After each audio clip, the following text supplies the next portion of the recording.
I hereby call to order the October 23rd, 2019 meeting of the Palm Springs City Council.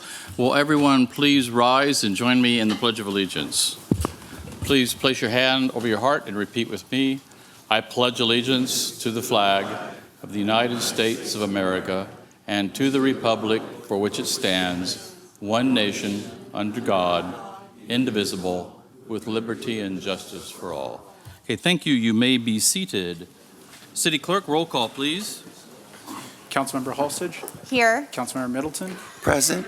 Councilmember Roberts. I'm here. Mayor Pro Tem Corus. Here. Mayor Moon. Here. All members present. Okay, thank you. Next is presentations.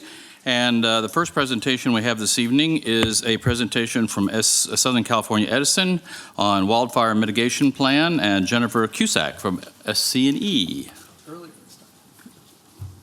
We got Good you early evening. this time. You didn't have to wait Yes. till 11 o'clock. Good evening. Thank you, Mayor and council members. I am Jennifer Cusack. I work for Southern California Edison, and I am registered as a lobbyist with the City of Palm Springs, and my information's on file. So I'm here with you this evening to share with you a brief overview of our wildfire mitigation plan. Can everybody hear her? Okay. It's on. Is it on now? There. Okay.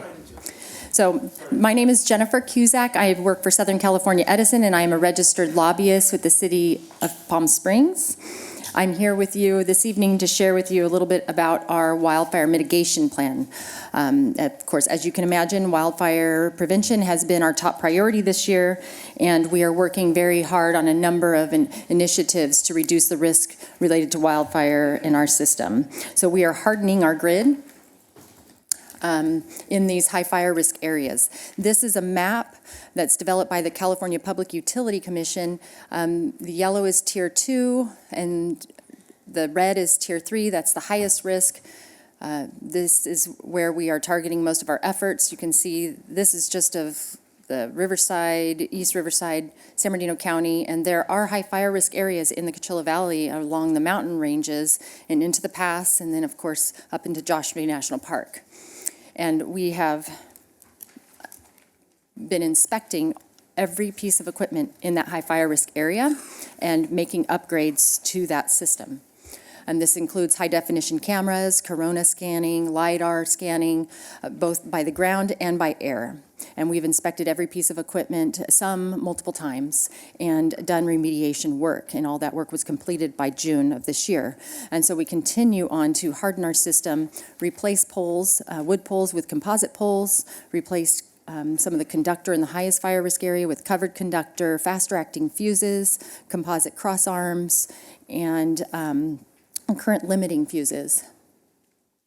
We've also been doing additional vegetation management. So we've always trimmed trees and removed dead and dying trees near our lines. We have increased that space in the high fire risk area to 12 feet and are removing hazardous trees up to 200 feet away from lines if there seems to be a danger of it falling into our line. And most of this is focused in the highest fire risk area, but there could be instances where a palm tree could pose a public safety risk, and we would seek to remove that. We are using advanced technology, high definition cameras, and advanced weather modeling. We have a situational awareness center that's staffed 24/7. We take all of this data and plug it into smart computers, and this will help us in the future be better predictive of high fire weather. And this puts us on alert, where we send our crews out inspecting the lines ahead of the winds and then during the winds, and we can try to operate our system, of course, as safe as possible. Covered conductor is a tremendous benefit to reduce wildfire risk. Much of fire risk is when something falls onto our line, causes a spark, and in a high wind event, this can become a massive wildfire. So the automatic reclosures, this is where we have more sensitivity in some of our circuit breakers that can turn off the line if something does fall into the line. Fast acting fuses, and then our automatic reclosers, where the system would automatically trigger the switch to re-energize the line. We would turn that off in a high wind event. So public safety power shutoff is probably what you've heard most about. This is where we would preemptively turn off the power and de-energize the lines in a high fire risk area to prevent wildfire. Now, this is something we've been educating our customers about in our communities about the potential of this happening. This is mostly in the high fire risk areas. We use fire scientists, advanced weather modeling, and in the high Santa Ana wind, low humidity event, where there's a risk of wildfire, we may de-energize the lines, and we can isolate the de-energization to the highest risk areas. So we may notify the whole circuit that they may be de-energized, but we may be able to just de-energize a small section, and we've done this in the last, this year, most recently, a couple weeks ago, in the San Bernardino area and Crestline, where we were able to isolate some circuits down to 100 people, 10 people, but our message to our customers is to be prepared, that there is a potential, and while we are in the desert and there's probably a lower potential, there's still a potential of a high fire risk, and especially in the pass area and these high fire risk areas, we want everybody to be prepared and be aware. So we start to monitor the weather. We're always monitoring the weather, but about 7 days out, we can see that an event could be happening. Like tonight at 1 a.m., Santa Ana winds are supposed to start rolling into Southern California, and so we've put many of our customers on alert. And 2 days in advance, we start notifying our customers. A day ahead, we notify them again. And then if we de-energize, we let them know why we de-energized, so they know it's related to public safety power shutoff and not something else. And then we will re-energize once we're able to re-inspect that circuit and make sure it's safe to re-energize that line, make sure there's nothing laying on that line that could cause a spark. So our message for public safety power shutoff and for anything is to be prepared. September was Emergency Preparedness Month. Of course, this month we had the Great Shakeout. An outage can happen for any reason. It could be an earthquake. It could be car hit pole. Public safety power shutoff is another possibility. And so be prepared. We have a lot of information on that. And then there's a list of resources. It's hard to see on this slide, but they are there, and there are links to websites with more information. With that, are there any questions, or no, I covered that very quickly. I have one question. For someone who, I know my father was on dialysis 3 evenings a week for many years at home, and he had to have electricity. I'm sure you have other people, people who have medical equipment that they have to have electricity for. Do you have a list of those people that you can make sure that they know when this is going to happen and they can make preparations for this? Excellent question. We do have a medical baseline program. In addition to receiving extra notifications about an outage, they also receive a discount on their bill. And so they sign up for this program. They get either a signature from their doctor. They send in the medical baseline program. We have a list of those customers. Some of them classified as critical care if they require life-saving equipment. We can share that information with the first responders, the Office of Emergency Services during a long-term outage. Also, if a customer is out for more than 12 hours, we will try to call the customer. If they do not answer, we will send somebody to the door. So we do take extra precaution with our customers who require electricity for medical equipment. And it could be insulin. So refrigeration for insulin also qualifies for a discount and to be put on that list. Any other questions? Councilor Middleton? Actually, it's more comment, and I want to thank you for the outreach that you're doing. But the experience that, and it was not Southern California Edison, that we had in Northern California with PG&E, closing down an entire region, I think is an example of what cannot take place going forward. Yes, and we have our crews out on the ground watching the circuits, and we try to isolate and minimize impact. Of course, if there was a regional risk, that could happen, but that's certainly not something we prefer to do. The attorney sitting in a high tower in San Francisco that I was talking to in the dark probably wasn't one of those high risks. Yeah. Thank you. Yeah. We're trying to do the right thing. We're all trying to learn from this. Thank you. Yeah. And we're trying to do the right thing and keep the public safe. And we're learning, too. This is all new to us. So we appreciate Okay, it. thank you, Ms. Cusack. Thank you. Okay, the next item, all of us love living in Palm Springs because it's so special, and so many things here are very special to all of us. But sometimes it's almost like we live in a bubble here. It's a very special community, and it's a very tolerant community, and it's a very accepting and loving community. But sometimes something happens which sort of shocks us out of our day-to-day belief in how accepting and tolerant our community is when something happens like what happened this past week with the swastika that was put on a sign at Bob Weinstein's office. That was a despicable act, and I was very happy that the police department went out right away with a press release on this, and they got on it right away, and they treated it as the very, very serious crime that it was. And so I've asked the city manager to have someone from the police come in tonight to talk about this. So, David? Yes.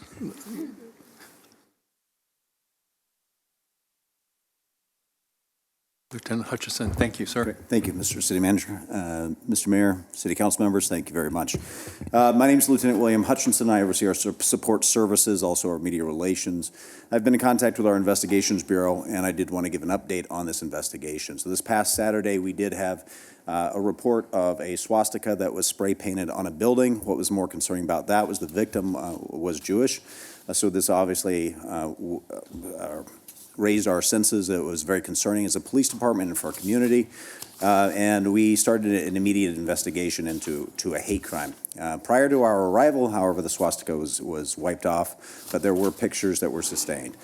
That were left behind and that were turned over to our investigators.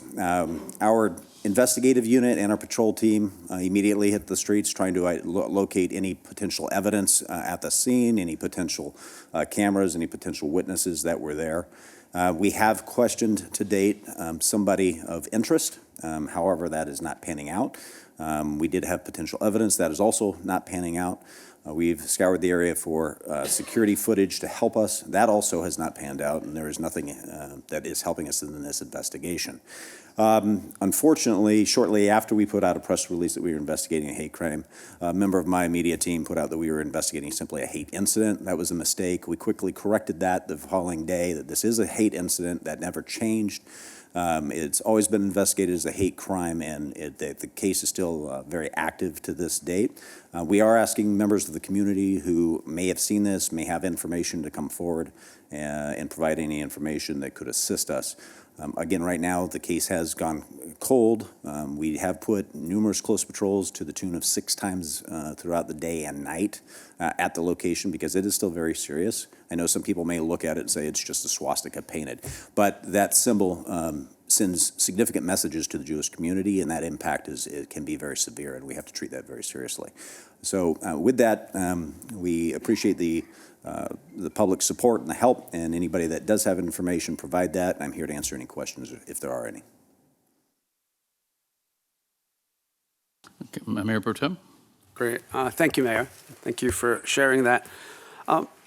And it may just be a thought, but I think we've seen an increase in hate speech and other activities over the last several years. For the first time in my living in Palm Springs this year, I've been subject to anti-Semitic comments in my campaign. And I just think we may want to think about, as a city, doing some public education forums about the impacts of language. I know this was the drawing of the swastika, but it seems to be increasing. And I think we need to do some education, and I really appreciate the mayor, and I know you're going to services this weekend, taking this leadership on this. But I think it's really starting to cross a line, and I think the swastika is the next step. In 20 years here, I've never seen this kind of thing before. Sure. So I really want to think, in your public education information role, if you can put some thought and maybe come back, or if the chief come back with some ideas on some forums, maybe in City Hall, that we do on the impacts of hate speech and this kind of hate damage to property. Absolutely, great point. Thank you. Anyone else? Okay, thank you, Lieutenant Hutchison. Thank you. And on a much brighter note, I think Councilmember Holstage has some special guests she'd like to introduce this evening. Who would that be, Mayor? I do. My parents are here. They're visiting from Sacramento. So thank you for embarrassing me to the mayor. I think, Mayor, shouldn't they stand up? Thank you to my parents for raising me. And now, for people who don't ask if I'm old enough to serve on city council, I'm 33. Happy to have my parents here to support me. Thank you. Okay, thank you. Okay, next item is acceptance of the agenda. The city council at this time will discuss the order of the agenda and may amend the order, add urgency items, note abstentions or no votes on consent calendar items, and request consent calendar items be removed for discussion. I would like to entertain a motion for acceptance of the agenda. Are there any items any council member would like removed from the consent calendar for separate discussion and/or vote? Councilmember Roberts? Thank you, Mayor. I'd like to pull 1H for a question for staff. And I believe we're pulling something tonight, but Dr. Reddy or Mr. Ballinger, you want to do that? Okay. Councilmember Middleton? Thank you, Mr. Mayor. I'd like to pull 1D as in David. 1D? Okay. Mayor Pro Tem? Sure, and this is for the city manager. We talked about whether the orchid tree should be in old business since it's a report out, and so whether that was in the wrong spot in the agenda. So just wanted to raise that. Yes, we were going to ask to move orchid tree to to unfinished business and instead of where it is now under new business. So it would move from item 4 instead of 5, Mayor, if the council's okay with that. Okay, let me make sure I get this straight here. So It's currently 5B. 5B, And it would okay. be moving to 4A. Make it 4A. Nobody gave me a heads up on this one, just in case. 4A. 4. Okay. 5B to 4A, okay. Councilmember Holstage. I'd like to pull 1N as in Nancy. Okay, very well. Do we have a motion to accept the agenda as amended with the following items? Wait, we're Mayor- polling. Oh, I'm Mayor, sorry. we do want to ask to remove item 3A from the agenda. Council would ask that we reach out to the stakeholders and talk to them about this ordinance. So we will do that, and we will bring it back at a subsequent meeting. Sorry, Dr. Reddy, which one was that? 3A, Mayor? 3A, okay. 3A. And Councilmember, anyone else? Okay. We have a motion to, do we have a motion to accept the agenda as amended with the following items pulled? Item 1D, 1H, 1N, and item 3A will be pulled off the agenda, and 5B becomes 4A. Okay, motion made by Councilmember Holstage, seconded by Councilmember Roberts. Motion is on the floor. Mr. Mayor, that item passes 5-0. Okay, thank you. Next item is report of closed session. Mr. Ballinger. Yes, Honorable Mayor, members of the City Council, and members of the public, the City Council met in closed session earlier this afternoon. There was no action taken that is required to be reported under the Brown Act. However, the city did want the public to know that one of the items that was discussed was the ongoing issue of the encrypted information under the ERICA JPA. And the City Council is withholding a determination on that issue at this time until we can seek further clarification from the State Attorney General and input from stakeholders. Okay, thank you, Mr. Ballinger. Next item is public testimony. This time has been set aside for members of the public to address the City Council only on agenda items. 2 minutes will be assigned to each speaker. Testimony for public hearings will only be taken at the time of the hearing, and general public comments on non-agenda items will be taken later in the meeting. To remind people, the O'Donnell issue is a public hearing, so you won't want to speak now if you're here for the O'Donnell, which I think some people are. This is for other agenda items that are not on public hearings. And I would also like to encourage, I know a lot of people are here from the Library Building Committee and also the Board of Trustees for the Palm Springs Library. This is a very important issue, but that's not a public hearing. Therefore, if you want to speak on that issue, please take this opportunity to speak during this portion of the public hearings. Did I get that right, Lisa? Okay, thank you. I had direction from Lisa on that one. Okay, with that, we will start the public hearings. Our first speaker is Mr. Findley on 5A, David Kelly, David Gray, and then Brian Percy.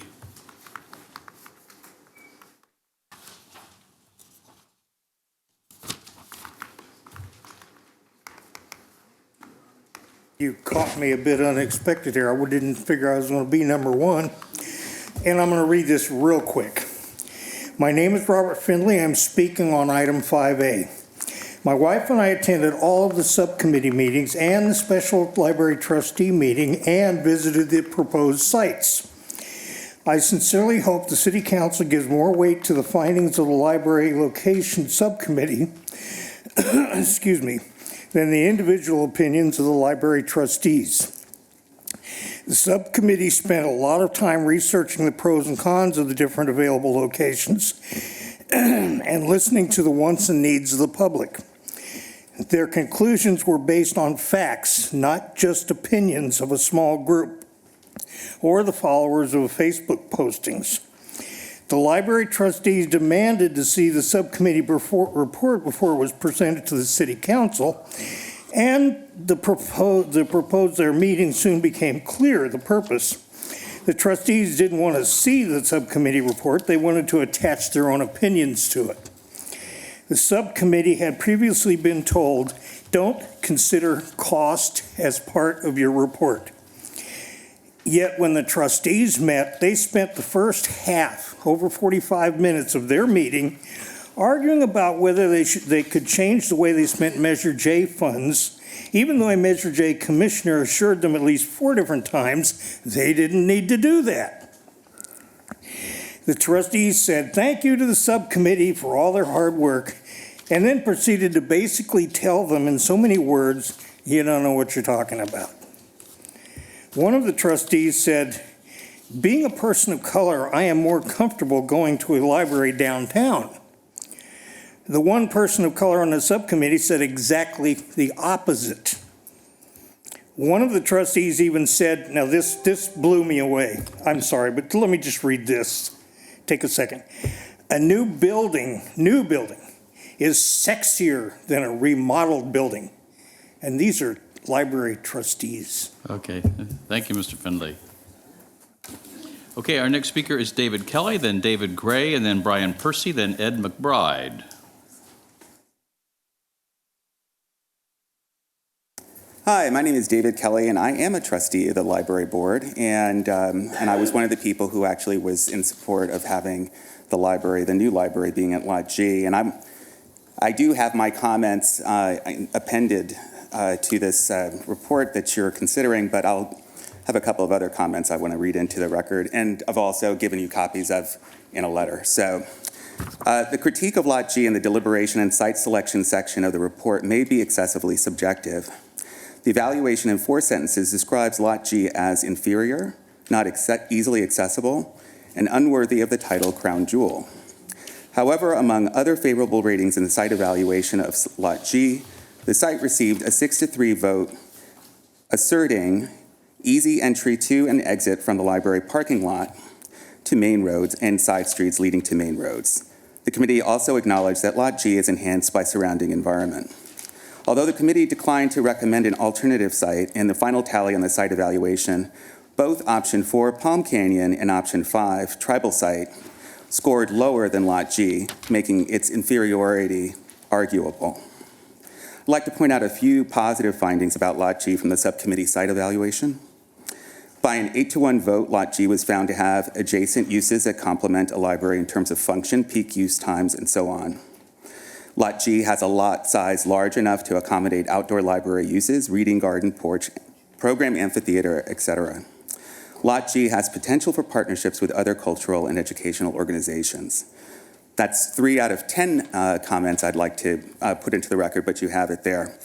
I looked at the items that the Lot G did not do so favorably on, and they concerned access by residents, and I think that means that there is a issue about whether or not residents want to be there versus tourists, and I would like you to consider that. Thank you. Thank you, Mr. Kelly. Our next speaker is David Gray, followed by Brian Percy, then Ed McBride, then Say Lane.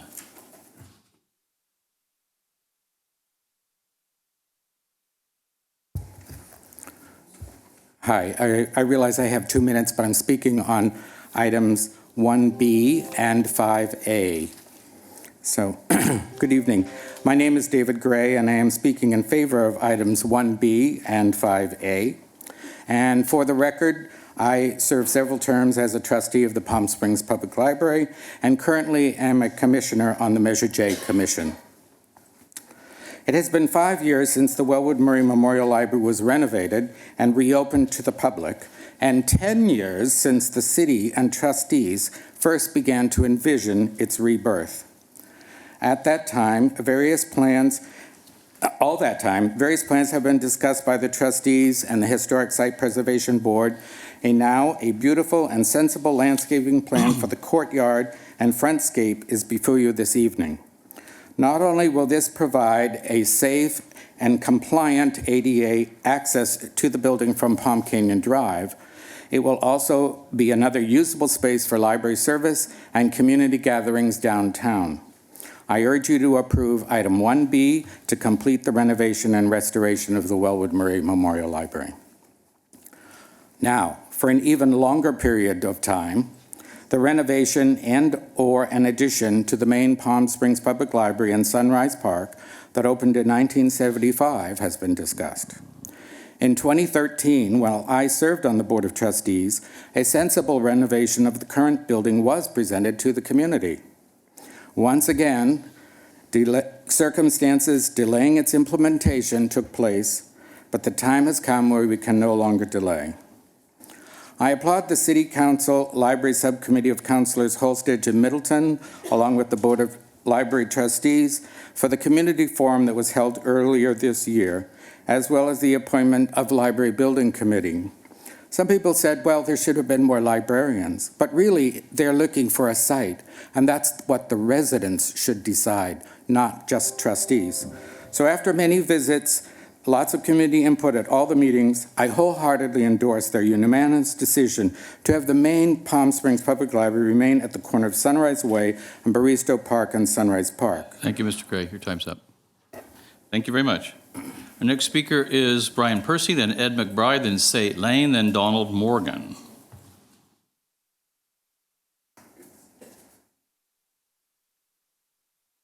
Mr. Percy? Brian Percy, is he not here? Okay, next speaker is Ed McBride then.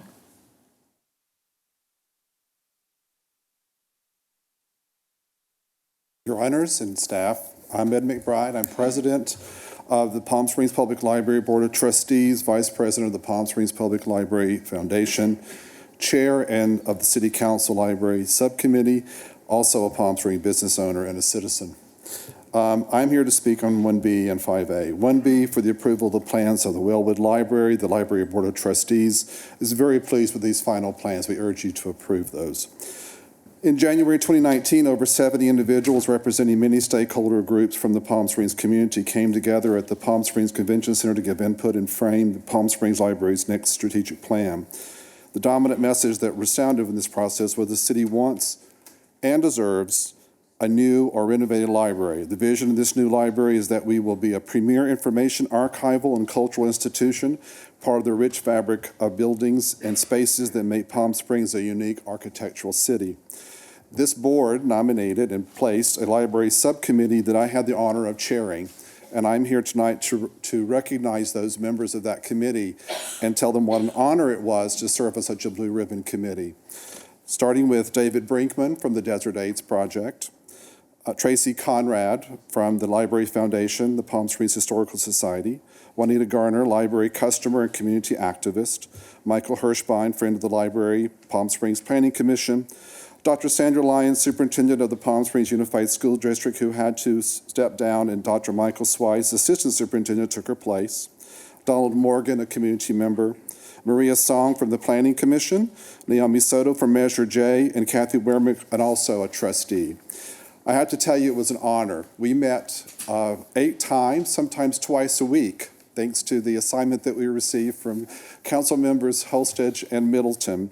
And there was a lot of homework and reading. And I just want you to know what good work they did and how hard they worked to come up with the recommendation in front of you. We went from 3 sites to 6, back to 5 in a matter of that time, if you can imagine. how difficult it was.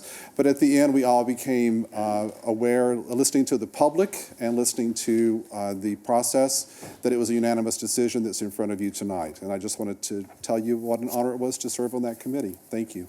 Thank you, Mr. McBride. Our next speaker is Say Lane, then Donald Morgan, then Oliver Clearly, then Adrian Alcantar. Hello, Honorable Mayor and City Council. My name is C. Lane. I'm the co-artistic director over at the Palm Canyon Theater. My family founded the theater in 1997, and that's been our home for 23 years. And I simply want to thank you so much for the opportunity to meet face-to-face with your staff and finalize the draft lease agreement, which you have on your agenda tonight. The PCT Board of Directors, my family, and I sincerely appreciate the personal attention you took when you were working on it, as well as that of the city staffs, to find common ground and mutually agreeable terms for the 5-year lease with the 5-year option to renew. We believe that this updated lease will assist PCT in securing donors for short-term projects and long-term investments. We are so happy to see city crew members recently repairing the Francis Stevens School building, and we believe the combined commitment to improve the facility will enhance the cultural experiences offered to community members and visitors through Palm Canyon Theater productions and other events. Again, we are very excited and appreciative of the proposed opportunity to remain in the historical Francis Stevens School, which we have happily called home for 23 years. Thank you for placing the lease agreement on the consent agenda tonight. FYI, we opened Priscilla, Queen of the Desert this Friday for 4 weeks. Thank you. Thank you, Ms. Lane. Our next speaker is Donald Morgan, and then Oliver Cleary, then Adrian Alcantar, Ron Wilson, and then Jim Franklin.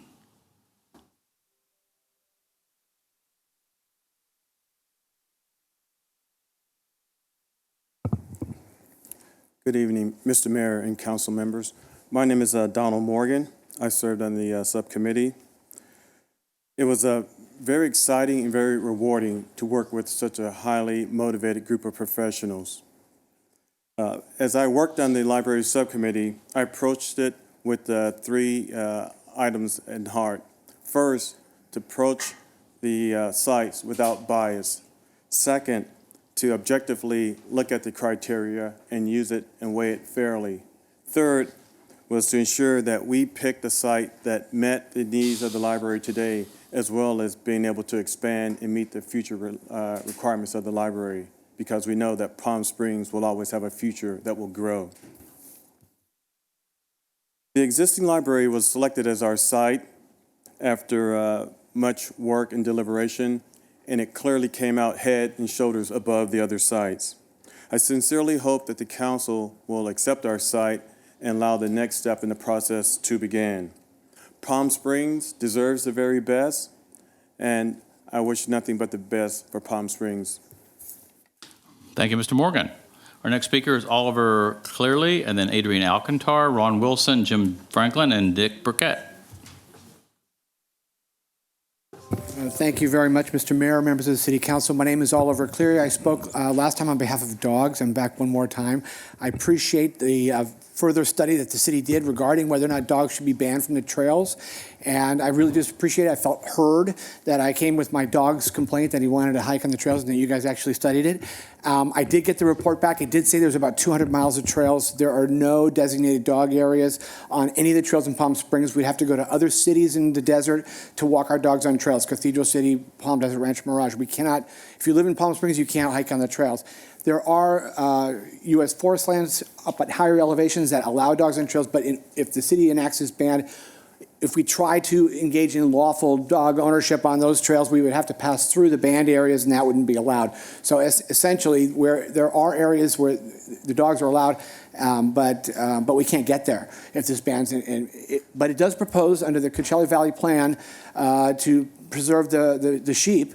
That there will be a construction of a Garston Trail, which would allow dogs to be carried out. And I would volunteer to dig that trail, to mark that trail, to hike that trail in order to open at least one place where we could take our dogs safely. They could run around and be free and enjoy the desert. So the plan does say that there is room for a dog trail.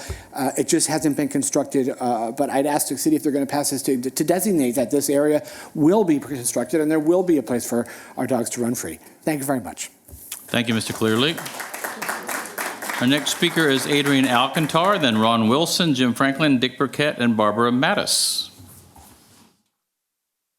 Good evening, council and staff. My name is Adrian Alcantar. I'm a candidate running for City Council in District 2. We're going to try to get through this fast. So I have item 1R, 5A, and 5B. 1R is the support of approval of a mural being placed on the wall at the Art Hotel at location 1339 North Indian Way. Tracy and Jerry Turco have created an amazing new art hotel located at this location. They have taken a neglected apartment building and transformed it into a cool new public space that I believe all can begin to enjoy. I'm thankful for their involvement and investment in the city, and I can't wait to see what future plans they bring forward. I would also say that one of my plans for District 2 is to create some open space art, if elected, and re-energize economic growth within that area. Item number 5A, I support the Library Building Committee's recommendation to expand the library at its current location and create a master plan for Sunrise Park. While there are challenges with parking, creating a master plan for the park should include a parking structure either on Sunrise or near the Mizell Center, or South Pavilion Road where existing parking lots exist. Also, creating crosswalks across Bristow would help with people who park on the street and for the surrounding neighborhood. 50 seconds, all right. Item number 4A, the orchid tree. I do not support yet another extension unless measurable milestones are put into place. This item has come up before council several times, and yet we have seen any evolution in this project. I would also consider that going forward with development of construction projects much like this involving TOT rebates, we look at these TOT programs more along the lines of a loan program.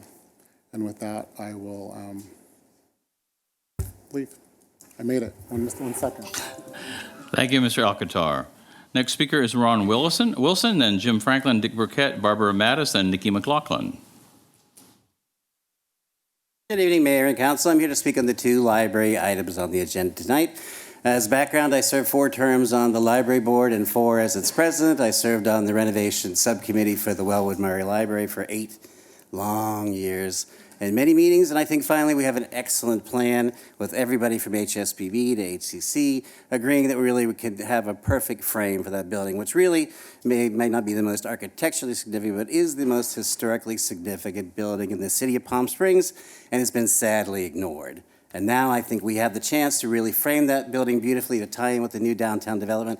I'm really urging you to approve it as is without changes, because it's gone through so many iterations already that it's still going to be a year before we'll break ground. So I hope that you'll like what's being presented to you tonight and will approve it.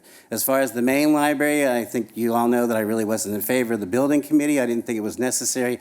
We had done all that study 5 years previously about keeping that location right where it is. I think the main discussion now should have been and has been and still is not, where's the money coming from? The building is there. There's the urge to keep it there.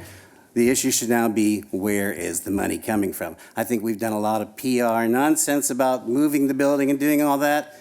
I think really let's move forward on this project. It's gotten batted around by the previous mayor, and other things have happened that have really delayed this. COD being announced 5 years ago, which never materialized.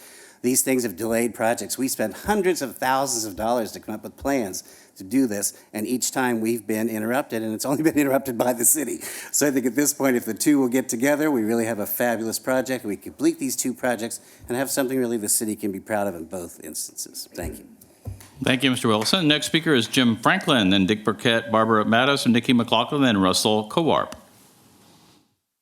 Good evening, Mr. Mayor and City Council, city staff, and our fabulous audience here. Jim Franklin, representing the Palm Springs Regional Association of Realtors. I'd like to thank the mayor for getting my name right for the first time in like a year, I think. I would also like to thank Mayor Moon and Councilmember Roberts for their service on this city council the last 4 years. You guys have done an incredible job, and we really appreciate that. Thank you. And I'm just hoping you won't have any more crazy ideas, so I don't have to come back down here, and I can wait till next year to come speak at the council. The main reason I'm here tonight is 3B. We have no issue with this. Do the urgency ordinance. Just keep in mind that AB 1482, which is the state law, is already in effect because it is retroactive to March 15th. So anybody who violates that law, raising the rent more than 5% plus inflation, which is 2.5%, will have to go backwards with that. Anybody who evicts somebody, and eviction is a very, you got to be careful with that term, because if you're a bad tenant, you can be evicted. You're not covered by this law. If you don't pay, if you sell drugs, or you do any kind of things that violate the rules, they can throw you out. This is not a free ride. It basically is protecting people that have a 1-year lease when they don't want to renew the lease for whatever reason. See, what's going to happen? They're going to do 11-month leases. And then they're going to say, okay, at the end of 11 months, we don't like you. The law does not apply to them. And if you talk to most apartment owners here in the city, they're all month to month. And this does not cover month to month, does not cover single family if it's owned by an individual, does not cover condominium rentals. So there's a lot of misconception here. And Mr. Mayor Pro Tem Corrs, if you're dragged back to this council next year, I'm going to give you, like I told today, we're coming with a form, the California Association of Realtors, a form that we're going to send to every tenant that explains your rights and explains why you're exempt or not. And we're working on that. We should have it next month. Thank you, Mayor Moon. Thank you, Pro Tem, Councilmember Roberts, Councilmember Middleton, and Councilmember Haas. I can't even say your name. I get confused. You're so beautiful, I just lose track. Okay, thank you, guys. All right. Thank you, Franklin. Okay, next speaker is Dick Burkett, then Barbara Mattis, then Nikki McLaughlin, then Russell Cowarp, then Naomi Soto. Good evening, Mayor and council members. I'm so sorry I'm the one that's following Jim Franklin's act. Well, I'm going to have my Palm Springs ModCom hat on for a moment here. What I just want to point out and talk about is the interrelationship of the Mizell Senior Center, the Community Swim Center, the Leisure Center, the Pavilion, and the Library Center in a park setting, which really creates an amazing campus-like atmosphere that, I tell you, I think most cities would die to have this kind of thing. I think most of us think of the library also as being a collecting point of history. So I applaud the library for their extensive archives accessing the past. So by maintaining the present facility with the potential of an expansion seems to me like a logical and respectful option. Also, the city, we branded ourselves as an architectural mecca with our treasure trove of properties between the 40s and 70s. And it's a major contributor to the city, both economically as well as international attention. So the Cody Design Library becomes an integral part of that. So, however, this recognition is only made possible through, I know you're going to hear, oh, there it comes again, preservation. So it only seems natural the city of Palm Springs would restore one of its key assets and expand the necessary to meet its needs. So I urge you to join the other city-owned historical properties, which include City Hall, the airport, the Plaza Theater, and the Francis Stevens School in selecting the present Cody Library as your option of choice. Thank you so very much. And one quick thing about the Wellwood Murray Library. P.S. ModCom hat off, resident hat on. We've had numerous subcommittee meetings over a couple of years at least with both the library board and the HSBB. So both entities are interested in moving us forward to reality, and I'm here to urge to support that as well. Thank you so much. Thank you, Mr. Burkett. Our next speaker is Barbara Mattis, then Nikki McLaughlin, Russell Cowarp, Naomi Soto, and then Michael Hirschbein. If anyone else wishes to speak, please put a card into the city clerk at this time. Thank you. Hello, Mayor, Mayor Pro Tem, council members. First time, so I'm a little nervous, but I want to talk about the possible banning of dogs on the trails. We live in the most beautiful place on earth, and my family's been here for over 40 years. And one of my greatest joys was to take my dog out on the trails and hike. Now, in 2 days, we're about to close the dog park behind City Hall, and that's already put the community in quite an uproar. But where do we go then? We can walk the sidewalks, but that's not too wonderful here in town. And I don't believe the problem has ever been dogs. My dog never met a sheep she didn't like. And City Council has approved major building projects in the canyons and the coves, and these very dense building projects have intruded on their natural habitats for the sheep, the coyotes, the rabbits, and they keep coming into town now or retreating further into the hills. They've just stopped lambing, and because of a larger kind of human intrusion. It would be really appreciated if City Council would reconsider what's going on with this ban, and somehow there could be a compromise between hikers who love to walk the trails with their dogs and the needs of the wildlife. Lambing time, not lambing time, on leash, off leash.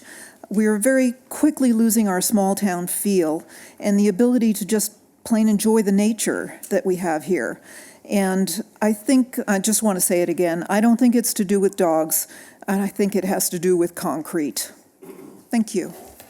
Thank you, Ms. Mattis. Our next speaker is Nikki McLaughlin, Russell Cowarp, Naomi Soto, Michael Hirschbein, and then Joy Brown Meredith. Good evening, Mayor, City Council. I swear I didn't work with Dick Burkett, but we came up with all identical comments regarding the library. So I'm not going to bore you with my list of exactly the same thing, but I am going to say that I hope that you support the current location because it really does make sense. Thank you. Thank you, Ms. McLaughlin. Next speaker is Russell Cowarp, then Naomi Soto, Michael Hirschbein, and Joy Brown Meredith.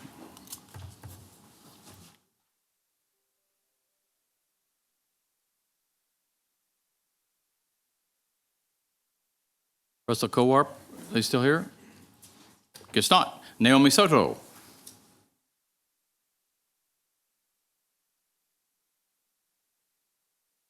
Good evening, Mayor Moon, council members, staff. My name is Naomi Soto. I'm on the Measure J Commission, and I was also asked to be on the Library Building Subcommittee. And I'm here also to support Agenda Item 5A, which we've heard so much about today. I'm proud of the work that we did as the subcommittee, and I'm also want to note my gratitude to the community that came out to so many different meetings. Their feedback really helped shape and guide our decision-making process. I do want to give public comment on one important aspect that's mentioned in the report, and that's the importance of a master plan for Sunrise Park overall. We went through a very thorough process to come to this unanimous decision that Palm Springs, that the library should stay in Sunrise Park at Sunrise and Bristow. But we were also in agreement that for this to be a success, for it to be, really a library of the future, that we should kind of expand the vision beyond just the building, beyond just the library, and have a bigger vision for the park overall that would include not just parking for the library, but how does that parking impact all the other agencies that use that park? And that includes the stadium, that includes the pool, that includes the Boys and Girls Club, all these different organizations that really thrive in Sunrise Park, but we should be thinking of them collectively and cohesively. And the library is one piece of that, and we want to bring it into the future. We want to, really make it a gem, but it will only succeed if it's working in collaboration with its neighbors. Thank you so much. Thank you, Ms. Soto. Our next speaker is Michael Hirschbein, and Joy Brown Meredith, and Kathy Wermick. Thank you, Mayor and Council. I was also on the Library Building Subcommittee. I'm also on the Board of Directors of Friends of the Palm Springs Library, and as you know, I'm Planning Commission. We made the decision to recommend the library site based on the 5 sites that we were given to evaluate. And clearly that the library site is the clear choice out of those sites, given the parameters that we were looking at, and the 5 sites. However, I want to this is sort of my last hurrah at this, but I believe that the best site for a new library's Block F. And I've communicated this to you before, but it has to do with visibility, the high profile of the site, the accessibility of the site. The site allows for the possibility of an iconic building and its symbiotic relationship with the new civic park across the street.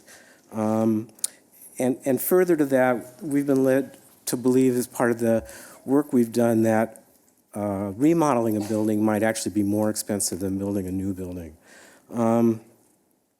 I fully understand there's challenges to acquiring the site, but given the city's resources, I don't think it's insurmountable. We could look at density transfers to other sites within the downtown. We could look at trading sites, one for another, and then some funds as well. I would like to strongly support Commissioners Soto's discussion about the master plan.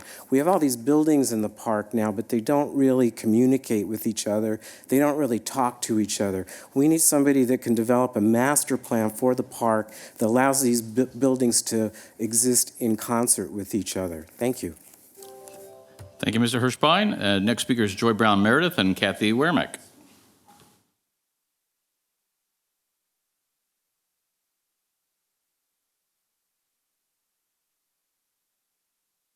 Hi, good evening. My name is Joy Brown Meredith, and I've lived in Palm Springs since 1978. And I'm here tonight to talk about the library as well. So all my kids, they all have used the library over the years. My grandkids have used the library over the years. And I just want to say that I went to the site meeting and I was very impressed by the input that was coming in there from both the residents and from the committee. Very, very thoughtful comments on it.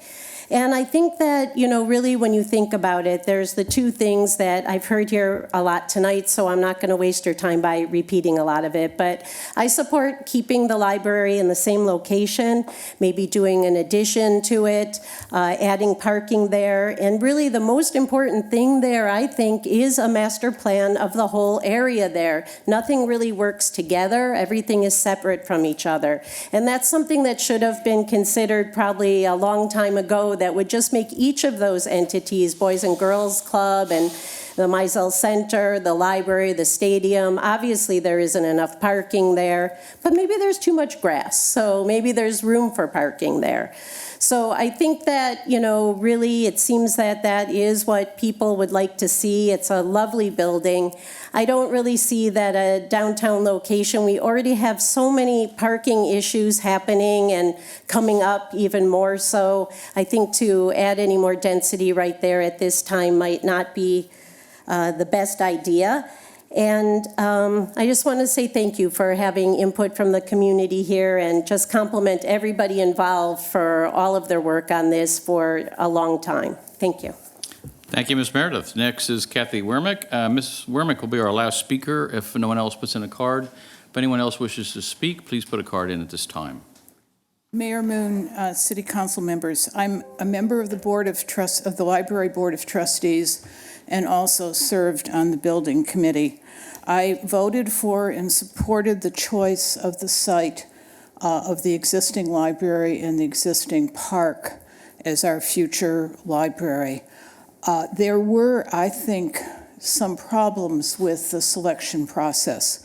We all struggled with the fact that there was no discussion of programming in the deliberations that we had, so that we couldn't look at what did we want in the library, would this work, where could we put these things, could it exist in the existing building. So we did, I think what was second best was to choose the site without saying that we chose the existing building.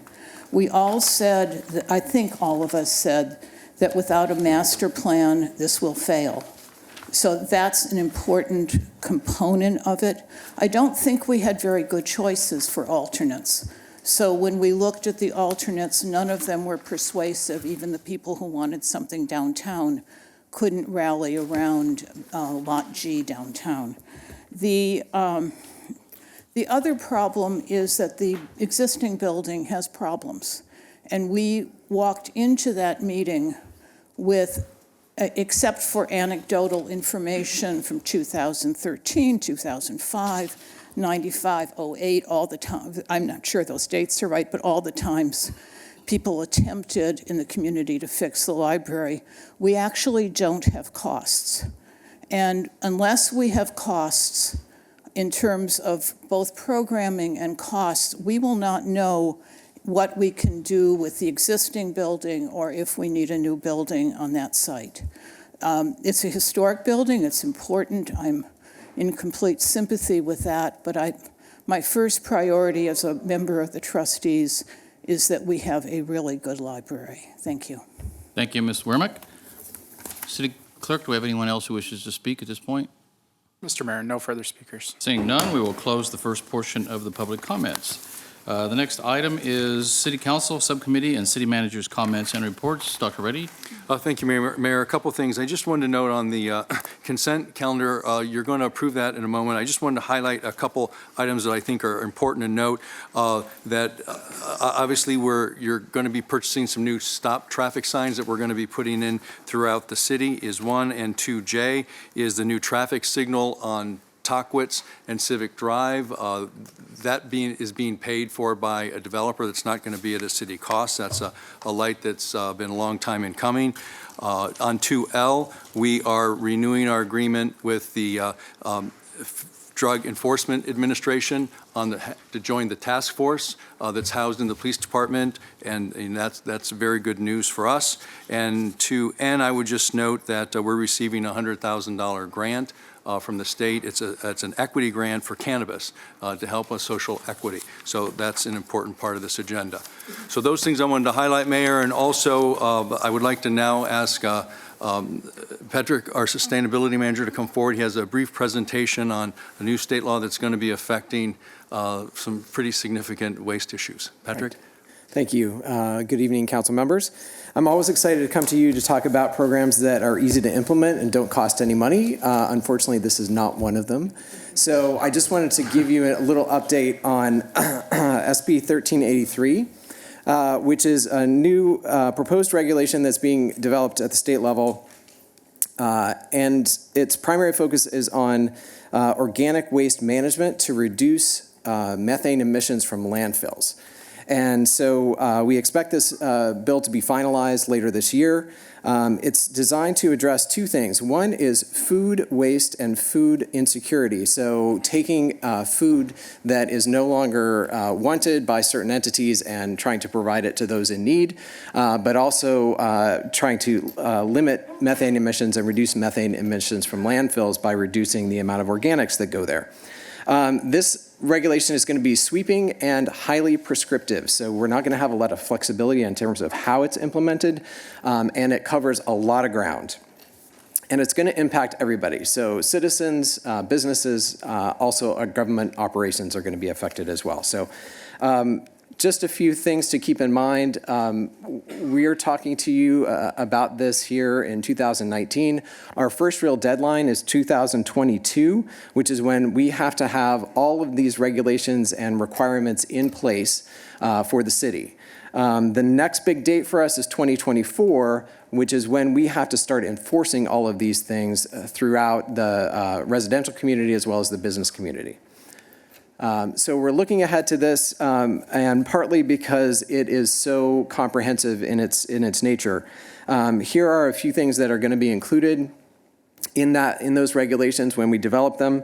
One is we're going to have to provide an organics collection to all residents, and so right now people have the option of getting a green waste container for their homes.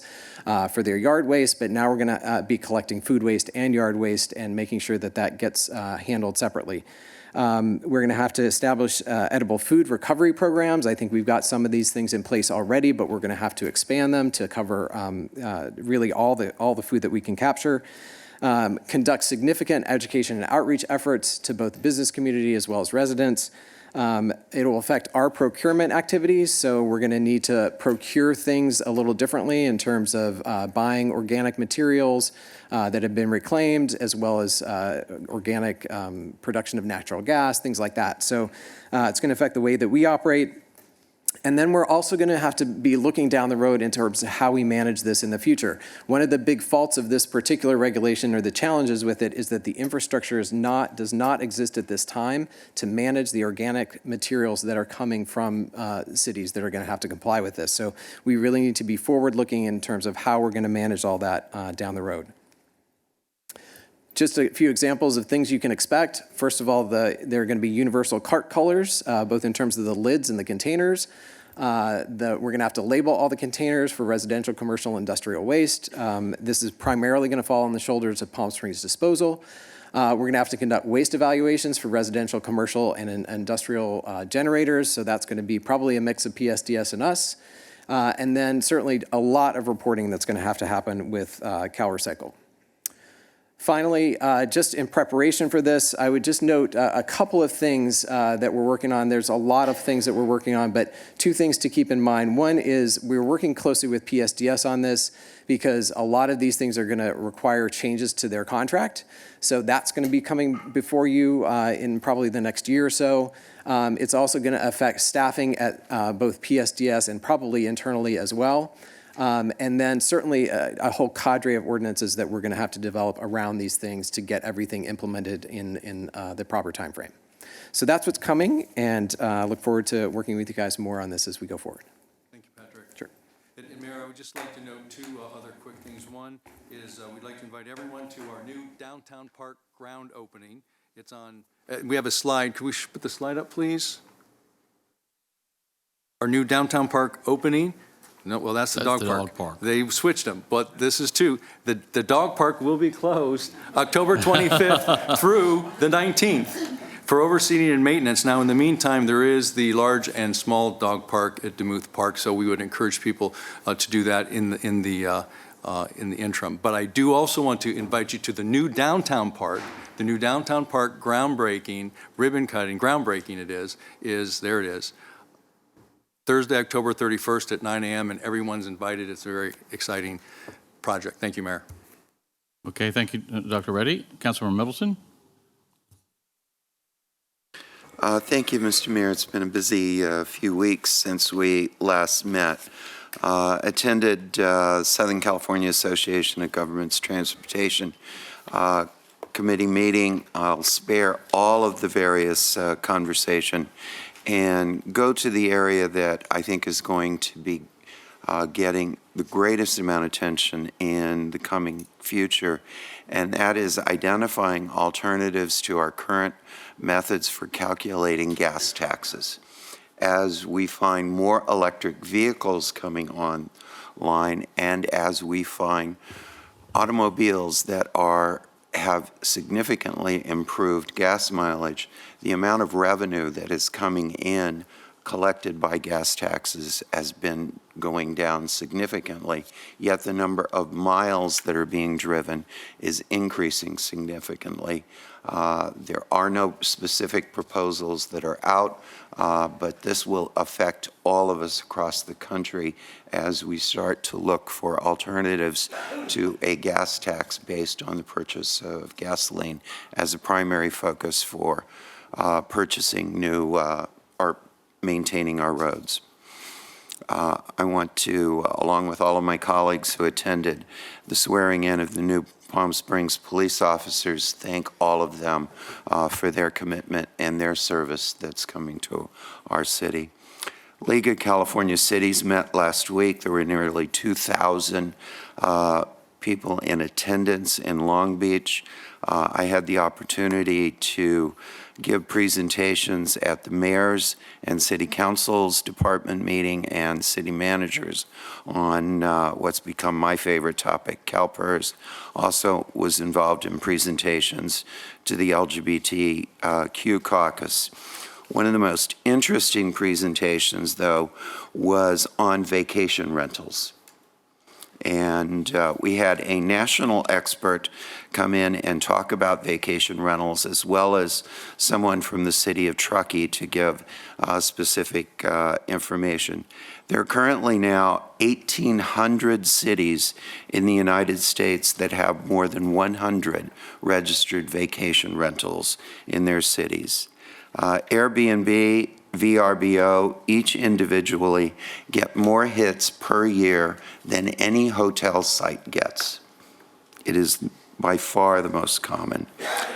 The California Coastal Commission, and I know this doesn't affect us directly, but it's something I wanted to make note for everyone, has ruled that vacation rentals improve coastal access and has taken an active step in now reviewing for any coastal city vacation rental ordinances that are passed to determine whether or not those vacation rental rules of coastal cities are too onerous and would have the impact of limiting access to the coast. City of Del Mar is currently in litigation with the Coastal Commission over that. Interesting specific example of the city of Truckee. 51% of their homes, far greater than even ours, are part-time homes.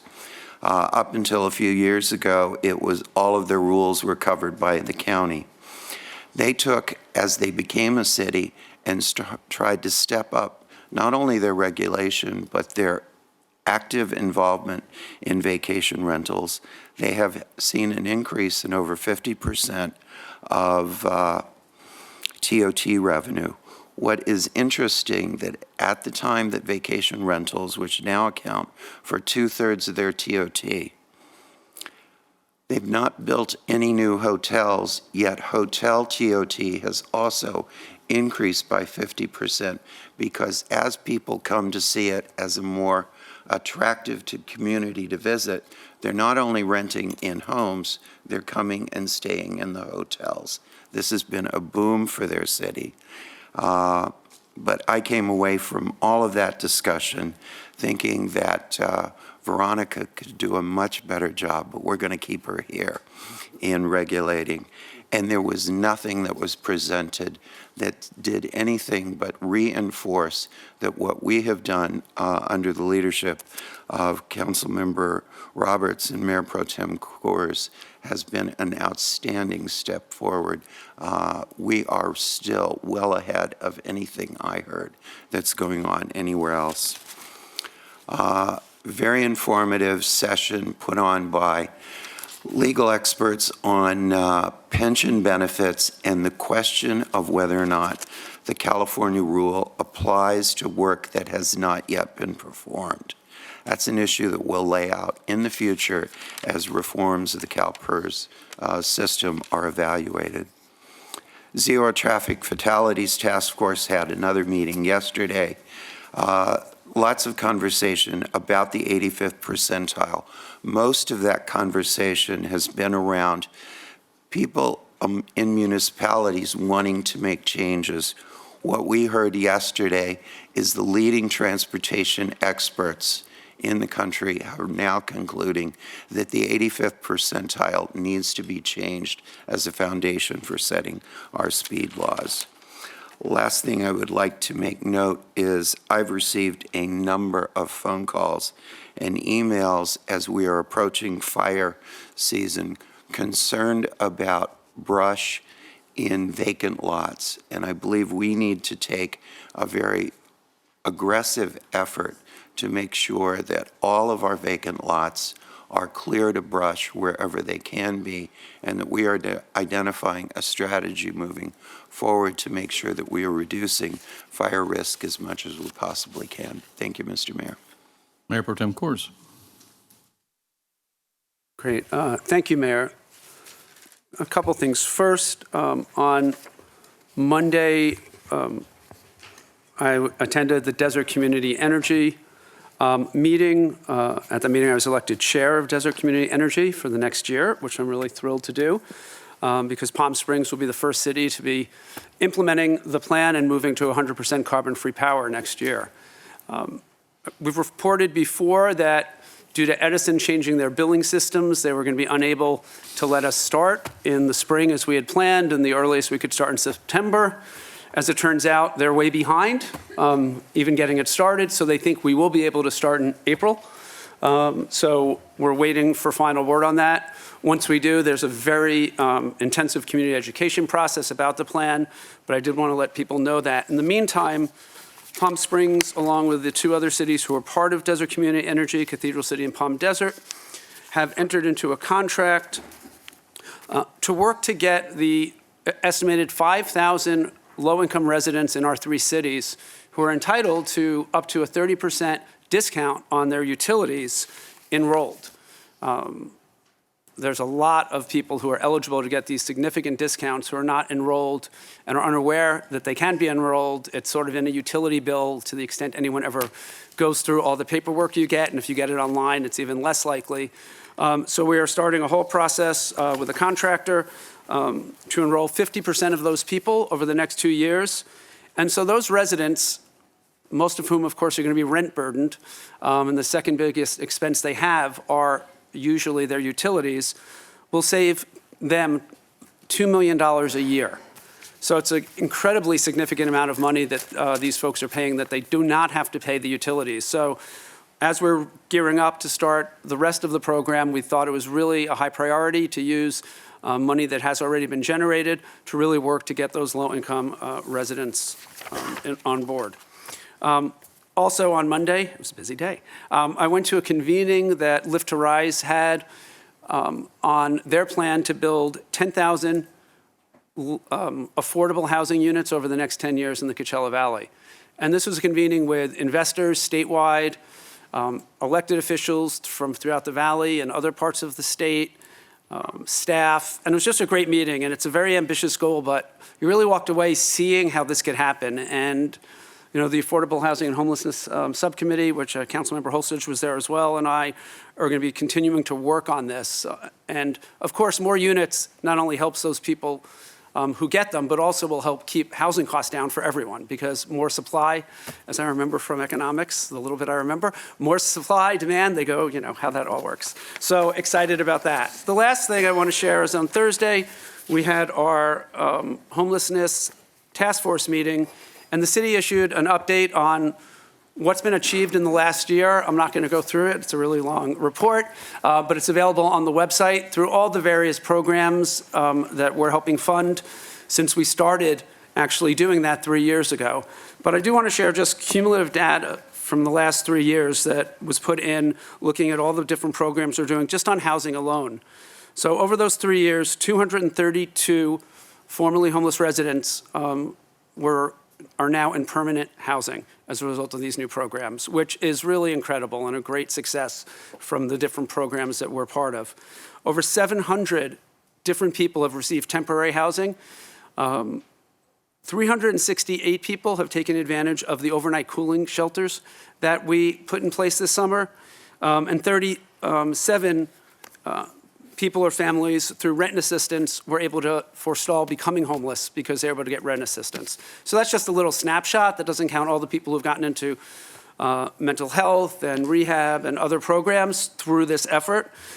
Two of the programs that we fund, one is our crisis teams. We have a second one. We have two homeless crisis teams made up of mental health and social workers who work with our homeless community to get them into housing and into services. The Desert Healthcare District matches what we spend, so we have a second team. They also match the wraparound services that Martha's Village and Kitchen provides. That's to get people case managers and employment services, so we can get people jobs, and they're based at the Well in the Desert offices. Desert Healthcare District has had a change in their CEO, and they're in the process of reviewing grants that are behind. I spoke to the CEO, and he's assured us, because we're paying fully for them, that they will at least cover, until they make their decisions, 50%, so we can continue without exhausting our budget, which was good news. We just found that out today, so we're really pleased about that. And we are working with the county on how we can keep the overnight cooling center, they stopped funding them, but open and really doing an intensive daytime effort for the people who are using that cooling center to try and get them into housing and services before that may close at some point in the future. So there's a lot going on. We'll have more to report, but I wanted to share that. And the only last thing I have is Councilmember Roberts and I and staff tomorrow at 9:30. We have a cannabis stakeholders meeting on the draft ordinance. It's also, I believe, available now on the website that we're going to be most likely looking at the council meeting on November 6th. If anyone's interested, that'll be 9:30 here in the chambers. And one last thing, sorry, Mayor. Before we vote, a couple people spoke about the issue with dogs on the trails, and I know at the last meeting you explained the legal reason it's not an option, but it might be helpful for members of the public if you do that at some point for the city manager. Thank you.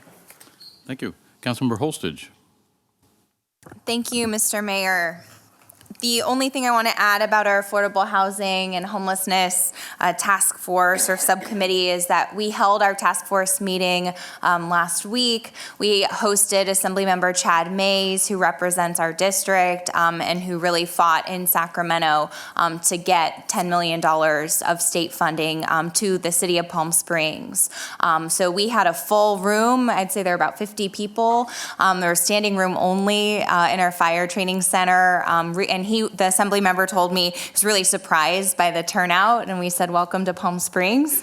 People care about homelessness here, and we're really grateful for his leadership and working together. So we got some of the language from the bill about what that money can be used for, things like navigation centers, things like permanent housing, things like converting motels or hotels into homelessness housing. So we will embark on a full and comprehensive public process with stakeholders, with the public, to talk about the design and planning for those monies. And I see Greg Rodriguez is here, who works for the county supervisor, and also CVAG, the Association of Governments, who's helping lead our regional collaboration on homelessness, and he's been a big partner in that. So thank you to Greg for all your work on this and with the city of Palm Springs. Other announcements, I attended the Sustainability Commission. Thank you to them for having me. I see Roy Clark is here, so thank you. They're discussing their single-use plastics ordinance, and they were having a great debate about what to include. So thank you to them for their leadership. I look forward to that coming to the City Council. And we also talked about the climate action plan that the city has and how to plan for the benchmarks that we need to start tracking and planning for to address the climate crisis in Palm Springs. Other announcements, I went to the Palm Springs Equality Awards with Equality California this past weekend, and 2 of our residents were given awards. So Alexis Ortega, who works for the LGBT Center here, and then Harold Matzner, the chair of the Palm Springs International Film Festival. So it's great to see our residents recognized for their leadership. Other announcements, everyone knows the election is coming up on November 5th, and so we urge all of residents to vote in this election. It's our first districted election, and so it's much smaller districts than we're used to voting, and so and it's the only thing on the ballot, so really all residents, if you want to, should encourage your neighbors to get out the vote so that we have enough residents voting in this election. Just a few requests. So as the liaison to the Palm Springs Animal Shelter, I have asked the city manager to look at the Demuth Dog Park. So a lot of people don't know, but we do have a large-ish dog park behind the baseball diamonds in Demuth Park. The problem is that it's not, doesn't have grass, it doesn't have a lot of shade, it's not great. So I've asked the city manager to look at that and possibly hold a town hall kind of listening session with stakeholders about our dog park. I think that there's probably just overuse at our City Hall dog park, and then that creates problems. So thinking about how we can provide or support that other dog park in the city to have more use. And support all the dog owners here in Palm Springs.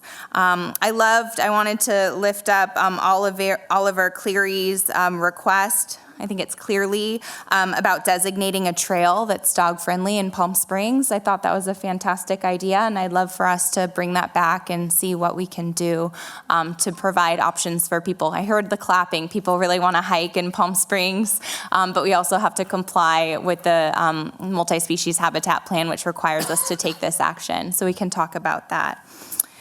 That's all I have. Thank you, Mr. Mayor. Thank you, Councilmember Holstage. Councilmember Roberts. Thank you, Mayor. Actually, other council members covered mine for the most part. The only thing I would add is the cannabis subcommittee met prior to the stakeholder meeting tomorrow. And just for the benefit of those who might be interested, what we'll be talking about in the stakeholder meeting are the issues of greatest concern, which is going to be odor control. We've also come up with a new fine structure for violations, and we will also be discussing substantial changes to distances between grows and manufacturers in residential districts. So it will be an interesting stakeholder meeting if you have interest, and that will be in here tomorrow morning at 9:30. And I think everything else was said. Okay, thank you, Mr. Roberts. Our next item is consent calendar. I will entertain a motion to accept the consent calendar without the following items: 1D, 1H, and 1N. We have a motion to approve made by Councilmember Holstage and seconded by Councilmember Roberts. Motion is on the floor.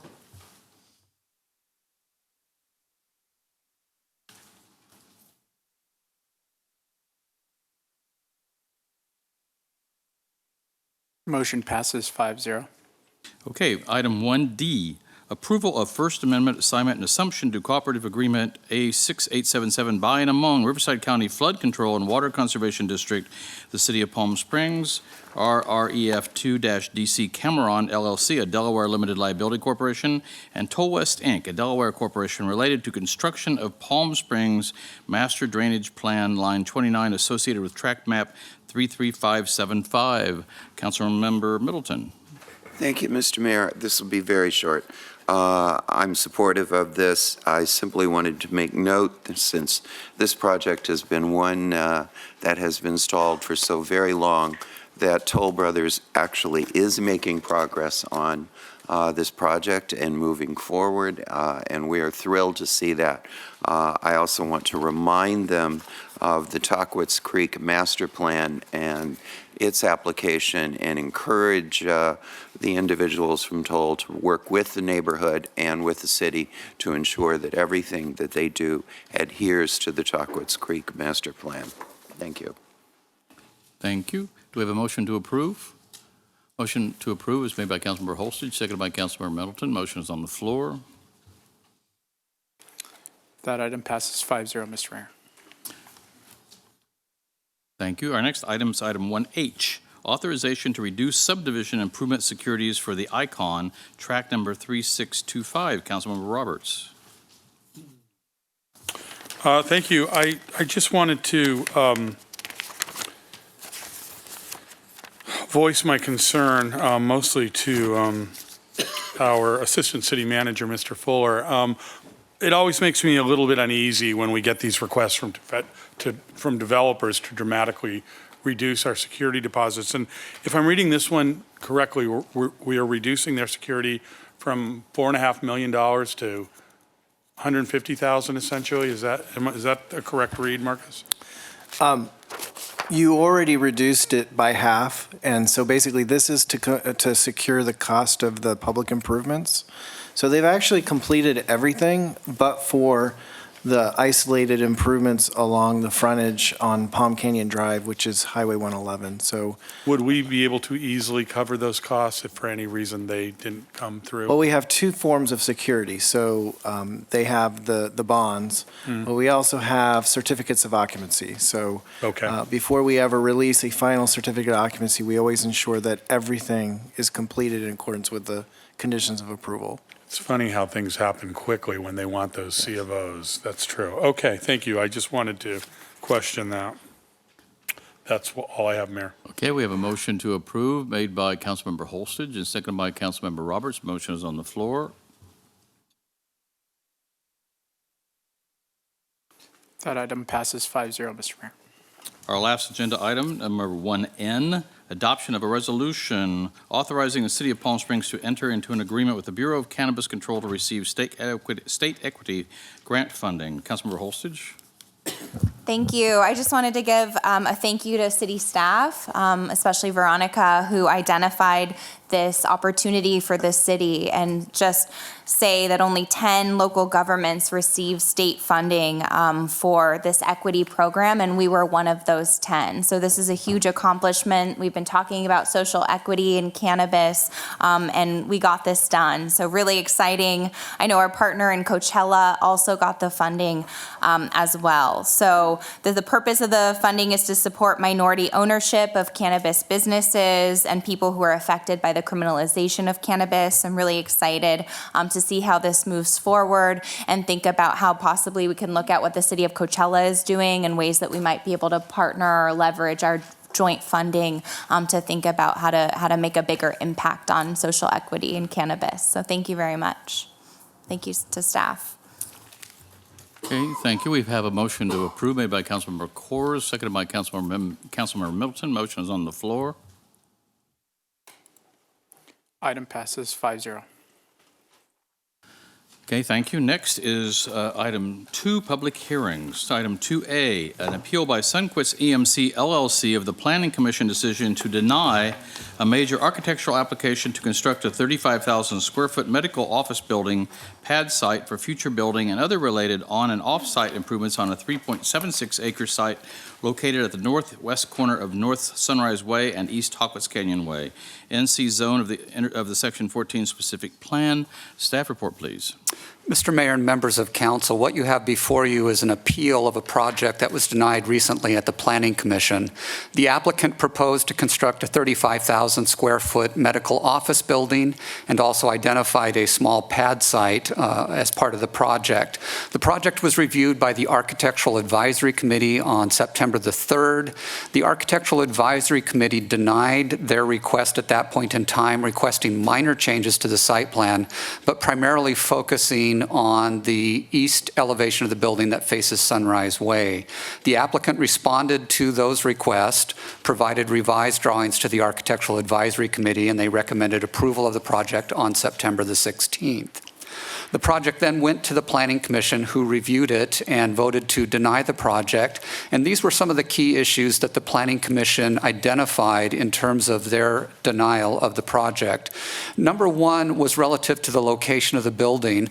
Pursuant to the Section 14 specific plan, it talks about locating buildings along the primary thoroughfares. And the Planning Commission was of the opinion that the building should be located at the corner of Tockwitz and Sunrise rather than Sunrise and Andreas. Also, they had some issues with the details on the east elevation, even though those had been reviewed by the Architectural Advisory Committee, and the articulation of the building facade along the primary Sunrise frontage. In terms of the site plan, you see here a copy of the site plan showing the building at the corner of Andreas and Sunrise. It's the larger of the two gray shaded shapes there. And then down on the south portion of the site, there's a small pad building that was identified for development in phase 2. So no plans were submitted for that building. They don't have an intended user for that yet. In terms of the recommendation of the Planning Commission, what they had recommended was moving the building from the north portion of the site down to the south portion of the site so that it would be at the corner of Tockwitz and Sunrise. So again, that was the recommendation of the Planning Commission. These were the elevations that the Planning Commission reviewed, and again, they had some concerns in terms of the articulation of the building and the materials and the details of that, citing other projects on the south side of Tockwitz on Sunrise as an example of what would be more appropriate. In terms of filing the appeal, the applicant also provided us with new elevations attempting to respond to the concerns that the Planning Commission discussed when they denied the project. You have a copy of those revisions in your yellow folders in your backup packets this evening. Also, the applicant will have a short PowerPoint for you showing those changes after I conclude with my remarks. In terms of what's the best resolution for this appeal, in terms of the need of the applicant to move forward with the project and the denial by the Planning Commission, here is what I would recommend to you this evening as perhaps a solution to resolve this issue. Number one, I would recommend that the building be maintained in its current position at the corner of Andreas and Sunrise. Secondly, on the future pad site, I would recommend that when that comes through the architectural review process, that we look at that as a primary gateway feature into Section 14. So it needs to be a rather prominent building, and that's something that we can include as a condition of approval this evening, to have the Architectural Advisory Committee and Planning Commission review that as a primary gateway structure into Section 14.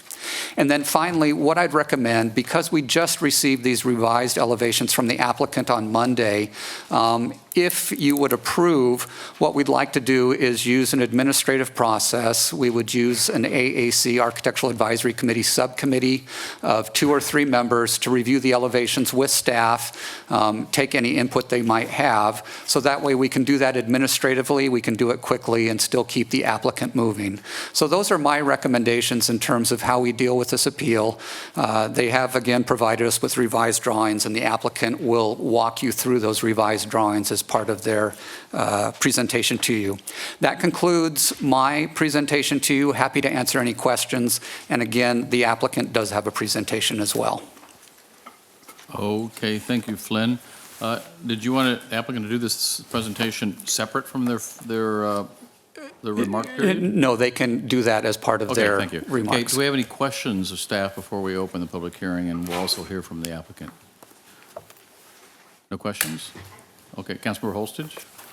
Thank you. I have a question just about notice. So I see that email notification was sent to the neighborhood organizations. Did we also mail out notice? No, we did not. And the reason for that is this was not a public hearing notice when it appeared at Planning Commission. And so language in our code says if it's not a public hearing at Planning Commission, then the appeal is not a public hearing. However, we did do an email notice, and I believe that there was a newspaper ad notice as well. Thank you.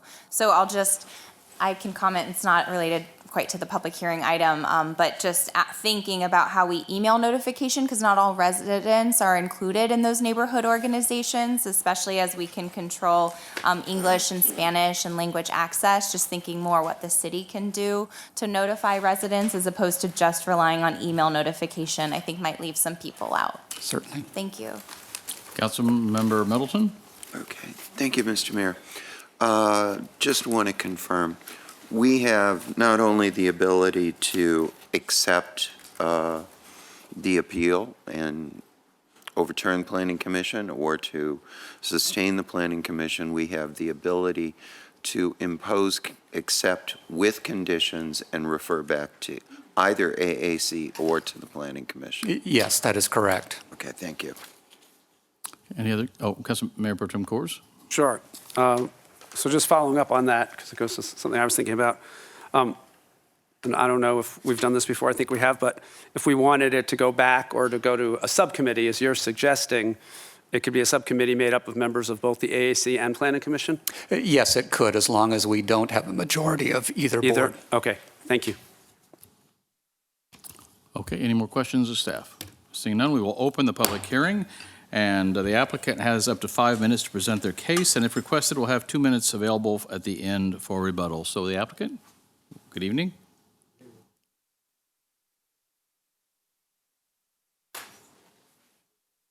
Yes, oh wait, let me turn it back on. Okay. Thank you for having me here. My name is David Smith. I'm a principal architect with West Group Designs, and I'm proud to be presenting this building that we have designed and are creating for the County of Riverside and the Riverside University Hospital System. It's essentially a medical office building to provide health services to the city here through the county. We look forward to providing these services, and we have worked our way through your system to get to this point. And in doing that, we have worked with the planning several times. We worked with the AAC twice and redesigned the building. We listened to the Planning Commission even though they denied it, and we've redesigned the building one more time. We think we have a great building here and one that will address all the concerns that have come up in this process. Essentially, we've enhanced the building in many ways, mainly in massing and enhanced materials on the building in order to get a better building. This building is being provided for the County of Riverside. Like I said, they're essentially they have a building north of here on Sunrise that they've sold and they need to get out of, and they need to get into this building. So we're excited to keep them rolling along on this building and by providing this new massing and that sort of thing along there. Essentially, let me see if I can do this. This is what you have now. We have a site that is being, has been there for a long time, that could stand a nice building, that is in your Section 14 and its guidelines, and we've adhered to all those guidelines as far as the site development, that sort of thing. We've worked with your committees. We've worked with the Sunline Transit in order to get a bus stop that they wanted on the site, and also will provide, because a lot of the participants in this medical office building come by bus. So we've done everything that we needed to do to get you a good building, and essentially taking it from this site to looking on Andreas to this sort of a building. This corner of the building is shows the break room type thing. This is a non-public space. It's not an entry to the building, but we used it as an enhancement to the corner, and were the building to go to the other side of the site, it would not work on that site, and it would be a total redesign of the building. So we're not even considering that tonight, as Finn said.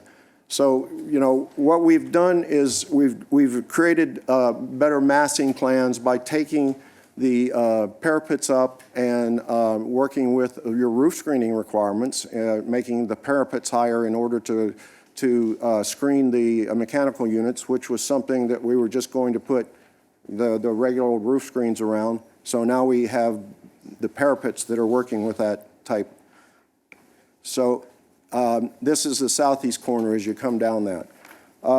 Essentially, we've upgraded landscaping at their request, and came back with a palette that is liked. And all of these, I wanted to also just mention that we have the county, working with the county has accepted this redesign. This is a functional building that is designed sort of from the inside out. It's a medical clinic that has a lot. So, essentially the way the building functions from the inside out. But we understand that we want a building on the corner that is proud, that the city is proud of. So as you go, as I was saying, previously we had a roof screen around all the units, and now we've taken the parapets up on the northwest and southeast corners, and in order to create some massing and come up with that. Essentially, even on the second iteration through the, this is the second iteration through the Architectural Advisory Committee, we enhanced it, but there was still a lot of consideration that it was a little bit too plain, a little bit, flat, industrial looking, whatever. We listened and we proposed this. This is without landscaping, so it really doesn't show as well, but I just wanted to show you that there is a difference between the two on this elevation that is the main elevation to Sunrise that I wanted to show. This is the proposed east elevation now as we're proposing it. We're ready to go forward with this, and if this works, I'll walk you down the east elevation like you were driving or walking down it. Again, this is the the north corner, north at Andreas and Sunrise. As you walk down it, we've enhanced it by putting some stone on the building. It mimics some stone that's on the Eisenhower building, different color, but there's a stone on the Eisenhower building that was liked by the Planning Commission on the just south of this project. This is the parapet that's raised so that we can screen mechanical units and also create the massing that doesn't make it as plain and industrial looking.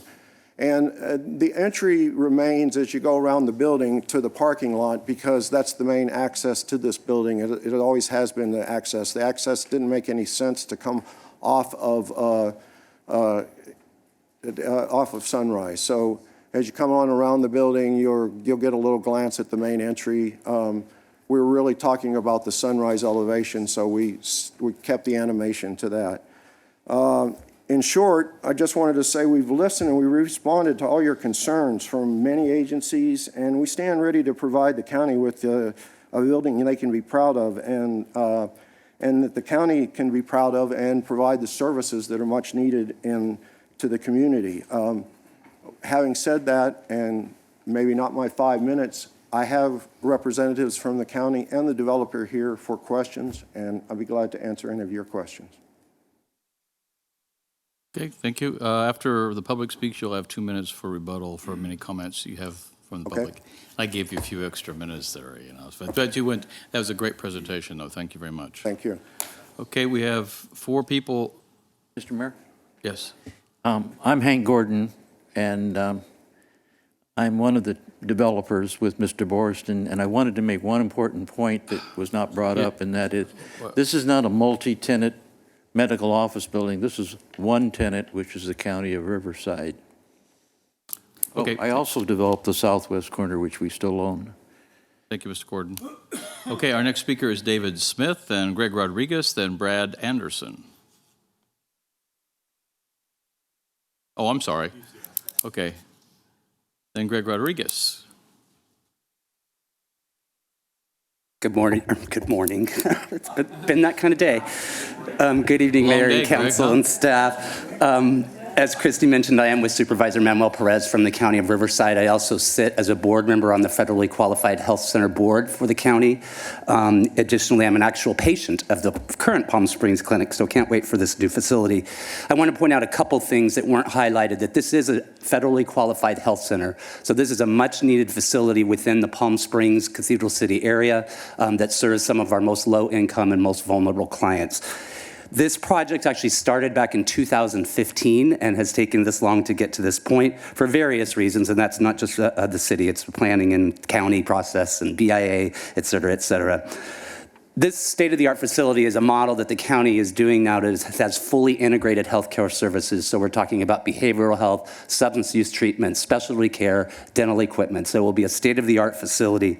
If you actually look at the site, I actually also want to emphasize what wasn't brought up is that the reason that we sold the building on Sunrise is because we sold it to Desert AIDS Project for their Vision 2030 plan. And we really wanted to partner with them to make that reality happen.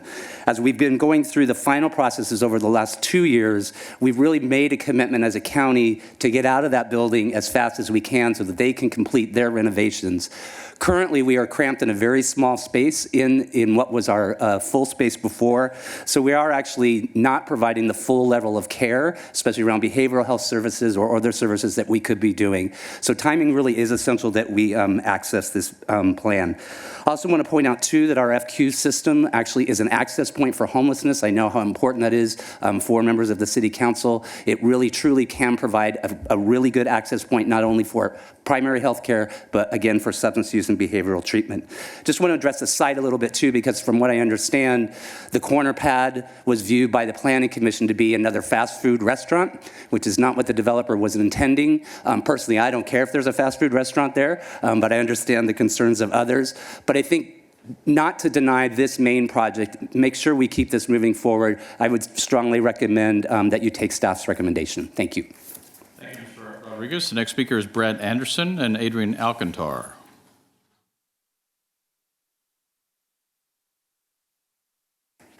Hello, Brad Anderson, City of Rancho Mirage. I would strongly hope that you would approve this building as is, with no conditions.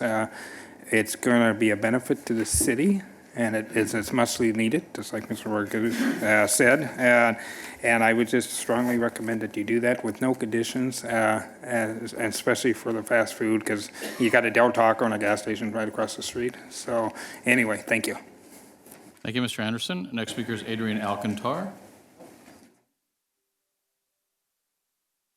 Good evening, Adrian Alcantar, candidate for Palm Springs City Council District 2. I'm in support of the appeal by Sunquist EMC to approve the major architectural application for the construction of the Medical Plaza.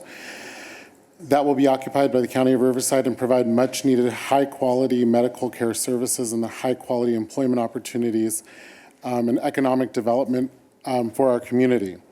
I think the layout is better than the main building near Andreas rather than Tockwitz, and will provide a better flow for traffic, preserve views going west on Tockwitz towards downtown. I believe the applicant has addressed the concerns that were raised, and they have submitted a quality project. I recommend approval of the appeal. Thank you. Thank you, Mr. Alcantar. Les, did you want to speak? Okay. Les Young? Good evening. My name is Les Young, and I am also a candidate for City Council in District 1. I think this building needs some changes. I think we have to have this building. I think it certainly needs to be there. But I do not want to drive down Sunrise and see the back of a building with no access. It's going to look like they flipped the building around. I'd really like to see access for people who might be using public transportation to access the building rather than having to go to the other side of the building to get in.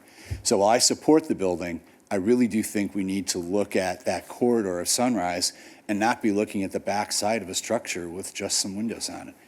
Please talk about it, but I'd love to see us make that change. Thank you. Thank you, Mr. Young. Okay, the applicant has 2 minutes for rebuttal, if you'd like.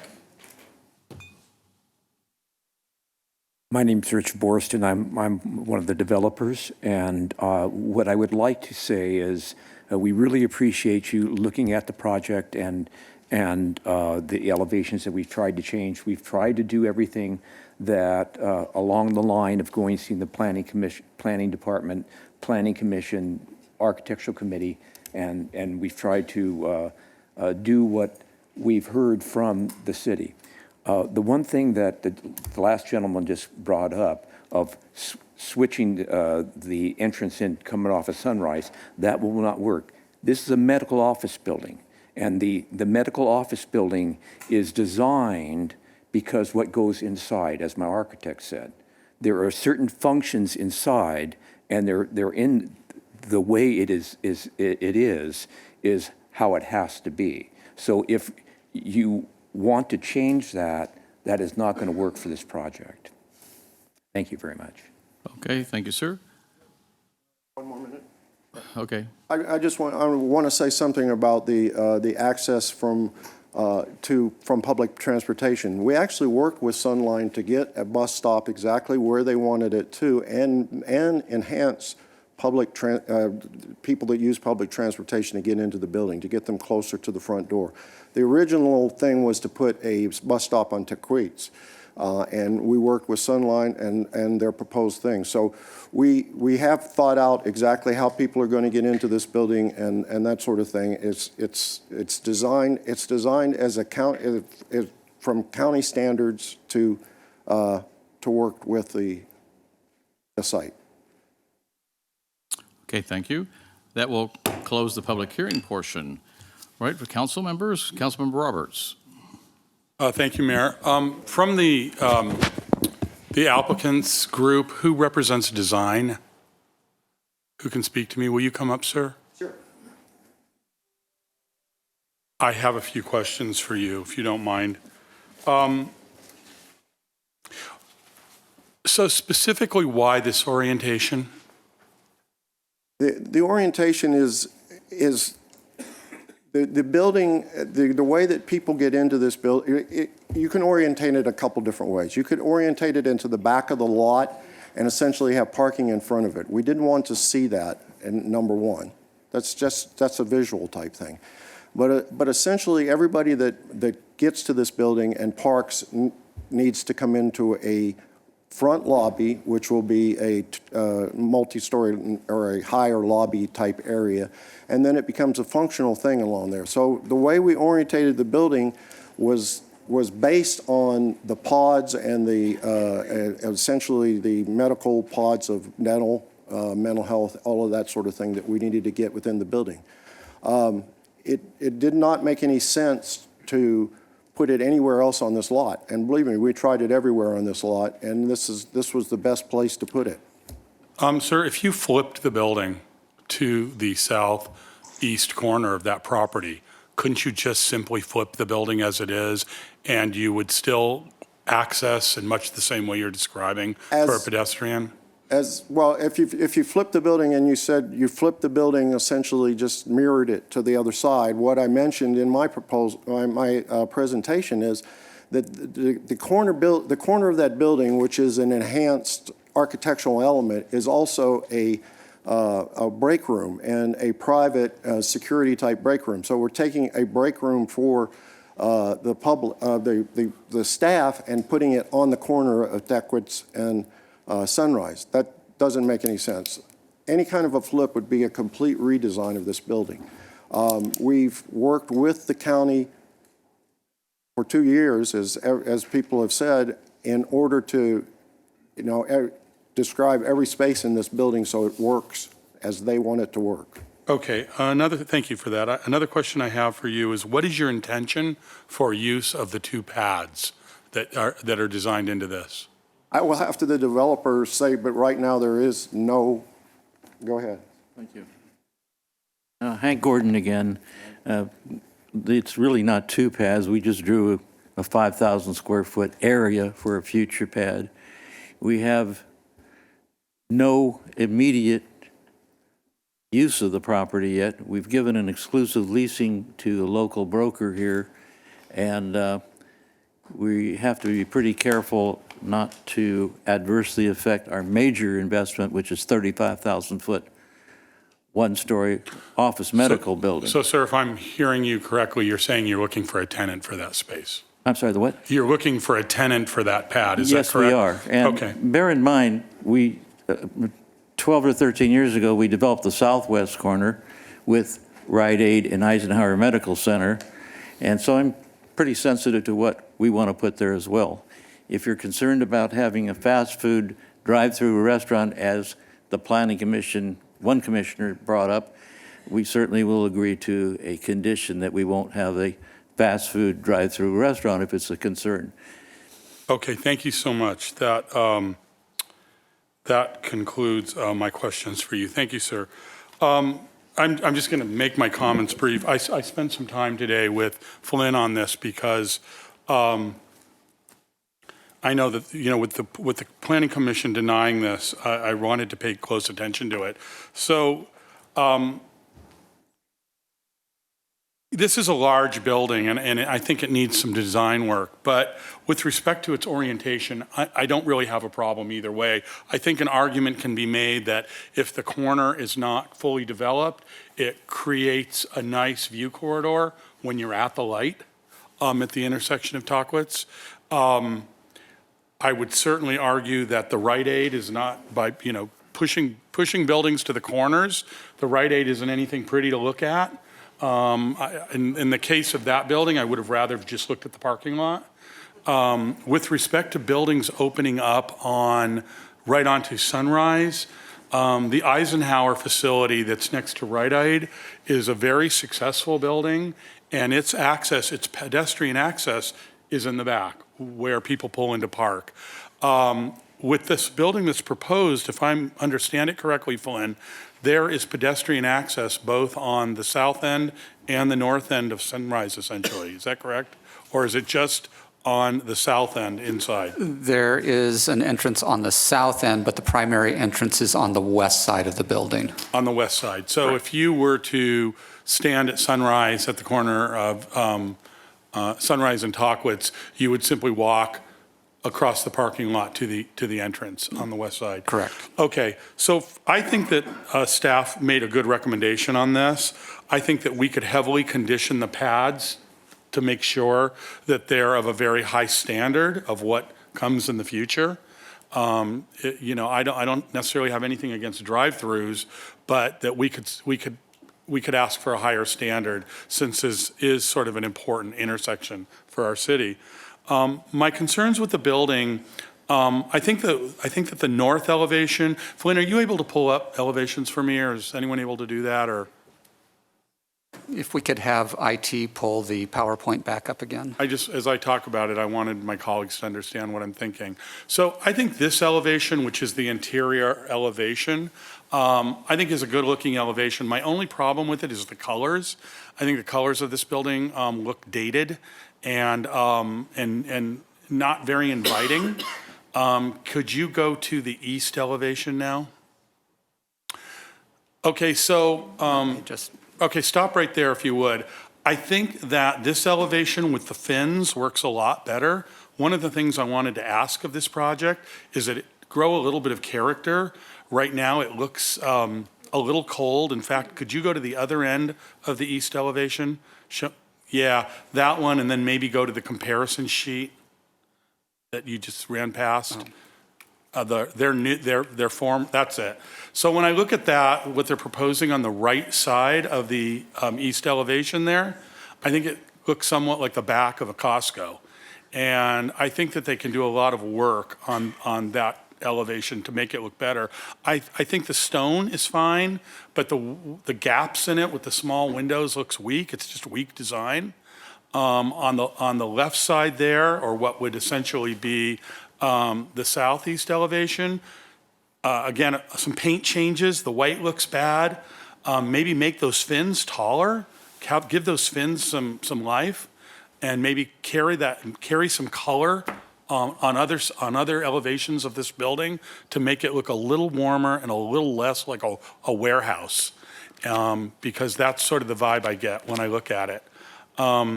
If you could go to the north elevation. Let's see. There you go. I think this is a very attractive a piece of this building. I think if we could carry some of those design details around to the rest of the building to give it some character, that would help a lot. Obviously, this building's going to look a lot better with mature landscaping. Maybe we condition them that they come in with larger specimens than what the planning department might normally allow in terms of trees and things, so we get some of the character that we're actually looking at rather than seedlings, which is what we normally see for the first few years.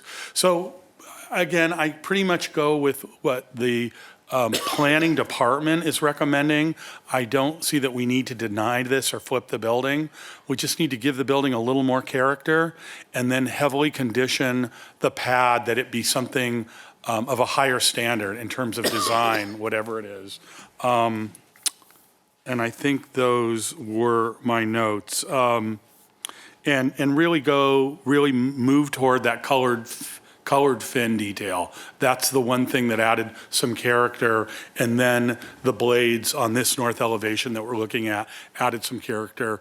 Remember when you're designing here in Palm Springs that we're like no place else. People hold us to a higher standard and they expect some character and some color. And so I would hope that you guys can do a little better on that. Those are my thoughts. Councilmember Middleton. Thank you, Mr. Mayor. I feel like I'm back on the Planning Commission with Councilmember Roberts. We did this many times. We did, yeah. and you've stolen all of my lines. I'm sorry. But you'll say it better than I do. I doubt that. This was actually the slide I wanted to get to, and I'm still struggling to understand why that has to be at the northeast corner as opposed to the southeast corner. And that it's a break room on the inside doesn't, I don't get it why that's a problem with it being on the southeast corner. Is Is that a question? That's a question.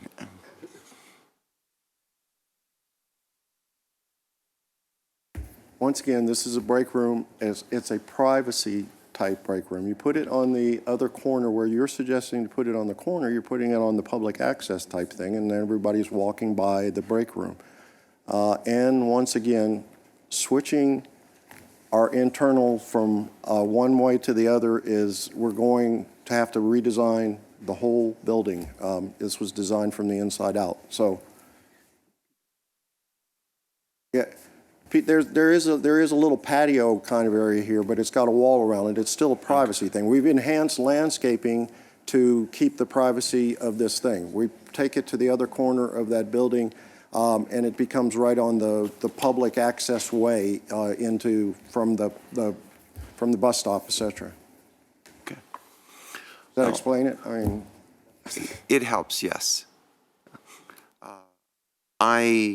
I'm taken with the arguments that Councilmember Roberts made, and I thought the director made a very good recommendation, so my inclination is to support Councilmember Roberts. I think it is going, though, to be critical that the building that is ultimately at the southeast corner be one that is very accessible and something that does look attractive. I am not concerned about the entrance being to the rear. I have been at the Eisenhower facility too many times, and I know that that works. Last question, though, that I do have is, can somebody show me exactly where the bus stop is going to be on this project?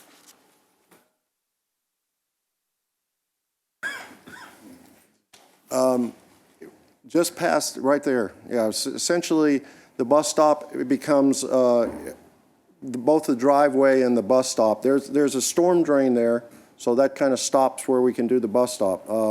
We've worked with Sunline. Sunline has a certain distance in their bus stop, and obviously the distance for the bus stop. But the bus stop is, if you could do the spotlighted thing again, is right there. That's centered on it. So people would go from there along the south face of the building and then into the west entrance from the public bus stop. And is there a bus stop on Tockwitz, or is that the only bus stop for this? I can't answer everywhere on Tockwitz, but there's not one in this vicinity. The other bus stop is on Sunrise at the Eisenhower building. There are two different lines that would serve this building. Right. There is an additional bus stop further to the south, on the south side of Sunrise, and then there's also a bus stop further to the west on Tockwitz. Okay. And if I'm a disabled person who's riding on that bus and get off, is there going to be someone who I can call in advance who will provide help for me to get from that bus stop to the building? Or? I have to say no, but essentially we're having to provide the bill. We have to provide. I see other heads behind you shaking yes. All right. The county accommodates that. Also, we have to design, as you know, as past planners, we have to design to the public bus stop. We have to design handicap access. That being the sidewalk along the south of the building and to the west entrance. All right. Thank you. Councilmember Holstage. Thank you. I just have a few questions, possibly for staff, and then I'll give my comments. Though I'm grateful for J.R. Roberts for serving on the council. I'm going to miss you when you're gone because you are good at design, and my colleagues here have been on Planning Commission. It's hard to follow. I have not been on Planning Commission, but I do my best here. So I just had a few questions. One about the parking requirements. So are there more spaces than they're required? Currently, there speak to are, that? certainly. Yes, there are more spaces than what is required. As the applicant has identified a pad site, there needs to be parking for that building as well. We don't know what the uses of that are going to be. So there is more than enough parking to serve both the medical building and the pad site. So the additional parking is because of that pad site? Correct. It's interesting as a building that seems to be designed around parking when thinking about the future as less cars and less parking. And so I very much don't like to walk through parking lots to get somewhere. I don't like the asphalt, and if you're walking a service dog or something, it might be hard. Is there a walkway from the pedestrian entrances to the front and the entrance of the building? There is from the public sidewalk. So for example, on Sunrise Way, there will be an ADA accessible route into the building from the public sidewalk. Coming from Tockwitz Canyon Way, there isn't a sidewalk through the property itself, but if you go around the perimeter to Sunrise Way, that would be the accessible route into the building. So there it's Sunrise Way, and it has the indent where there are some lines there. Is that a paved or a path with a sidewalk that goes to the front, or is that parking spots right through the asphalt there? I lost the pointer. So the shaded area here is the sidewalk. I see. Into the building. Okay, thank you. And are there charging stations included? The applicant has indicated that they will have charging spaces available. Thank you. And then I know the Planning Commission had been looking at pollinator plants when they were looking at the landscape design. I don't know if that was just our former chair who made sure that that was always included, and that's no longer, is that included here? I don't know that we've specifically looked at the plant variety to see if there are pollinator plants. Typically, we use the lush and efficient guidelines from Coachella Valley Water District for drought-tolerant plants. So I don't know that we've specifically identified pollinator plants. Okay, thank you. Those are all the questions I had. Thank you to the county for investing in Palm Springs and opening this facility. I've also been a patient of your health system. It's one of the only places you can make an online appointment on the same day or next day, so thank you for that. I agree, this is such an important part of Palm Springs, an important intersection. I agree with all of staff's recommendations, which we can state for the record if you'd like, to maintain the building site. I don't think it's ideal. I would like to see it on that main intersection. I don't prefer that it's essentially around a parking lot when I don't think that's the transportation of the future. But here we are. I don't want to force you to have a redesign, and that's not my area of expertise. So I think it's an important building and an important project. I'm very much excited about the jobs that it'll bring to Palm Springs. So thank you. The fast food, I also, I don't have a preference about if it's fast food or not. We can talk about that, but I do think the design standards should be higher. So I support staff's recommendation to maintain the building site, to make the future pad site a primary gateway feature that would require Planning Commission and AAC approval, and then to establish a subcommittee review of AAC and Planning Commission members to work on the final design elements. Is that accurate for the staff's recommendations? That's correct. You quoted them exactly, so there we go. Thank you. Thank you, that's all I have. Mayor Pro Tem? Thank you, Mayor. Well, I'll be brief since everyone's already spoken. And sort of, well, yes. Okay. I was looking this way. But yes, you haven't spoken either. I share some of the same concerns. It was unanimous not to approve this at Planning Commission. I know there's some changes to it. So as long as staff's recommendations, the comments that Councilmember Roberts sent be included with that, and to make sure that it's both planning and AAC subcommittee review. And I presume that means review and their acceptance of the changes, correct? Yeah, I'd want both involved in the process, not just AAC. That's the only change from the staff recommendation, as Councilmember Holstich mentioned. Could you say that again? I'm sorry. Sure. Then it's both a subcommittee made up of members of both planning and AAC. Okay. And with that, I'm done, Mayor. All yours. Okay, thanks. I really wanted to hear what our two planning experts who were experienced had to say, and I think Councilmember Roberts and Councilmember Middleton are right on.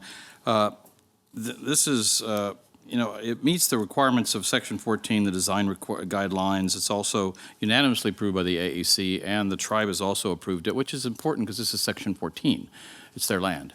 So I think all those things are very important. I don't think, no offense, I don't think this building is ever going to win a architectural award, but it's pleasant enough looking. But I think Councilmember Roberts is correct. It needs to be a little spruced up as far as the colors. I mean, it does look a little boring with the browns and things. That's not Palm Springs. Palm Springs is not brown.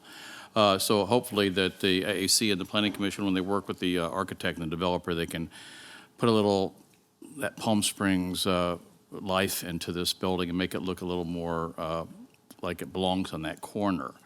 And as far as the fast food, we know that In-N-Out Burger's not going to go there. They don't like us anymore. So I agree with Councilmember Roberts and the rest of the council that we should allow this to go as it is with some tweaking on the design. Councilmember Roberts? You were back. I would just simply say that with respect to parking, I agree with Councilwoman Holstead. I would just say in a medical facility, you know, I think that oftentimes people are transported by vehicle and they don't want to be in a public transportation situation or other means, or an Uber if they're feeling badly. They might want to be brought by a friend or on their own. So I don't think offering parking here is a bad idea. And I also think that a rear entrance offers a little bit of privacy for people entering this building, and they might appreciate that considering how this building serves the public. Flynn, do you have everything you need? Essentially, we want to review colors. We want to review architectural detail.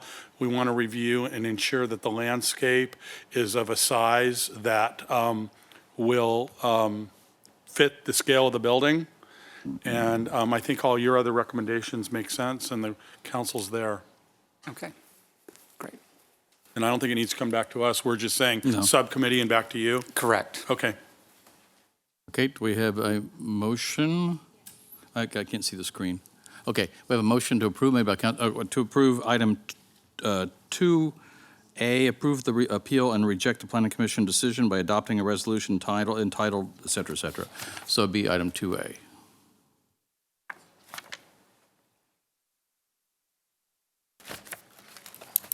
That motion passes 5-0. Okay, thank you. I want to thank you. Thank you. Our next item is item 2B, an application by the City of Palm Springs, California for Class 1 Historic Resource Designation of the Thomas O'Donnell Golf House, the O'Donnell Golf Course, and associated buildings located at 301 North Bellardo Road, case HSPB number 123. Staff report, please. Mr. Mayor and members of council, we are very pleased to bring this item to you. As you may recall, there was a request at council back in June that before the end of the mayor's term that we bring the O'Donnell Golf Course Clubhouse to you, and so we're proud to bring that to you today. The Historic Resource Report was prepared by the Palm Springs Preservation Foundation. Mr. Steve Kalon wrote the report, and so we appreciate their work in putting that information together and doing the research and preparing the application for this. In terms of the nomination, it includes not only the clubhouse building, but also the golf course and the associated buildings. And I'll just briefly go through those buildings with you. First of all is the O'Donnell Golf House residence, or the clubhouse. We have also listed in your resolution the character-defining features. And so that identifies the critical elements that we wish to preserve. There's also identified what we call the non-contributing features. And so those are additions or other things that are not important to the character-defining features or the original construction of the buildings. And so I just wanted to make it clear that in your resolution you have a list of those items. So as we move forward into the future, if there are changes or things that are requested, we have the list of character-defining features to use as our criteria in evaluating any changes. The next structure is the Ojo del Desierto carriage house and chauffeur's apartment, built in 1925, which is located on the south side of the golf course at the driveway entrance up to the O'Donnell house on the hill. We also have the O'Donnell Gate Lodge, where the Committee of 25 also meets and has their meetings, originally built in 1926 and expanded several times since then. And then the golf shop itself and a smaller building, the restroom structure, is also included in the nomination. We've included that as, again, the collection of buildings on the golf course.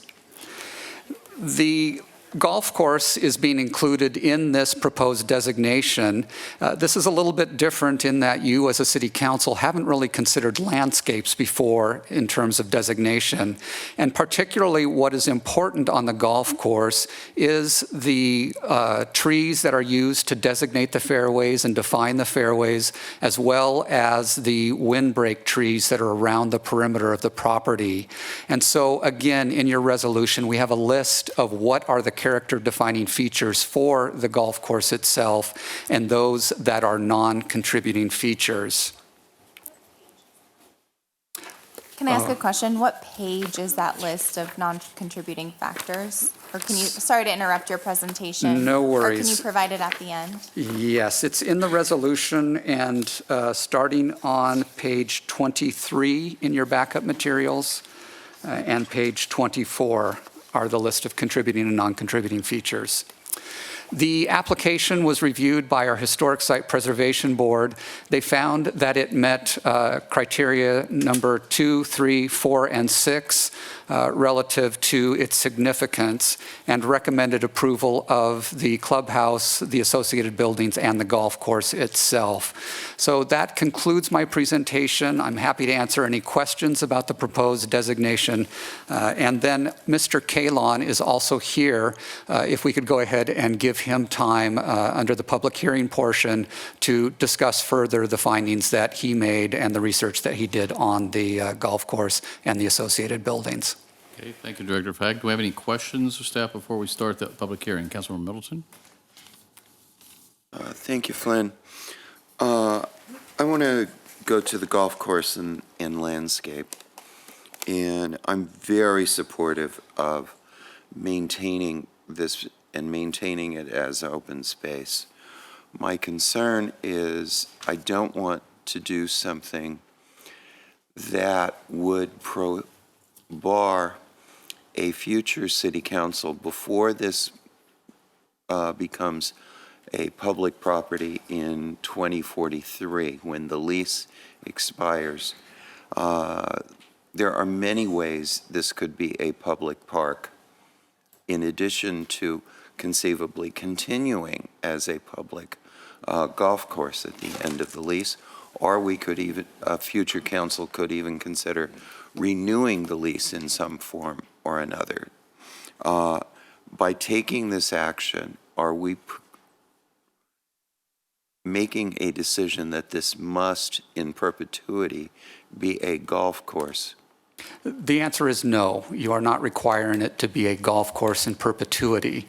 What you are doing is requiring that the character-defining features, and in this case, the trees defining the fairways and some of the other landscape features of the golf course, be maintained.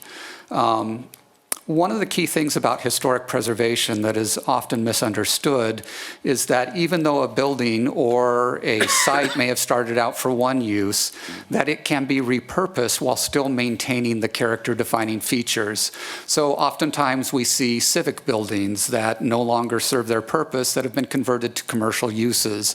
We see Carnegie libraries that have been converted to condominium apartments or things like that. Similarly, on this type of open space, there is no requirement that it be maintained as a golf course. Obviously, there are deed restrictions on the property that it be maintained for a public park or public purpose, but that doesn't necessarily require that it be a golf course.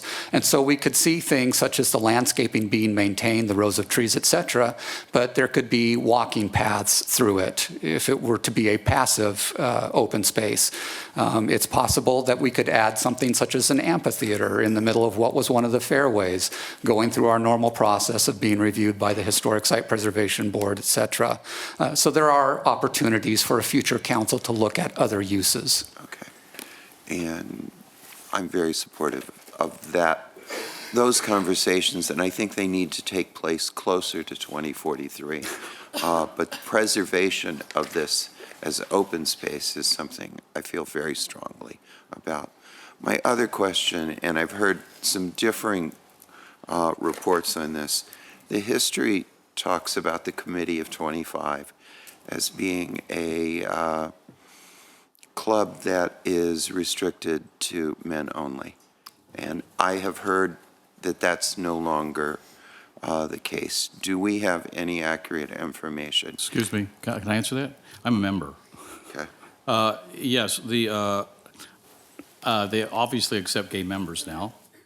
And also, in the last year ago, the club started inviting women members, so we do have women members. And also, at every one of the functions, at least half the people there are women. And even when it was all male, once if the husbands died, the women continued to be members in their husband's stead. But now women are members in their own stead.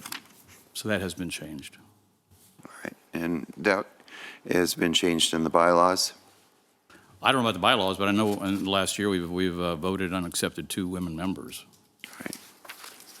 Thank you.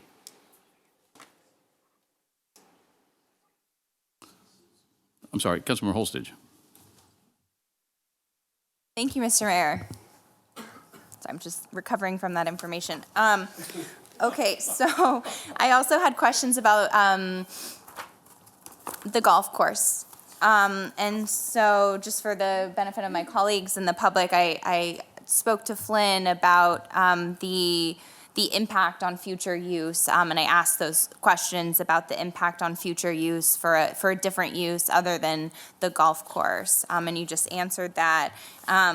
For the page 14 that you listed out to me, the contributing features of the golf course. So I just want to be clear about which portions of the golf course would be included as contributing. So what would need to be maintained if in fact in 2043 the city council decided to have a different open space use?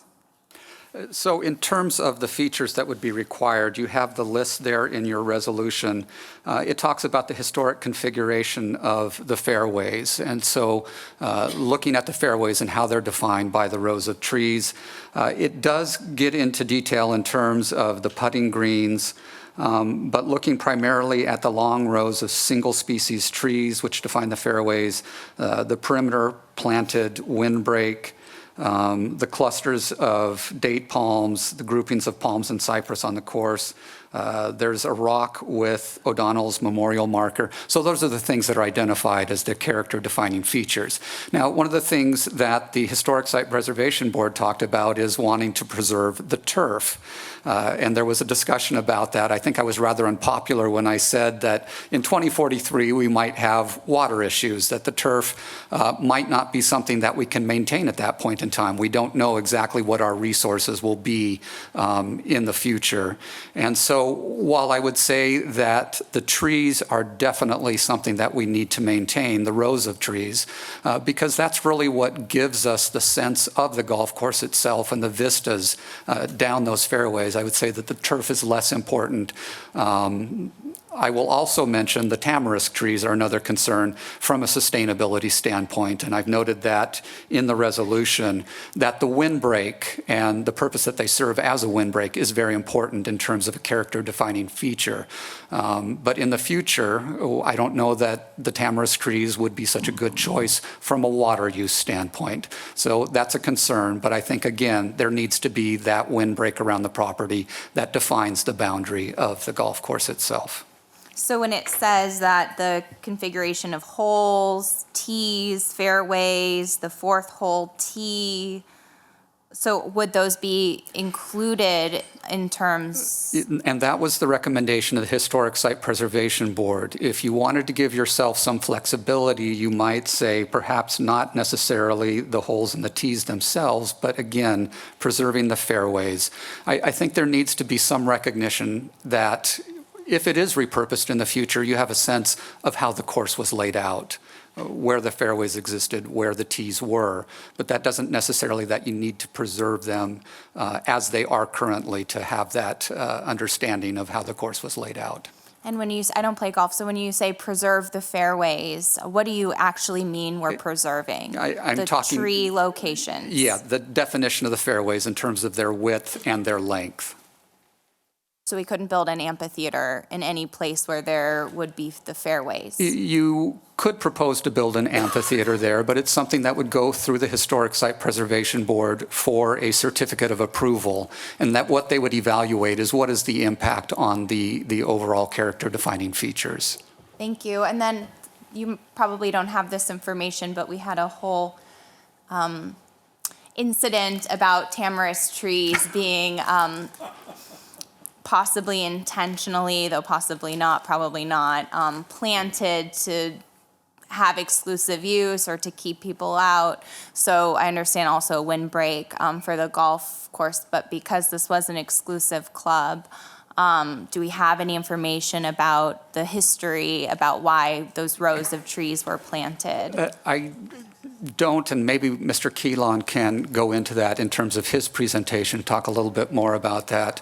I would just assume that as we also use the tamarisk trees along the railroad line as a windbreak, that during that period or era, that was a common solution to deal with wind issues here in the valley. And I would note that unlike our golf course, this golf course, we can be assured they were put there to keep people out, would be my guess, yes. Thank you. And then I have a question that might just be a policy question, but what are the benefits for the city in designating the golf course itself historic, since the city owns that property already and could already control the use? One of the key things that is of importance to the city is I believe that this is the first course, the first golf course in the Coachella Valley, and certainly one of the longest operating courses in the Coachella Valley. I think from a historic standpoint, that's something that is of importance to the city, is to designate it because of that importance of the golf course. Secondly, the layout of the golf course, the views, the vistas, things like that, were also pointed out as being very important. And something that brings visitors here to the valley is the scenic qualities of the course. So those are reasons why we would look at designating it and protecting it. Thank you. I have no other questions. Thank you. Okay, Mayor Pro Tem. Great, thank you. So just based on some of the emails I got on the golf course specifically, concerned that if we don't do this, there'll be condos or hotels built on it. That's not possible, right? It's deed restricted as open space. Correct. It's both restricted in the deed. As I had mentioned earlier, the deed requires that it be a public park or for public purposes. Secondly, the city's general plan designates it as open space, and so that's an additional protection there. Right. So let's just say the vote was to make the golf course Class 1, which would be the first time we did something like that. And when it reverts to the city, a future city council decides they want to do an amphitheater, and the trees actually hinder the kind of use they want for a park or open space. What then? What would happen is that the city would then take the application to the Historic Site Preservation Board. The Historic Site Preservation Board would then review the application to see if there's an impact to the character-defining features. Depending on the design, there may not be an impact. Again, we wouldn't know that without knowing the specifics of it.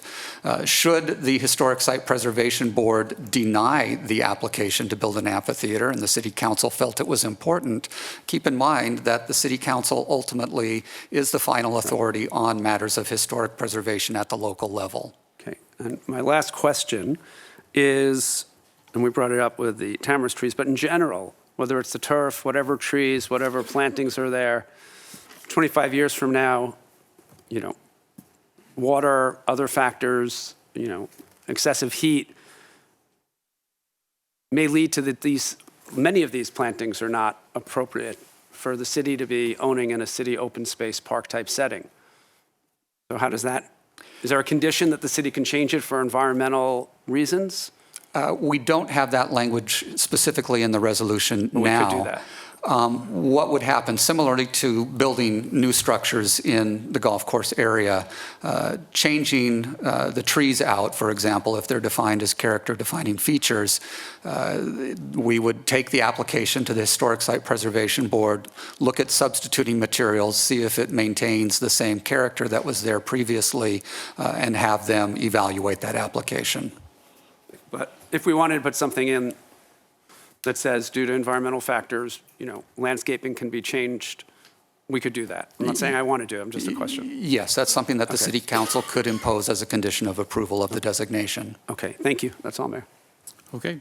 Any other questions of staff before we open the public hearings? Seeing none, we will open the public hearings, and the applicant, I believe we have someone here to speak on this for 5 minutes. Good evening. Thank you, Mayor Moon and council members. My name is Stephen Keelan. I'm Vice President of Palm Springs Preservation Foundation. And I was really delighted a little over a year ago when the Board of O'Donnell asked me to write this nomination, because in my opinion, this site is the most historic spot in the Coachella Valley that hasn't been designated. And one of the reasons, it's the last living link to the two of the most important non-tribe members, pioneer people who created Palm Springs as we know it, and that's Nellie Kaufman and Thomas O'Donnell. Nellie Kaufman, as you probably know, ran the Desert Inn, which really put Palm Springs on the map. It was a 35-acre site where the museum and the new downtown is, where the new park is going in, so it's logical that that park should be named for Nellie Kaufman. She was one of our founding mothers.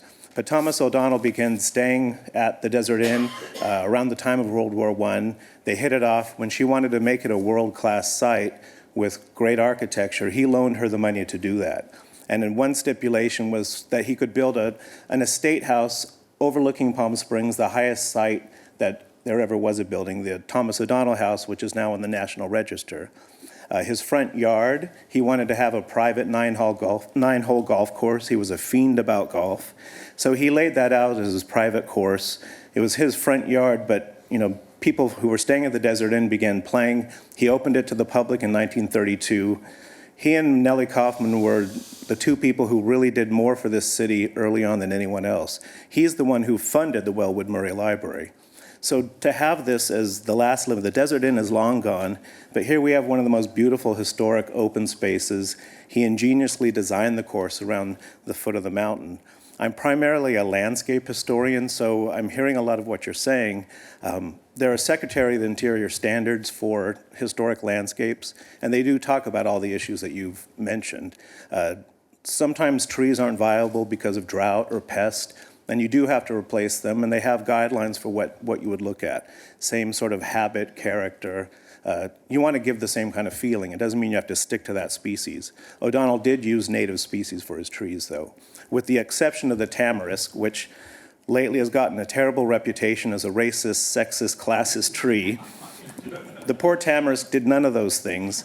That tamarisk windbreak predates the O'Donnell Golf Club. He bought that, and it was already surrounding that, and so he retained that. The tamarisk tree is a really, really important tree that defines early Palm Springs. It created the windbreaks that helped the railroad be where it was. They grew fast. They were kind of aggressive tree. I think in this one location, I would never recommend planting another tamarisk, but if we can, to keep some of those, it really tells the story of Palm Springs. But if you don't, it's, to keep the idea that that's a windbreak, find another tree that has the same character. So I really support the whole nomination. It's important in 2043 when this either becomes a public golf course or he willed it to be the Thomas A. O'Donnell Municipal Park with only public purpose, or it reverts to his heirs. So what you need to know, what that city council will need to know in 2043 is what are the important character defining features that really describe why this place is important. It doesn't mean you can't put an amphitheater. It doesn't mean you can not adaptively reuse it for something else. It just means be mindful of what these things are. If you can weave it into there, great. If you have to take some of that out to do some public benefit, then you're more informed on how to do that. That's what any questions? Thank you. Okay, thank you. And if we have any questions, we'll call you up.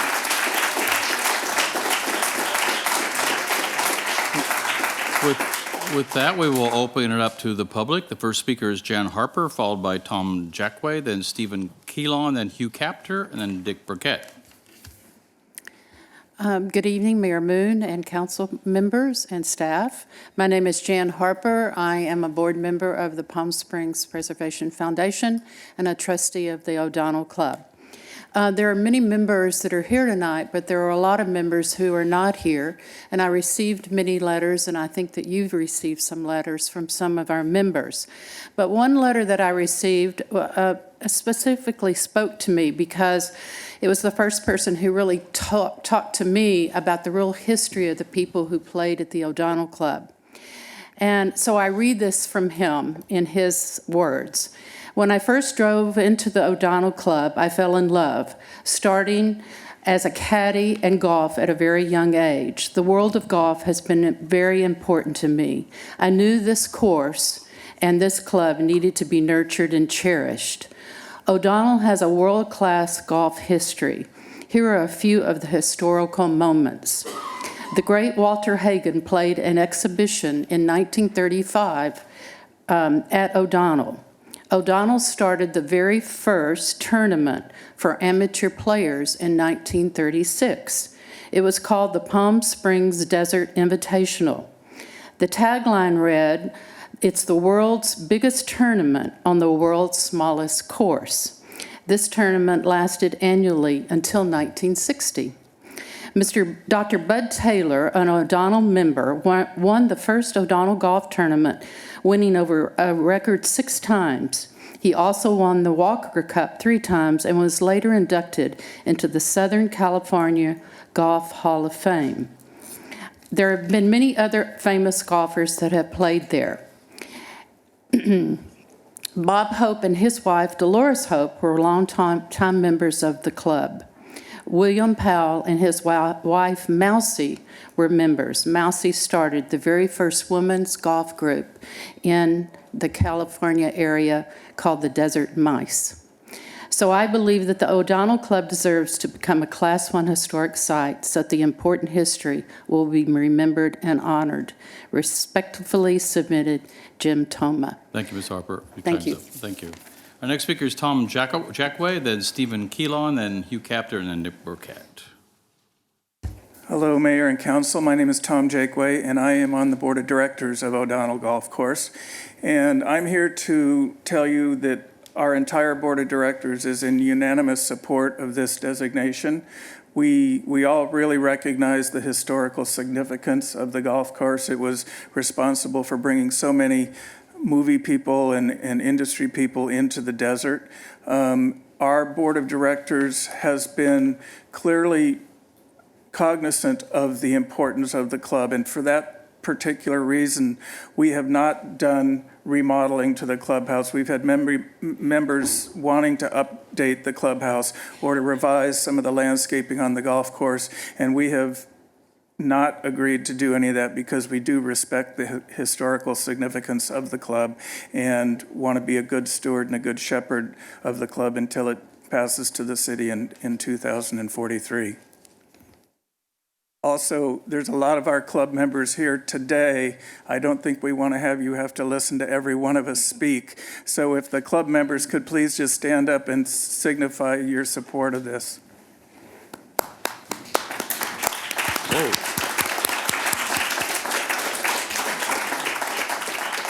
Thank you. Thank you, Mr. Jackway. Next is Steve Kalon.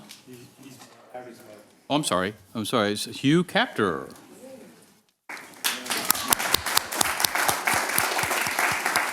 Thank you. Thank you, Mayor and City Council. I just want to talk about a little bit of history. I came here the first time I was on a weekend leave from Camp Pendleton in 1951. Little did I know at that time that in 5 years, I was going to spend the rest of my life here. But that's what's happened. But back then, there was so many places. There was the Desert Inn. There was Smoke Tree Ranch.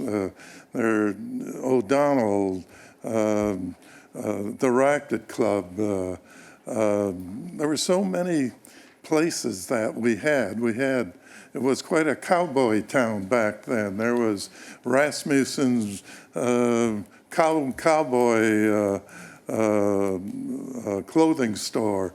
We had parades with horses, and people walked around and dressed like cowboys.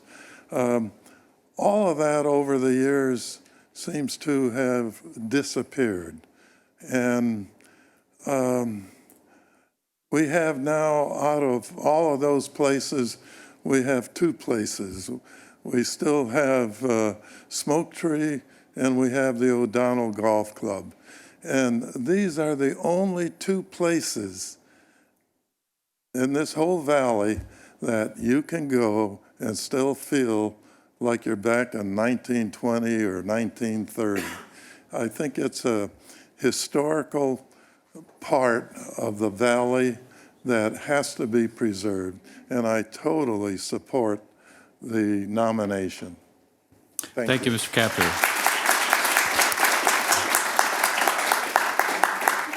Our next speaker is Dick Burkett. Here I am again following someone like Mr. Hugh Capter. So I'll be brief. I normally don't appear before you for each of our nominations for the HSPB because there are many and we're very grateful for them. But tonight, this particular nomination is extremely important, I feel, to maintain our history and legacy.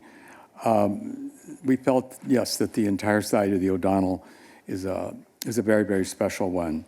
At our recent meeting, we submitted a nomination for all of the structures, which we supported. There are many reasons that make this property extra special, and they really were, I think, beautifully pointed out in Tracy Conrad's article this weekend. So I won't go into those. What I would like to make mention of is talk about the landscaping just a moment. When I first joined the board 6 years ago, I never heard any discussion or mention actually of landscaping. But since the arrival of Mr. Stephen Keelan in town, I must say that the awareness has been heightened a great deal, and I'm very grateful that that's happened. So it is a very, very important agreement. So I think that, this is a piece of history, and why would we want to nominate or designate this property that's already owned? You're also honoring it by doing so, very much like you've done with the Plaza Theater, actually the City Hall where we are, and the Francis Stevens Park. So I'm here to obviously ask for your support and your consideration. Thank you so much. Thank you. So we have anyone else wishes to speak? City Clerk? No further speakers, Mr. Mayor. Seeing none, we will close the public comments. I usually speak last, but I'd like to kick this off. When we did the State of the City 2 years ago, it was the 80th anniversary of Palm Springs, and I went to the Historic Society and got a bunch of really cool photographs of Palm Springs in 1938. And a lot of these photographs showed really iconic buildings in Palm Springs that were gone. The Desert Inn and the Racquet Club and other important buildings. But and downtown looks so much different than it does today.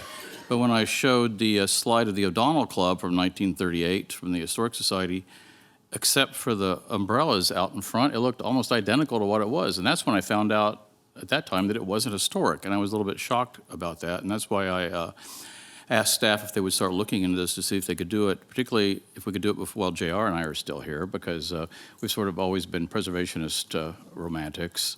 But it's more than romanticism. I mean, it's a real history of Palm Springs. If you look on page 41, there's a timeline of this site, and it goes from 1925 to 1969. And that really outlines the entire history of Palm Springs and of our city since the very beginning, before it was even a city. And if you read about, as someone mentioned earlier, some of the members of this were Bob Hope, Bing Crosby, William Powell, Gerald Ford, Clark Gable, Kirk Douglas, Gordon McRae, Phil Harris, Hoagie Carmichael, Johnny Weissmuller. I mean, it's just a real history of Hollywood and Palm Springs in those early days. And even in this report, there's a picture of a biplane that landed 99 years ago in 1920 on the primitive golf course back then, and that was the first airplane to ever land in Palm Springs. So there's just an incredible amount of history here. And I know that people, sometimes people get a little concerned about what if they want to change something later on in 2043.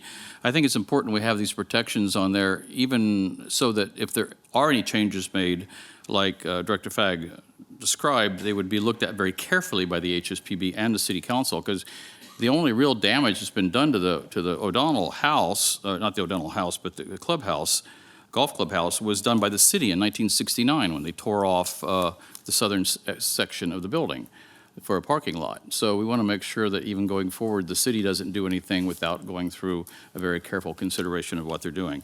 And the fact that, starting in 2043, and I figured, Christy, you'll be 57 years old then.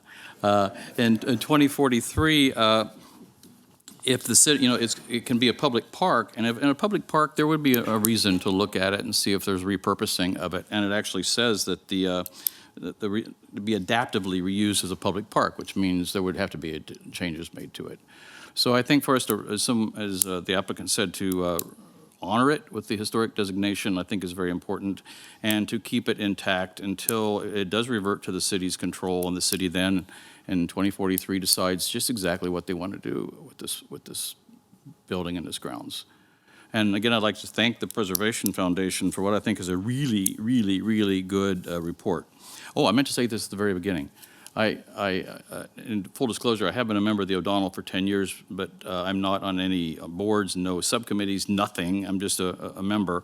And I'm also a member of the Committee of 25 for the past 2 years, but I'm not on any board, no committees, nothing. So I talked to the city attorney, and that doesn't recuse me from anything. So, Councilmember Roberts? Thank you, Mayor. I'll actually be brief on this. I think it's low-hanging fruit to preserve the buildings. They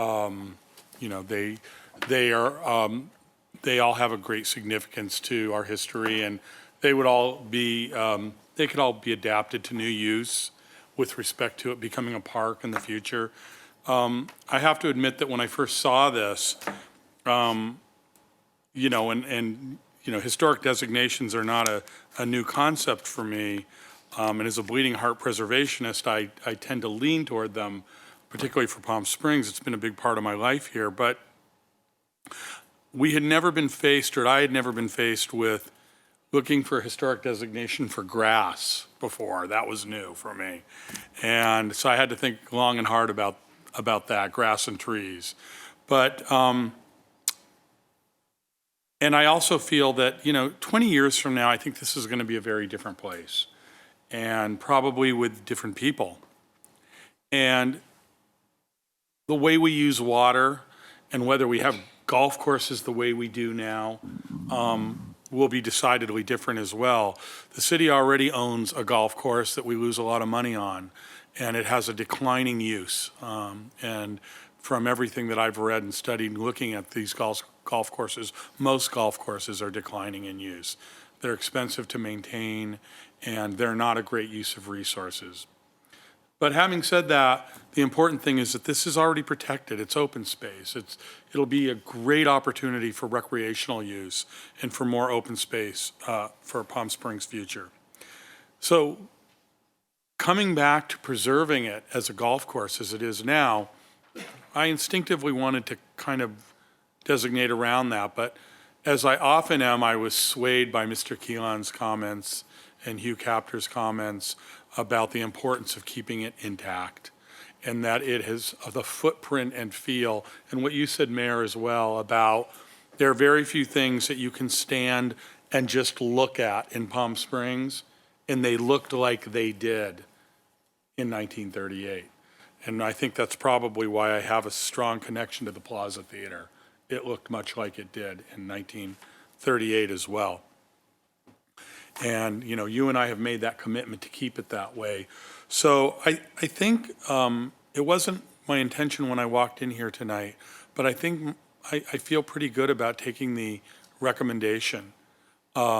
the designation and doing a full designation, knowing full well that in 20 years it will always be open space, and they may have to get rid of some of the grass, and probably some of those trees will be dead by then.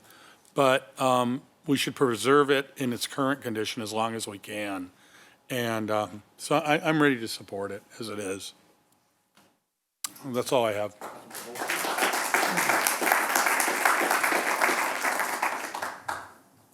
Thank you, Mr. Mayor. Thank you. I always appreciate your comments, and I'm glad you went first or went before me on this. And thank you to the mayor who has invited me to the O'Donnell golf course, and that's the only time I've been is when you brought me there for lunch a few times when we had lunch. So thank you. I support the designation of all the buildings. I think it's incredible for Palm Springs history, and I love Palm Springs history. I have a hard time designating the golf course because I think that, and thank you to Thomas O'Donnell for his foresight to give this to the people of Palm Springs in 2043.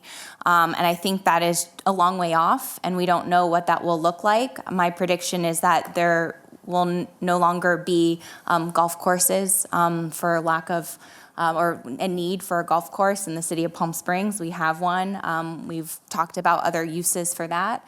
I think trees like Tamarisk trees that suck up so much water per day are going to be a significant problem for our environment. I can hardly buy a house in Palm Springs for how the climate will be here, what that will be like in 30 years. And I think the decision about the use, about the space, about the public park or the use for open space is a decision for the people of Palm Springs in 2030 or in 2040 in future councils. And I think it's already protected by the deed restriction. I think that the city council, that until 2043, the use will not convert. It's not gonna change. There's a wonderful board here full of people who care about the history of this golf course. They're not going to significantly change it. And so I don't see the need to designate the landscape at this time. Again, I think that belongs to the decision by the people of Palm Springs and what that use might look like in that world and in that Palm Springs that we can hardly imagine, just like the people in 1925 or 1950 could not imagine what the Palm Springs of 2019 would be. I have concerns about the trees and the blockage from the rest of the city. It's such an important law, and in downtown, I think it'll be a huge driver for people to use this public park. We're talking now about building our Central Park for Palm Springs, and so we think about when there are trees surrounding the perimeter of the park, really that keep people out or people don't know. I've talked to a lot of people who just don't even know the O'Donnell course is there because it is hidden. And I think that might be a problem when it's a park or a different open space use in the future. And I just don't want to bind the hands of people 25 years from now. Yeah, I'll be 57, so I'll be here. Hopefully not right here.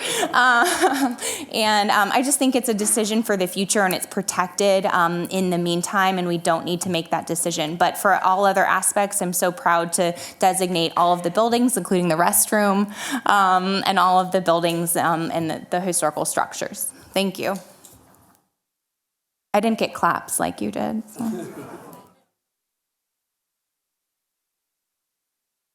So. Thank you, Mayor. I have to say one of my favorite things on council is historic preservation, and in part because of these amazing nominations we get. And this one was one of my favorites, so I want to just commend you for this. It's 117 pages, lots of pictures though, so people should go online and read it. I actually learned that sort of pit on the corner of Stevens and Palm Canyon that I go by every day many, many times near my house was the O'Donnell Reservoir. I did not know that until I read this report. So you really do learn a lot about history through these, and I thought it was a great job and a really great job by staff.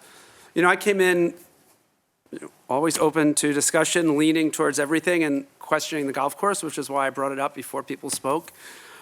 But I think where I'm coming out on this, and I want to hear everyone speak, is that we should preserve the golf course. And the reason, the landscaping on this, is that that future council, as I understand it from our planning director, does have flexibility.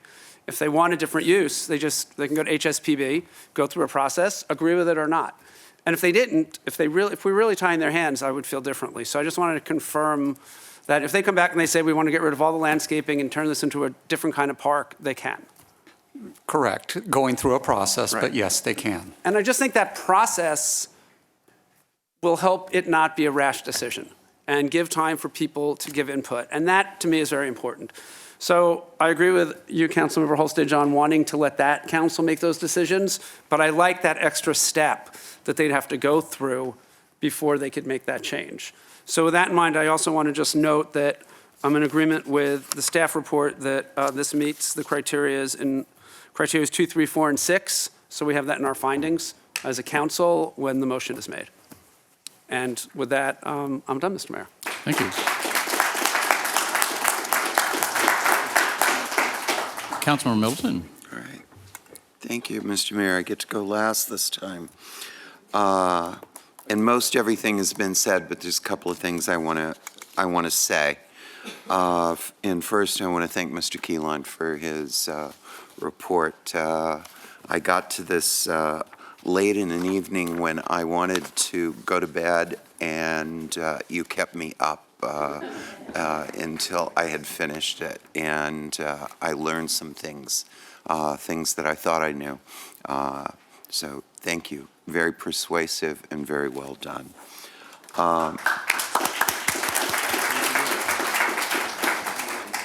The first time that I was invited to go on to the O'Donnell course was to give a presentation to one of our neighborhood organizations. And I was just stunned, as I think everyone else is, who walks on those grounds for the first time. For those of us who have had the privilege of benefiting from Mr. O'Donnell's insight both in building the course, but in the lease arrangements that was provided to the city, we have clearly seen an example of an exceptional human being that chose our city to leave his legacy in. I think it is important as we start to move towards 2043, when this becomes a public park, that we have greater public access to these grounds and to these buildings. And I know there is many opportunities that the public has now, but everyone in our city should have an opportunity to see what a treasure there is there. With that, I want to thank the members of the O'Donnell Golf Course for the work that you have done over the last 80 years to preserve this legacy. And what we need to do now is to make sure that we are able to preserve this legacy for another 100 years moving forward. It is a irreplaceable part of our community. I will tell you that if these grounds were being used today to house a club that did not admit anyone who was a member of our community because of their gender, because of their sexual orientation, because of their race, because of their religion, I could not support that continuation. So I am pleased to hear that that has changed, and I'm not going to go back and relive history for different ages. But we live today, and that is not something that would be acceptable today. It is not acceptable, and I'm glad to know that it's no longer happening.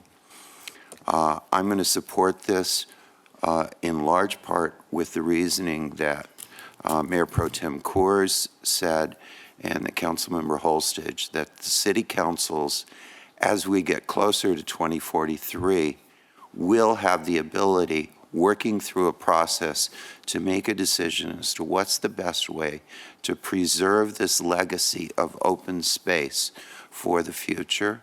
And I will close with a political announcement that I know will please many. I will not be on that city council in 2043.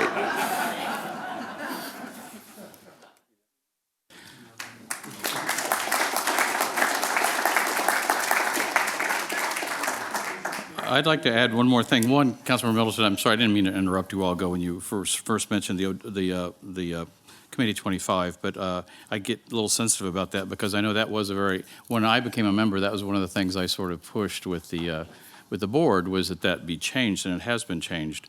But if you look up the the Committee of 25, since it was founded, this year is going to be its 71st anniversary. It's presented presidents, every week during season, there's a speaker who comes to speak.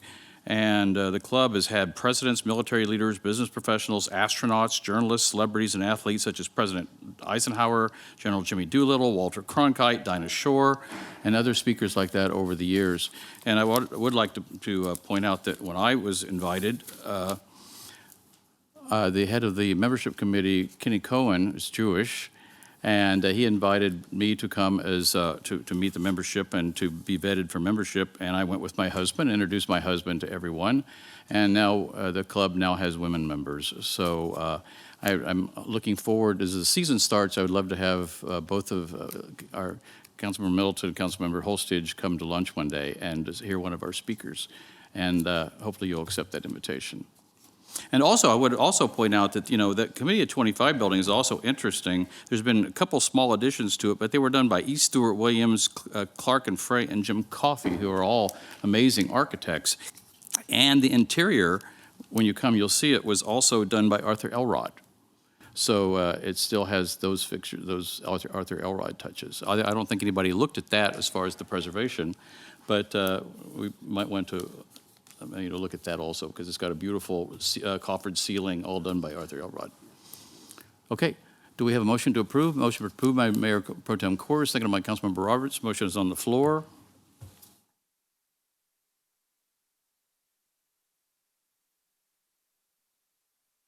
The item passes 5-0.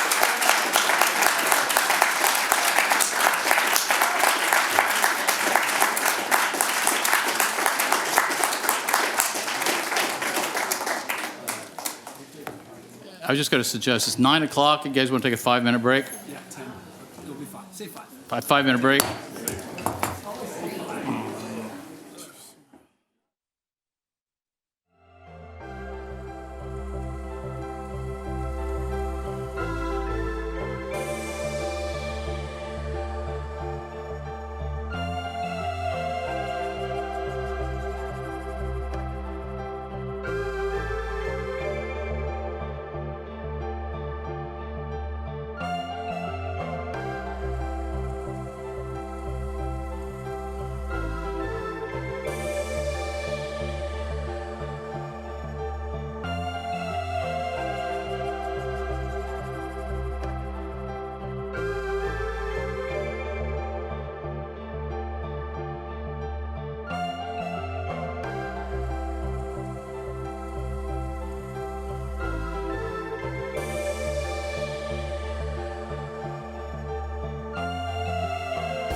We could reconvene, please.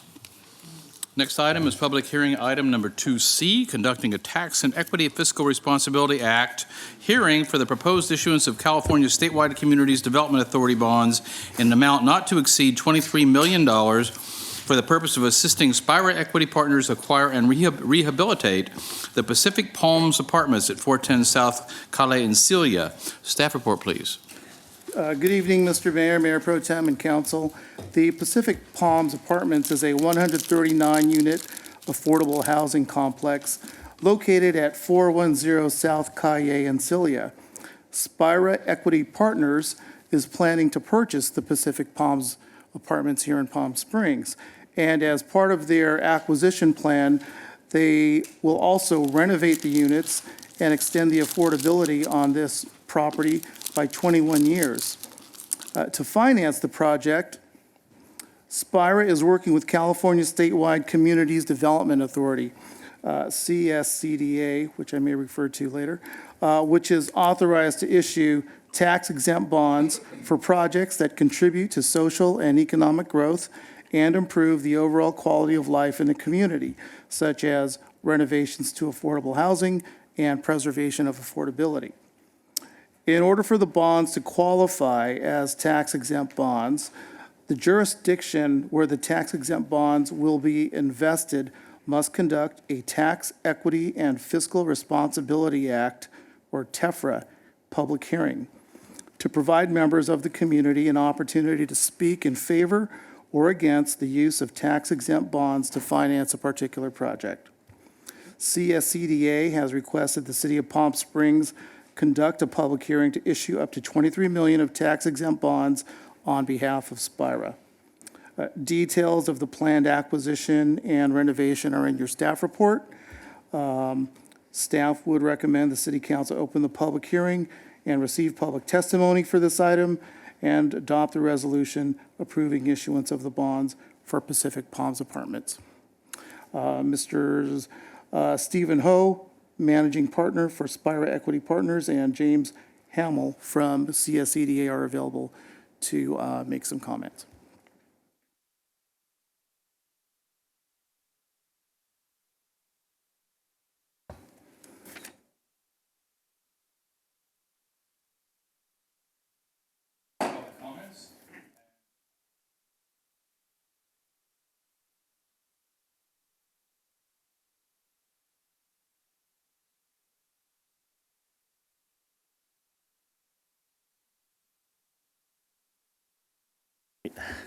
Evening.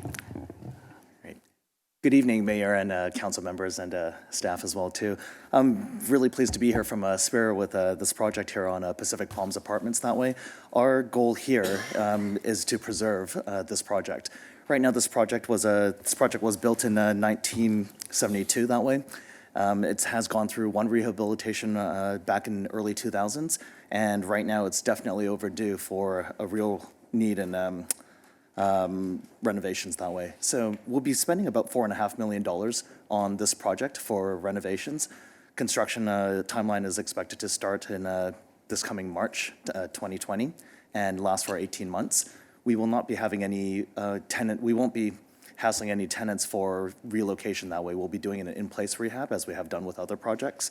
And a couple of things that I'd like to highlight are that what is mandated in this program is about spending $6,000 of hard costs per unit that way for each of these buildings. We're actually going to be noticeably above that because we really want to invest monies into these projects. So we'll be at about $32,000 of hard construction costs for each of these units. Included in that, we're going to be lessening the energy footprint post-rehabilitation, and we're committing to a 15% energy improvement post-rehab as well too.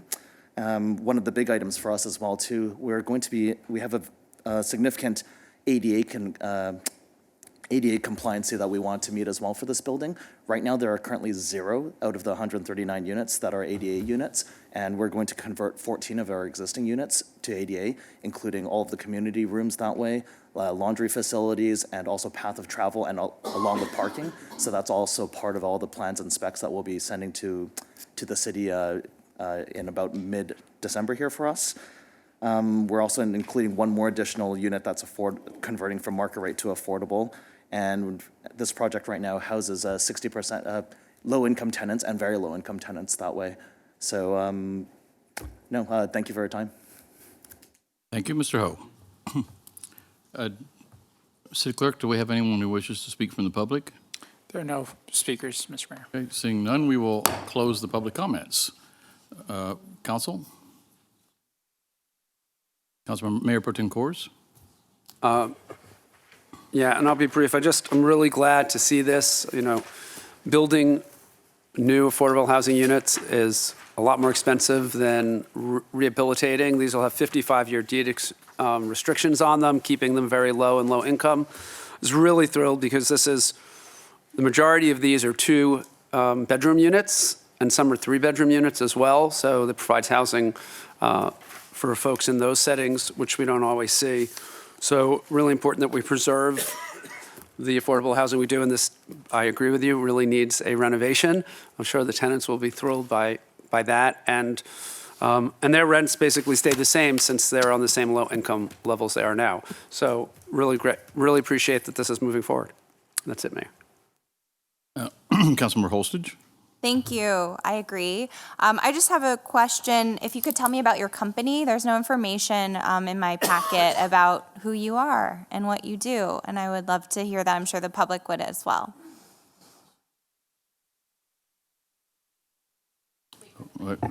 Yes, okay.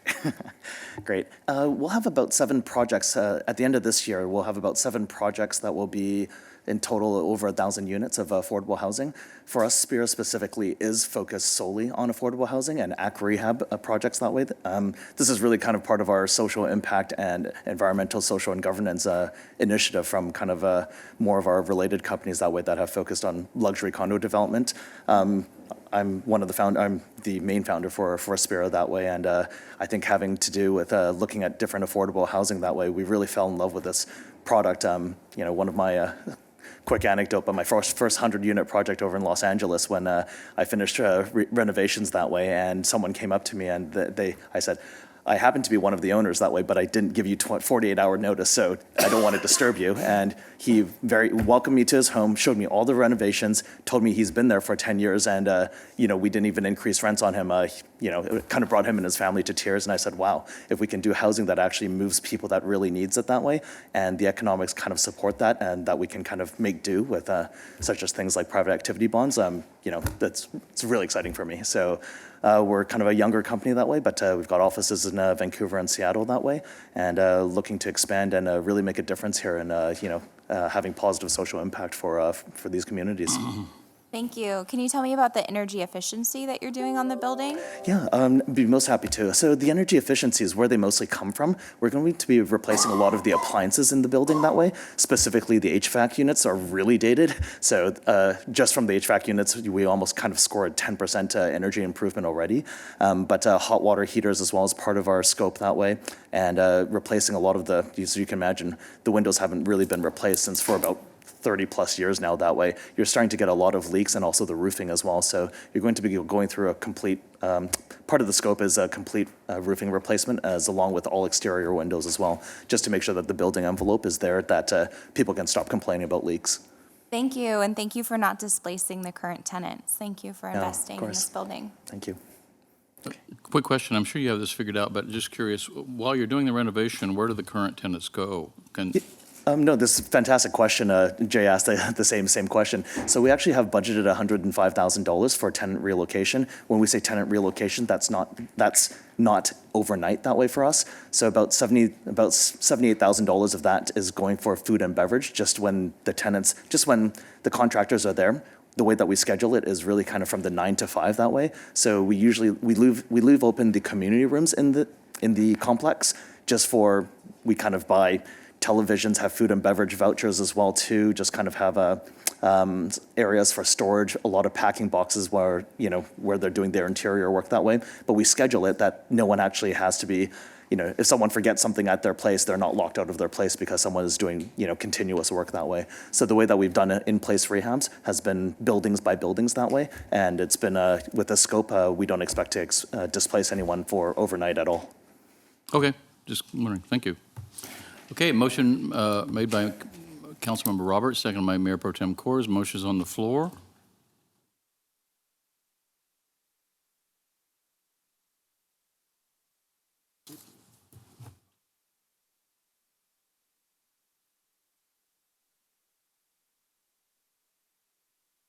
Something Councilmember Holster said. We don't have any ownership disclosure, and I just want to make sure we're not violating our rules in voting. Councilmember Coors, this item is a resolution simply conducting the hearing and authorizing a JPA, a separate entity, to issue the bonds. If and when this developer comes in for their entitlements, at that point they will have to fill out Okay. the. So we wouldn't the have a disclosure conflict form. even if we did? No, Okay. because this is a JPA. I just want to make sure. Thank you. If I could ask, though, even if it's not required in the future, I do think that disclosure is helpful for us to know who we're doing business with, so we can do our due diligence on that. I think would be really helpful. That item passes 5-0. Okay, thank you. Our next item 3A has been tabled to a later date.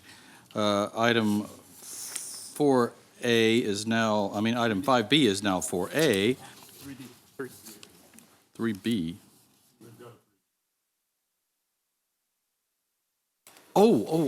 Sorry. Yes, I forgot to write that in on here.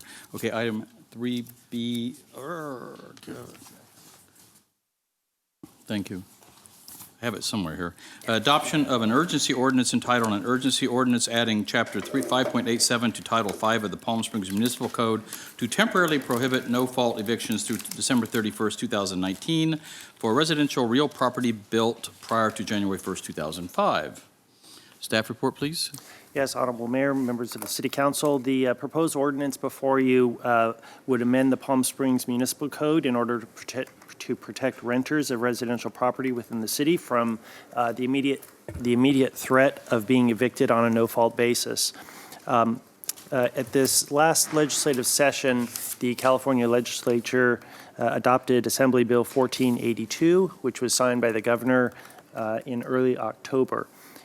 Over the last 2 weeks, the city of Palm Springs, as well as other cities in California, have received reports of landlords attempting to terminate their residential tenants' leases based on no fault, just simply at their election, as they are sometimes allowed to do, in an attempt to establish new tenancies at a higher rental rate because AB 1482 essentially establishes a new rental rate as of January 1st, 2020, and then contains caps on the amount of increases that the landlords can impose after January 1st, 2020. So what this ordinance does is it prevents any tenancies from being terminated on a no-fault basis, and it defines what no fault is, between now and January 1st, 2020. And therefore, it protects tenants from being terminated on a no-fault basis during that time period. The tenants are therefore able to remain in tenancy during that time period and until January 1st, 2020, which is when the new law takes effect. I heard a speaker earlier tonight raise two issues. One is that AB 1482 already applies. That's not entirely accurate. The bill goes into effect January 1st, 2020. It does contain a provision that says that if rents were raised after March 19th of 2019, but before January 1st, 2020, then there's a method for determining what the rent increase can be moving forward into 2020 and beyond. However, it doesn't currently apply. The speaker also mentioned that landlords will simply enter into 11-month tenancies in order to avoid the full application of AB 1482. I've read the bill, and entering into 11-month tenancies will not prevent the rent increase caps from applying under this new law. So I just wanted to clarify that for the City Council. So if it's the council's pleasure, staff and the city attorney's office would recommend that the city council adopt the urgency ordinance, and it would add a new chapter to Title V of the Palm Springs Municipal Code. It's based in large part on the ordinance that the City of Los Angeles recently adopted this past week, and it also contains definitions of no cause that are taken directly from AB 1482. So that concludes my presentation. I'm happy to answer any questions. Okay, Mayor Pro Tem Coors.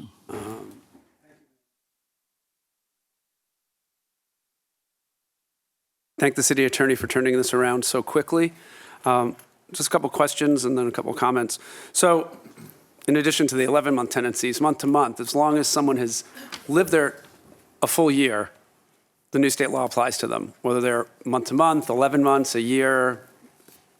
Correct. It applies no matter what. Correct. Okay. And on the retroactivity, even if it did apply to no-fault evictions, if you're evicted and then you have to go bring an action to try and get your apartment back after, it's a lot messier than just not allowing it now, Correct. which is sort of one of the goals of this. So there are several folks who reached out to me who did get eviction notices, who had been long-term tenants, to try and get in that window. Several are here today from several different buildings. And the goal of this is just to avoid that, where someone then has to come back and try and bring a suit after they've been thrown out. So it's just to get us in compliance with the state law in a way that avoids that necessity. So I really appreciate moving this forward. Thank you. Oh, Councilmember Holstage, sorry. Thank you. That was my question as well about month to month, so thank you for asking it. Thank you to the Mayor Pro Tem Coors for raising this issue. We've heard from a lot of our residents that their rents are too high and that rents are going up exponentially. And so I think this is such an urgent stopgap measure to protect rents, to avoid price gouging before this law goes into effect. So we hear that again and again, and thank you for bringing this to the council's attention, and it is an urgent item. We got public comment from Mr. Darrell Terrell about added language, proposing added language. So that's in our yellow folders, additional materials. Some of that would be to add language that the section doesn't adversely affect the rights of tenants under the rent stabilization ordinance in two places. Is that the city attorney? I know you looked at that, or you can have this copy if you'd like. Do you think that we should add that language to this ordinance, or is that already clear? I see nothing problematic from a legal standpoint on that language, no. I'd like to include that language if we can, so that tenants and people who are reading the ordinance will understand that they might still be protected under the rent stabilization ordinance, even though very, very few people in Palm Springs who are renters in apartments do fall under that ordinance. And then I saw that, I think that was the main additions that you said should apply here. Is that right? Okay, perfect. Thank you. I'm really proud to support this measure. Okay, we have a motion as amended by Councilmember Holstage, second by Mayor Pro Tem Coors. Motion is on the floor.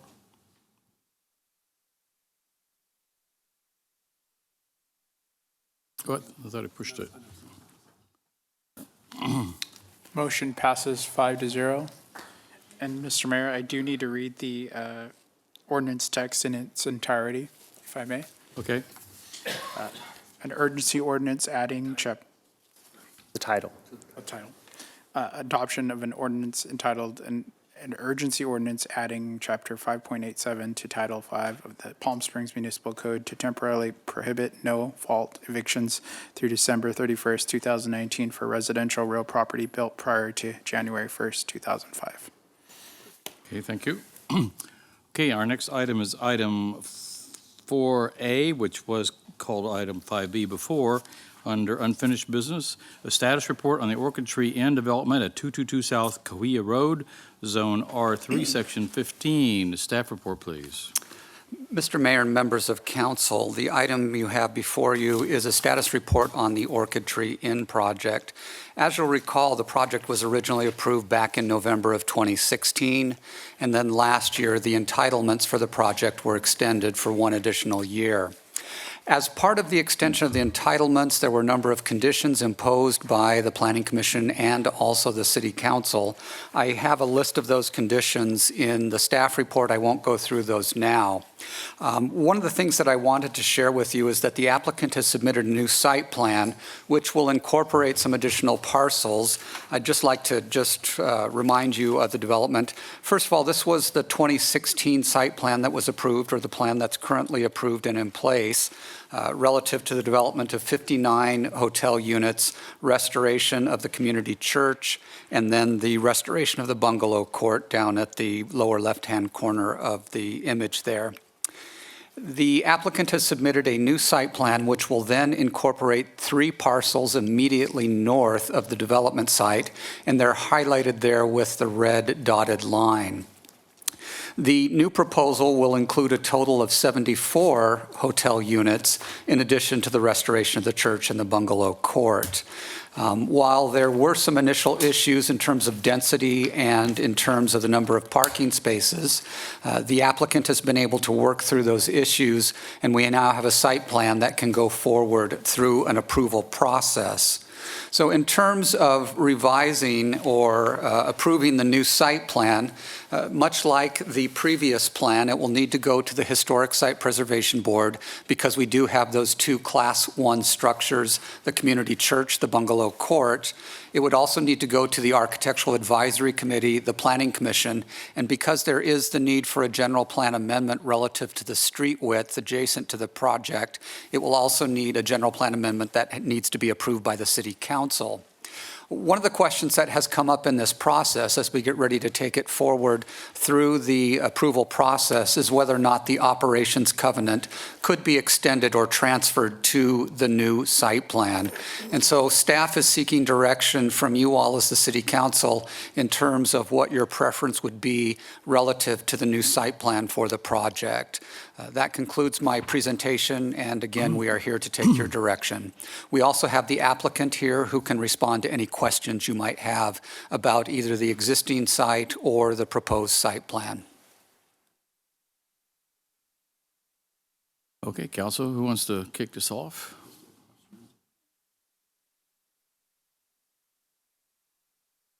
Councilmember Roberts?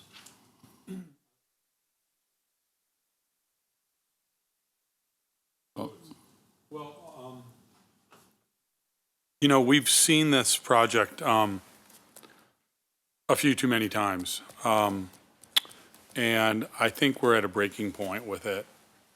I'm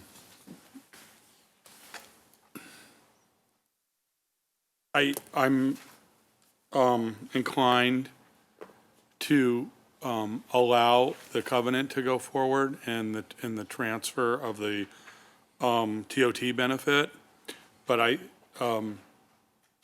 I believe that we need to put a very strong limit on how much longer we'll allow that extension.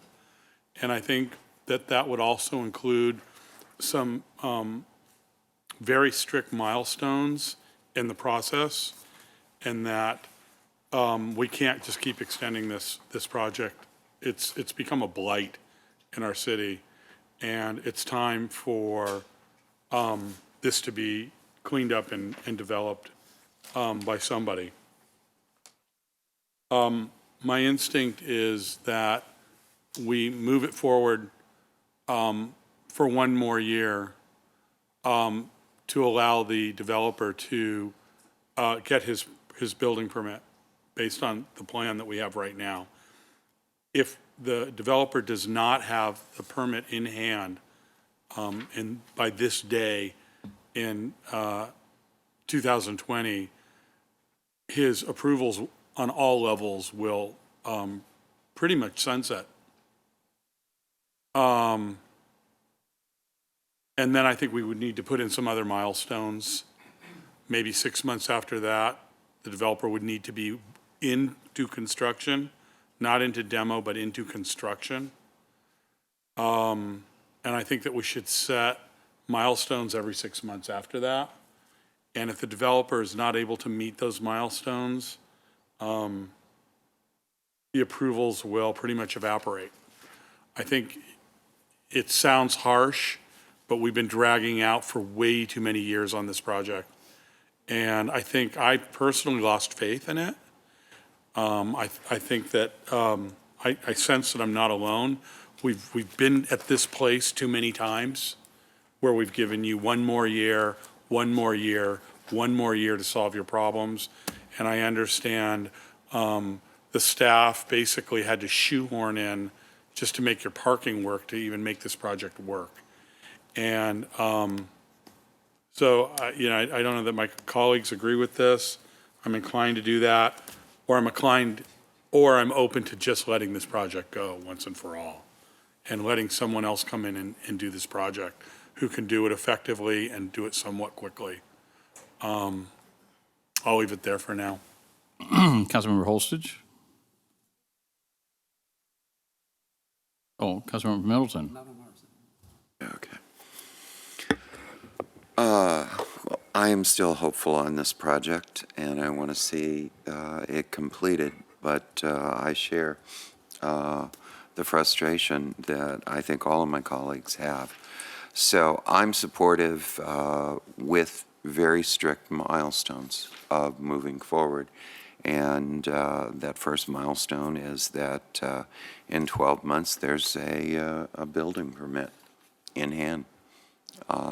Is that realistic, Mr. Director? I think it could be. One of the things to take into consideration is with the new site plan, it will have to go through the entitlement process. What we've looked at with the applicant is that the soonest we could probably get to City Council with the entitlement is either late January, early February, and that's, again, if everything moves according to schedule. What you would then need is to begin preparing the construction documents for a project of this size. I hope that some initial work has already been done since it's reusing some of the existing components that you have. So I don't think he's starting from scratch on the construction documents, but it would take some time to do. What you might envision is that once the entitlements are approved, that the applicant has 12 months to secure a building permit, and as Councilmember Roberts has indicated, that substantial construction must be underway in 6 months following that. So basically, you've put him on an 18-month schedule. So we're not starting the clock until there's actual approval? Until there's an entitlement in place. I think that would be the reasonable standard to apply. I think there may be some debate up here, but that certainly sounds very reasonable to me. Mr. Weintraub? Yes, I was going to ask you a couple of questions. That's it. And I'm sure you do have some things you would like to say. Always. Assuming that you had approval for this revision from AAC and the Planning Commission in the spring of next year, when would the doors open? Well, you're asking about the construction schedule. So, assuming without CEQA challenges, so we're ready to go, and finishing our construction documents, which I'm sure will have to be plan checked outside of the city with a third-party contractor because it's a large project, we would be able to get into the ground probably 9 to 12 months after the final non-appealable approval of the project. So using March 1st as a date, getting the plans in, getting the city to plan check it, getting probably 2 different revisions and turnarounds on that, you're probably looking at a minimum of 9 months to break ground, assuming that everything falls into place on time. I can't control how long it takes for the city to respond to our plans. I can only control the consultants on my end. And your best estimate on when you would open doors? Our construction schedule, well, right now I'm building a much more complicated project that's in construction right now.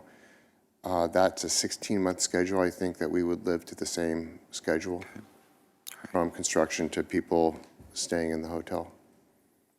I can support not starting the clock until there's approval.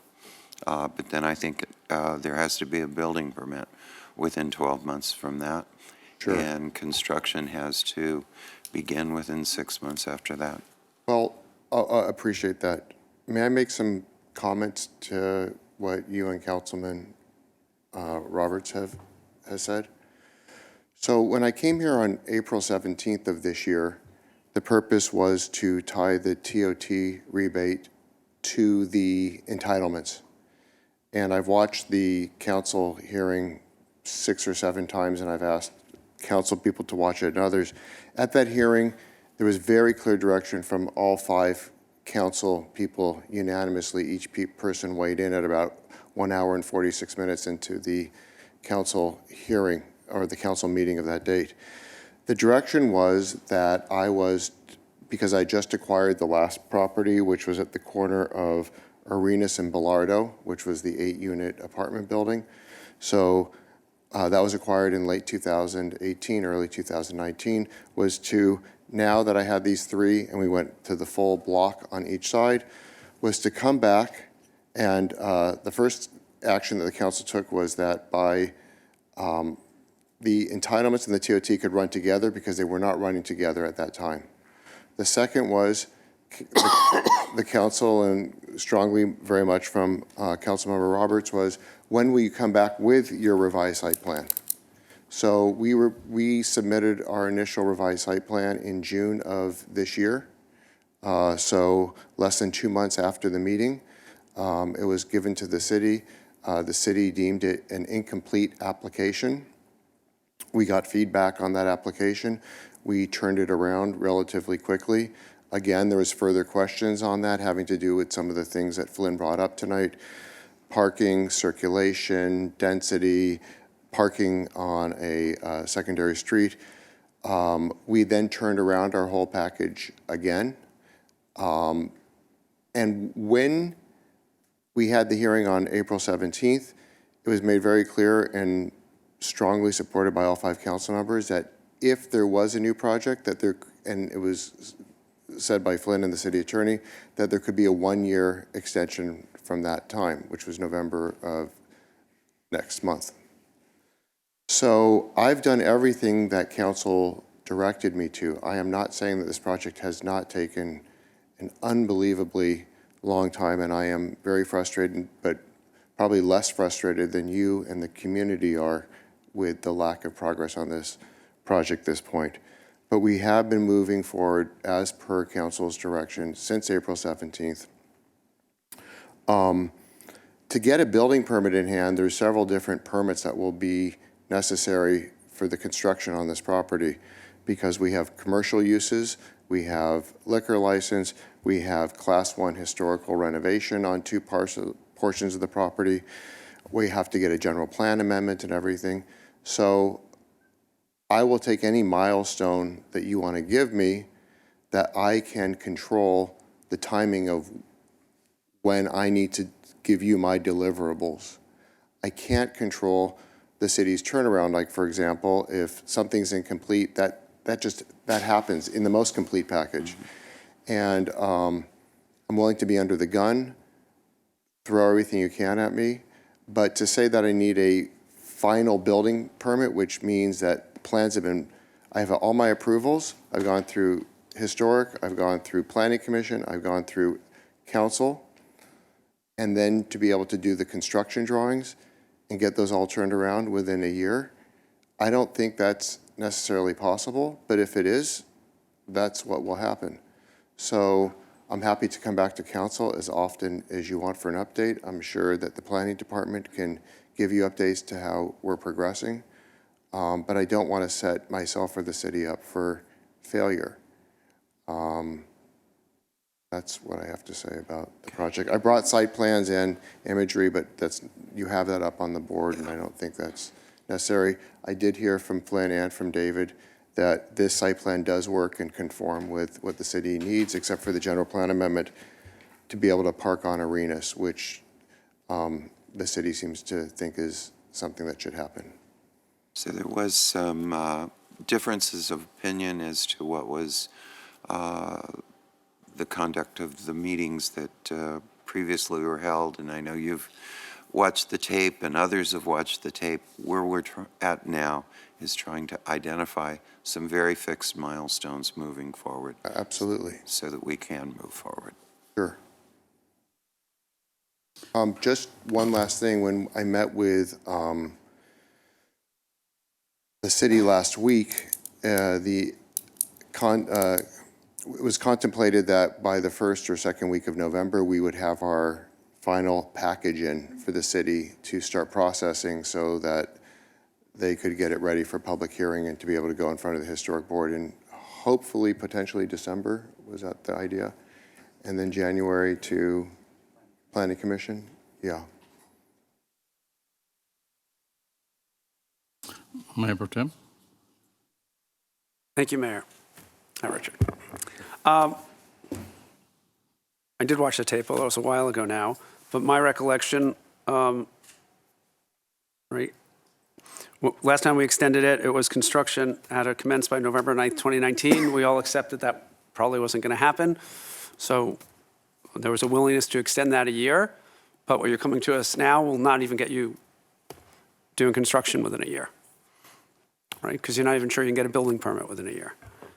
Well, I can commit to 9 months to pulling a permit from when I receive my approvals. So as fast as I can receive my And approvals. you can, how quickly then can you be in construction? From your Probably within 90 to 120 days after. So you won't make the that approvals deadline, come. but close, is what you're saying? Yeah, I shouldn't be. Okay. Well, yes. I'm not trying to be. No, that's fine. I mean, Yeah, I'm because just- I I'm trying agree with you. We indicated we'd be open for another year, but I think we're also unanimous in saying, that's it, we're done then. Correct. So we're now going past that. So I just want to be conscious that, I agree with you, we did say that, but now the Okay. chance of you being in construction by November 9th, 2020 looks slim. Correct. I had hoped that this process of my initial application in June would have gone faster. I take responsibility for the fact that it wasn't deemed a completed package until just pretty much in the last few weeks. So let me ask this, Flynn. How quickly can we move forward on these entitlements? I mean, we've done meetings of council. All those entities have reviewed this minus these changes, right? HSPB, AAC, planning, council. Can we all just all meet together at a special meeting and get this done really quickly?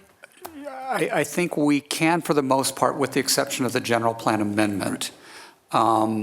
The general plan amendment needs to be a public hearing before the Planning Commission and then separately as the City Council. I'm open to suggestions from the City Attorney, but as you've mentioned in the past, we have had combined meetings. And so I don't see why we can't do something similar with the Architectural Advisory Committee and the Planning Commission and trying to more or less shrink the regular schedule on that. So staff is more than willing to work and put that together with the cooperation of our boards and commissions. Okay. And then how long should it take from, if we say, go ahead, from today to get all the construction drawings done and submitted? If I had my approval today, then our full package would be into the city in probably aggressively 6 to 7 months. Because we have hundreds and hundreds of pages of complicated construction documents. Lynn? Just another thought occurred to me that we're giving him a deadline to secure his building permit. What we might do instead is giving him a deadline to submit his building permit application. So that way we might do something in the line of 6 months from the date of entitlement. He must submit his building permit application. City can go through its review process and then issue building permits, and then you can establish construction deadlines as well. My only concern, so how will that, if, like the last drawings that came in, it's incomplete and there are things missing, and now we're going back and forth, and now we're 2 years, and that's why I think I like the idea of, it has to be done right. I mean, you know how to do this. Yes. You develop major things. Submitting incomplete drawings and plans and permits are not Well, As someone who's never done it before, and that's not who you are. So I can tell you, we just broke ground on the Sportsman's Lodge. and that's great. I just don't want to, I don't want that to be an excuse. Because my concern, let me Right. explain my concern. Because my concern is that we could just say we're done today, and then we could start using our vacant building ordinance and start trying to address the blight. And I don't want to be in a year or in a year and a half in the exact same position. So I No, think I if we agree. can come up with those milestones, anything we can do to expedite, to help you on that end is great, but we need to have milestones where if they don't happen, we're done, automatic. Because we want to see this done, I want to see this done, I've worked on this, not as long as some other people who are on planning commission, but the residents that I heard from since this has been published want us to end this now. They're just done, and it's understandable. So if we can get, as soon as possible, what those conditions are, but they need to be really strong ones that, and if we can make all those boards and commissions meet together and do a special meeting, let's do that. So the clock starts ticking. I understand you can't control the timing if we keep on delaying it, but we don't want to be responsible for your delays for not submitting sufficient documents, that's all. I agree. I was only saying that on this shopping center, which is Equinox and Erewhon and others, from one of the top architectural firms in the world, it still took 3 turnarounds of plan check, even with top civil engineers, top architecture firm. Those things happen. I'm not asking for excuses, and I think it is a good idea to have explicit time periods, so then you and the community aren't worried, and I have something specifically to work off of. So if we can come up with something that's realistic, then I would love to do that tonight, so then I don't have to come back to you, except to get the approvals for the project. My guess is that may be impossible, but is it possible to get it negotiated and back to us for the next meeting? Certainly tonight, and I don't think by November. Okay. But we can do it at the first meeting in November? Yes. The meeting in November? Okay. Okay, that's all I have. Thank you. When we first looked at this several years ago, I was so excited about this because the plans were great and that blight on that site is so bad and the people that live in that neighborhood have put up with this for so long. But it seems like every time we get close, it just gets pulled away. I mean, then it was going to be one thing that was really exciting. Then it was the scale was changed, then the parking issues, and then it was going to be an auberge. And so then everything changed. And then it wasn't going to be an auberge. And then you added more lots. And so it all changed again. So it seems like this has been just a moving target for the last 4 years. And I agree with what Councilmember Roberts said. I mean, I would not be upset to just right now say pull the plug and let's just start, like Councilman Mayor Pro Tem said, just start applying our vacant and abandoned building ordinance, which is why we passed that for a situation like this. However, I think one more chance, but I think this last chance has got to be the last chance, and it's got to have some firm dates on it. I'm a little confused now about where we are. Councilmember Roberts' idea seemed pretty good, but then now Flynn says he thinks it should be 9 months after approval for the building permit. JR, do you think that's a good idea? I think that, first of all, what we had asked of you, which needed to be solved well over a year ago, was you had an approvable project. What you didn't do was park it. And that's what caused a big part of the delay. And when we saw you last time, the instruction to you was solve the parking problem. So you chose to solve that by buying more property and increasing the size of your project. That's fine. But I think what you're hearing here tonight is this train's running out of track. And we don't have the patience for it anymore. The community doesn't have the patience anymore. It's a joke now. And I think the mayor stated it best, there was a time we were excited about this project, and now it just represents brain damage for us and our staff. So what I think I would suggest, and what Mayor Pro Tem suggested, which was, combining AAC and combining planning, which is one way to save him some months. I think what better than us at this hour determining what his milestone should be, maybe we let Flynn work with that a little bit.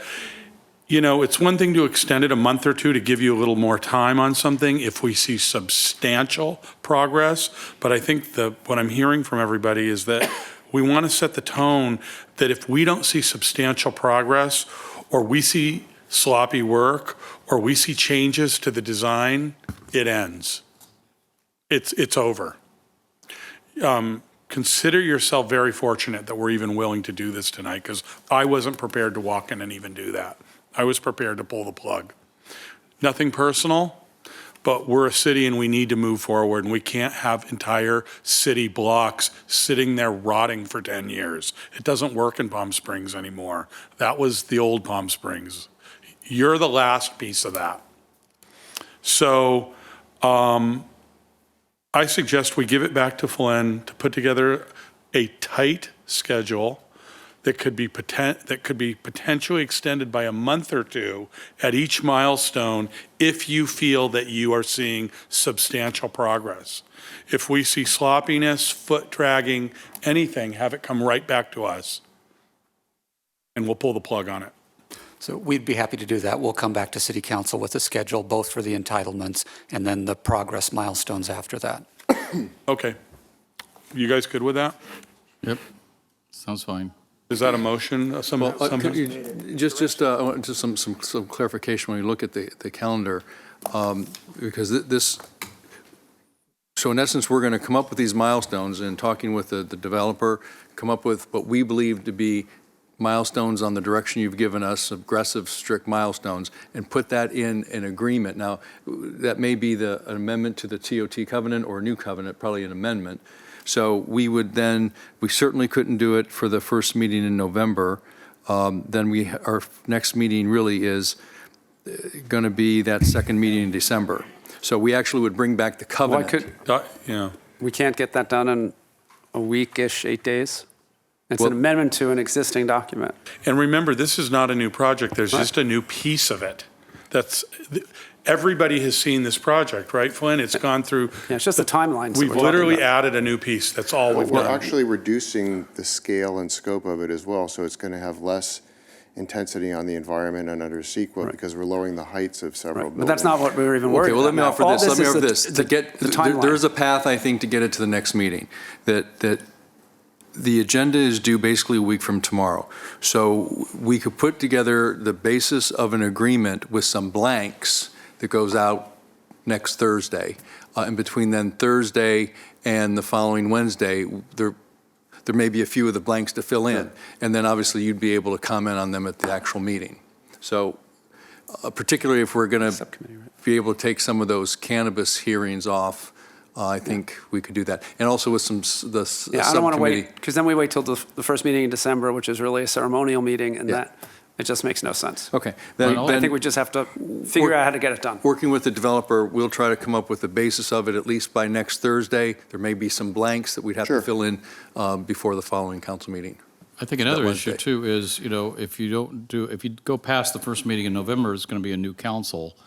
And there's going to be a couple new people on there who will be brand new to this, and to try to get caught up on this history would be quite an effort. So even those of us who were here get a little confused. Yeah.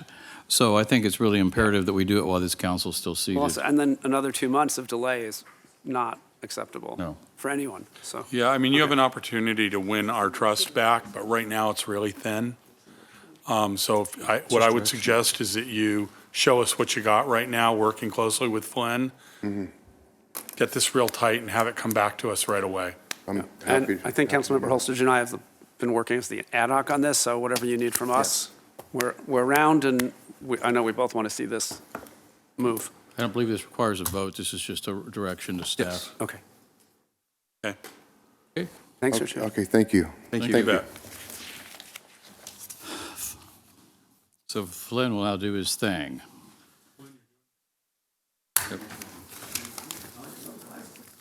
Okay. The library, Now, new business, 5A, discussion of Palm Springs Public Library Building Committee report. Staff report, please.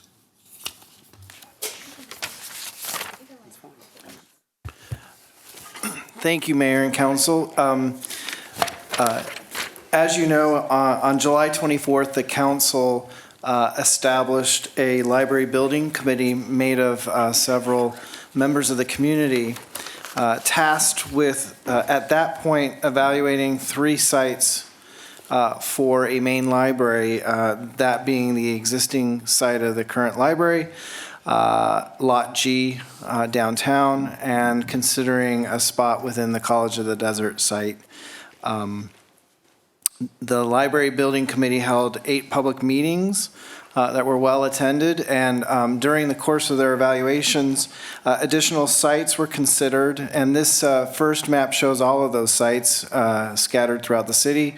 The tribe submitted a letter to the city offering to provide space on their property down on Dinah Shore and Crosley, and we also considered city-owned properties up on Stevens and Palm Canyon. After a series of meetings, the Library Building Committee unanimously considered the current site as the one and only site to renovate and expand or redevelop the library. I will note that the report that's attached to the staff report includes the comments from the library board that met on October 10th. And so that was included in that report. So here's the current site. And what's important to note, and some people weren't aware, that there's significant space there to both the north and the south to expand the library or even build a separate building on the portion south of the parking lot shown in that drawing there. This is Lot G, as you know, near the downtown park site. We don't have an aerial showing the demolished Palm Springs Mall, but that's basically where College of the Desert will develop their new campus.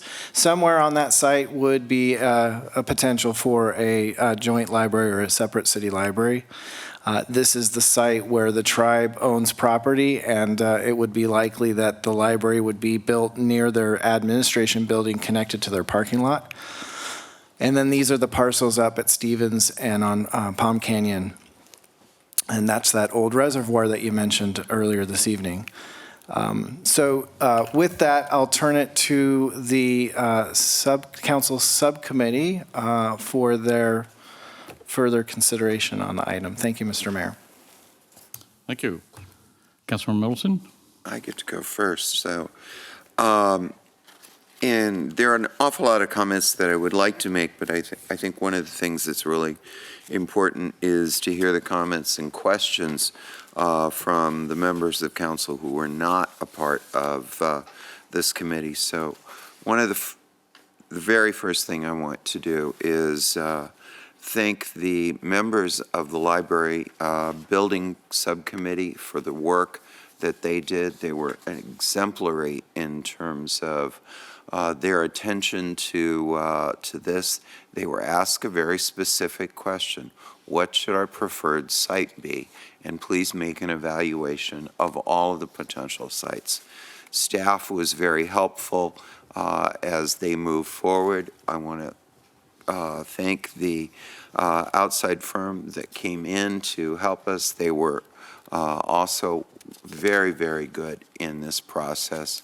But one of the things that was particularly satisfying was the number of people who came to these meetings, which were all conducted in June, July, and August.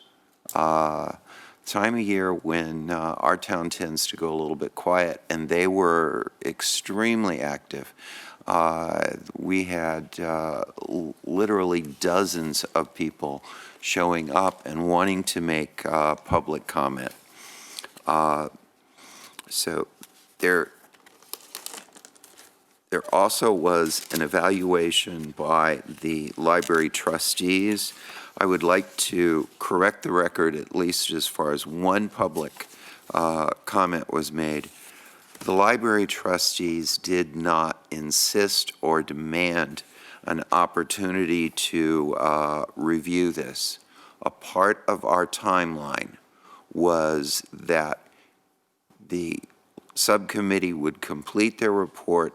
That report would be presented to the library trustees so that they would have an opportunity to provide their comments, and all of those comments, I think, were very well taken. I had a couple of feelings, and before I get into all of my comments, I'll leave one.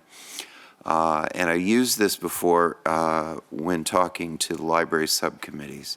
I think all of us have had the occasion where we've been living in a house for a very long time, and we've got this idea that it's missing this element, and it's missing this element, and it's missing this element, and we start looking at all of the fancy new homes that are out there. And by the time we complete the search, looking at everything else that's there, we say, you know, I think I'd rather remodel where I'm at than I would move. And that's an awful lot in very small detail as to what this group got back to, is the advantages of the current site were ones that just were not found in any other site. And we heard an awful lot, but Dr. Swayze summed it up really well. He said, you know, if you started looking for a perfect library site, you'd probably want it to be in a park. And you would want a library to be close to where seniors tended to congregate. And you'd probably want it to be close to where youth got together. And proximity to your schools would be something good, and proximity to buses and transportation would be something you would want. And frankly, we have that site, and it's on Sunrise, and all of the elements are there.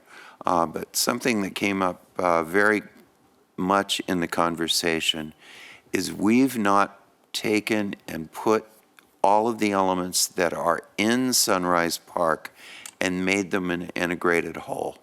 And it's not just simply doing a master plan of that park. I think we need to reimagine Sunrise Park as to what it can be with all of the various elements that currently exist and bringing them together. And I find myself wanting to have somebody like Clemente Rios and the work that they did on the downtown park reimagine what Sunrise Park would look like. Frankly, as I start to do that, that's a project we can get excited about in this city. So with that, I would love to hear from Councilmember Holstage and from our colleagues. Thank you. I'll just add briefly, thank you for that summary just about the process. And so we appointed and we worked hard, and the City Council appointed a diverse group of stakeholders for the building committee, and we gave them a really narrow job, which was to look and assess at the sites that are potential library sites, and then give us information about that. And then Councilmember Middleton and I stepped back from that process so that, sort of like what we did with the California Voting Rights Act working group, we didn't participate or direct the subcommittee in any way, but just let them guide the public process to receive public input about what that should look like. Frankly, I'm a little surprised by the conclusion that they came to. I think you just described the HGTV show, Love It or List It, which is a great show that you can watch again and again, right? So that's the situation we find ourselves in. And I think I'm really persuaded by the comments about reimagining Sunrise Park. And we have problems in Sunrise Park, and it's a problem for the Boys and Girls Club and the Senior Center and the library. And probably that's because the urban design of Sunrise Park is a problem. So I think that we gained a lot of insight from the building committee. We did tie their hands a little bit because we said at the beginning, and they were very, very thorough, and they met weekly, twice a week. They had a really intense grueling schedule. So thank you to them for working so hard on this. But we did tie their hands because we said this, we need to decide the site of the library, this council by October 23rd. Here we are, without considering programming, without considering the cost. And I think that was a very difficult decision to do, because really the function in the library of the future and that decision depends on the programming that will be required for the building, and it depends on the cost.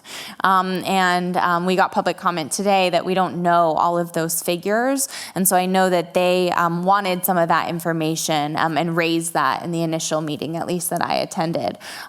So I think out of context, it's difficult for this city council to make a decision like this without knowing the cost, what is available, how we would budget for it, the cost difference to love it or list it, the cost difference to rehab an existing building versus building from new. So I really appreciate these recommendations and all of the information. I think that we have a long public process to go through to really get input from stakeholders to make this decision. I don't think we can make this decision tonight without having that additional information. And I'm sure we could ask at least the chair of the building subcommittee to stay involved in this process and continue to lead or continue the group with more information. Mayor Pro Tem. Thank you, Mayor. And I appreciate both of your comments, and thank you both for your work on this, and to the independent subcommittee and the Board of Trustees and everyone else who's been involved in this. I don't think we can make a decision. I think what we can do is sort of say, yes, this is the preferred site, and then get the information we need to see what's doable there. So at least we're going in a direction. And if the numbers are such that there's no budget for it, then we're going to have to reevaluate. But I agree with their recommendation of keeping the library in Sunrise Park, whether that's renovation, new build, I guess, are some of those questions. But I think there are other good sites, so it's not that they were bad sites. But I think downtown is turning, with the arena and everything else, into sort of this entertainment district. And the area around Sunrise Park is really, our social piece. You have this beautiful big park, the senior center, the Boys and Girls Club, the library, the pavilion, the state. There's just so much there, and it makes so much sense to keep that in the park if we can. So I appreciate the work. The information's great, and I'd like us to go down the path of starting to now continue the public process, as Councilmember Holstage set out, with the idea that that's what we're looking at as we move forward. So that's it. Thank you. Councilmember Roberts. Thank you. I'll be brief. I first want to express my gratitude to you two and to the people that have worked on this. I know the amount of work that went into this, and that it was fraught with a lot of hand-wringing and a lot of consideration, and I know some frustration along the way, and this has gone on way too long, not because of anybody's fault, just because it's a very, very complex problem. And we haven't even dealt with the real problem yet. There's an elephant in the room, and it's the fact that there's an empty piggy bank. And so that is an issue that seems easy only by comparison of trying to solve the location problem, but that's going to be the next big issue. I think that I concur with pretty much what I've heard from all three of my colleagues up to this point, and from the building committee. The only thing can we see the plan slide of the parcel, the site plan? For the current site? The current site with the baseball, yeah, all of it. So I agree that Sunrise Park needs to have a complete redo and master plan. And we have to win back the trust and faith in the community in that park, because most people are afraid to go there because it was so overrun with homeless for so long. If I were a parent, I wouldn't feel comfortable bringing my kids there right now, and I don't think I'm alone in that. And I think that Sunrise Park has taken on a sad feel, and we need to turn that around. Again, I concur with, it's the perfect location. It's central to Palm Springs. It's easy to get to. It's in a residential neighborhood. It's got Mizell. It's got Boys and Girls Club. It's got it all. It's the perfect location. Whoever thought to put the library there initially was right. That was the place. I also see tremendous opportunity with the baseball stadium. I don't know that that's meant to last forever, and I see tremendous opportunity there for potential expansions of buildings and parking or other recreational opportunities. What I would suggest going forward is, since the location everyone pretty much agrees on, maybe now go down a dual path. I remember there were numbers bandied about in the day of $16 million to restore the building. That is kind of staggering, that figure. I can't understand why. If the building's in that bad a shape, it seems like it should be condemned. I have to believe that it's not that bad, since it's fully functional right now, with lots of problems, but fully functional. So I think we should go down a dual path of getting a real bid to fix that building, and perhaps enlisting an architect to design potentially a new building somewhere else in the park as a replacement.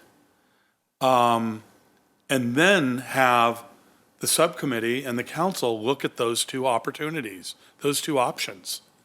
So you're not just stuck with one and then starting over with a new one. You guys moved the dial. Congratulations. It took how many years to get here? It's just direction. Yeah, it took so many years, and you guys actually moved us forward. So thank you for that. Yeah, I can remember about 7 years ago when I was on the Measure J Commission, Christine Hammond and I were a subcommittee to watch what was happening with the suggestions on the library. And at that time, the city council was looking at the different options, and I know there's lots of history of this stuck somewhere on a bookshelf in the back here somewhere, but there was like 3 different levels that ran from $13 million to $17 million, and the council was sort of in shock at that. And I think they looked at the less expensive option. But there was also some complication. I think the location's absolutely, I think you're absolutely correct. It should stay where it is. It's got so many good things. But the cost was really high, but there was a lot of significant changes, like all the changes recommended moving the entrance to the north side of the building and making lots of changes. So there was a lot of discussion about filling in the koi pond inside. And actually, I can tell you on the Measure J Commission, we sat there waiting for the city council to tell us what they wanted to do so we could start setting aside money 7 years ago for what was going to be done, but that city council never did anything. And we haven't done anything either in the past 4 years. Now, I know that JR is talking about the cost. I know when I read that when this library was first built, it was done with a bond. Dr. Reddy, is there any options of doing bonds anymore? I understand that we can't really bond on this. We could bond for a new building, but we can't bond to redo this building. Is that correct? My understanding is you can bond for approximately $15 to $18 million of a project. Do we have the bonding capacity for that? Well, that's the bonding capacity we have left. Okay. And that's probably about 2 or 3 months discussion ago I had with our bond finance advisor. And in the report, I also liked where they were talking about doing it sort of in phases, because the original plan 7 years ago was actually required the entire library to find another location, remember? And they would have to move out of the building for 2 years and move all the staff and all the equipment and all the books and all the electronics. And there was no place to move it to, so that was complicated. So I think, doing this in phases, like the report says, they can actually stay in there, and looking at a more reasonable project, and also to go ahead and bond for it. I mean, I think, if we've got the bonding capability, we should come up with a good plan and then bond it and just do it. Just do it. Otherwise, council's going to be sitting here 6 or 7 years from now still kicking this around, and it won't have been done.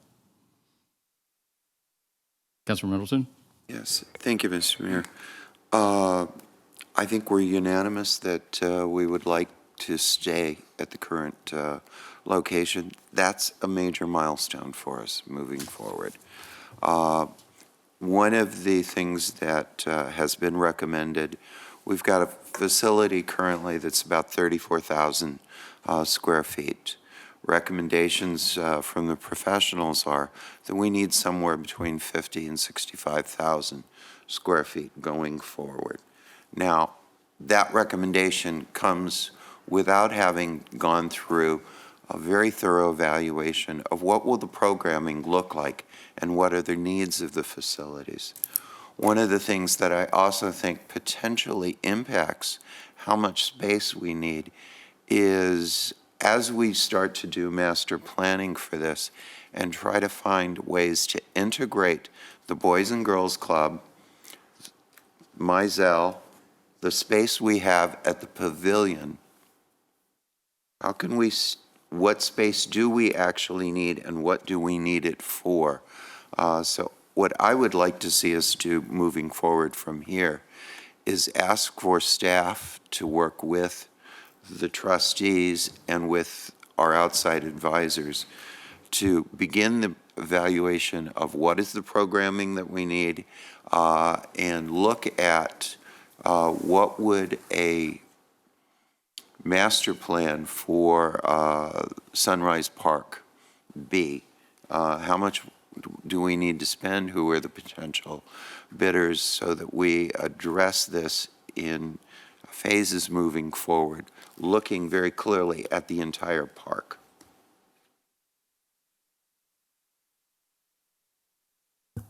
I agree. I think that's a great recommendation and a good opportunity. You talk about the pavilion and the other city sites that we have in that area, I think is really smart and a great idea from the building committee. So thank you for that. I just want to say for the record about consensus about a location. I have a hard time making a decision about the final location of the library without information about cost.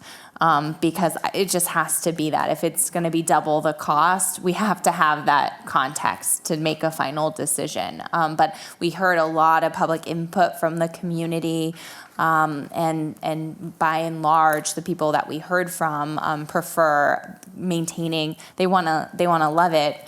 They prefer maintaining that site, which has been really helpful to hear from the public. But I can't make a final decision until we consider cost and programming. And my sense is everything that we're doing here is still identifies that we can go forward planning for that current site at Sunrise Park and find it just is not going to work when we get into the specifics. And then that comes back to council and we have to move to Plan B. Yeah, I think that was my sense as well, that we're going to move forward with getting the information now on this, but if we can't afford it, then we're going to have to look at other options. Don't you think that we'd want to get some cost information from the top 3 sites that were identified by the committee? I mean, why would we only get cost information for one? Then how would we possibly compare to know that it's going to cost $25 million to rehabilitate the existing site versus $18 million to build new construction? Well, the reason I suggested going on a dual track of remodeling versus building new is building new will be similar anywhere you do it. Right. So the track could be rehab and new, whether new ends up here. Everybody seems to agree that this is the right location. We have plenty of land there to drop a new building, plenty. So it really, if we can confirm the site, then what we're left with is new or fix. And after we get new or fix, it's where does that money come from? And then that's when the programming would start.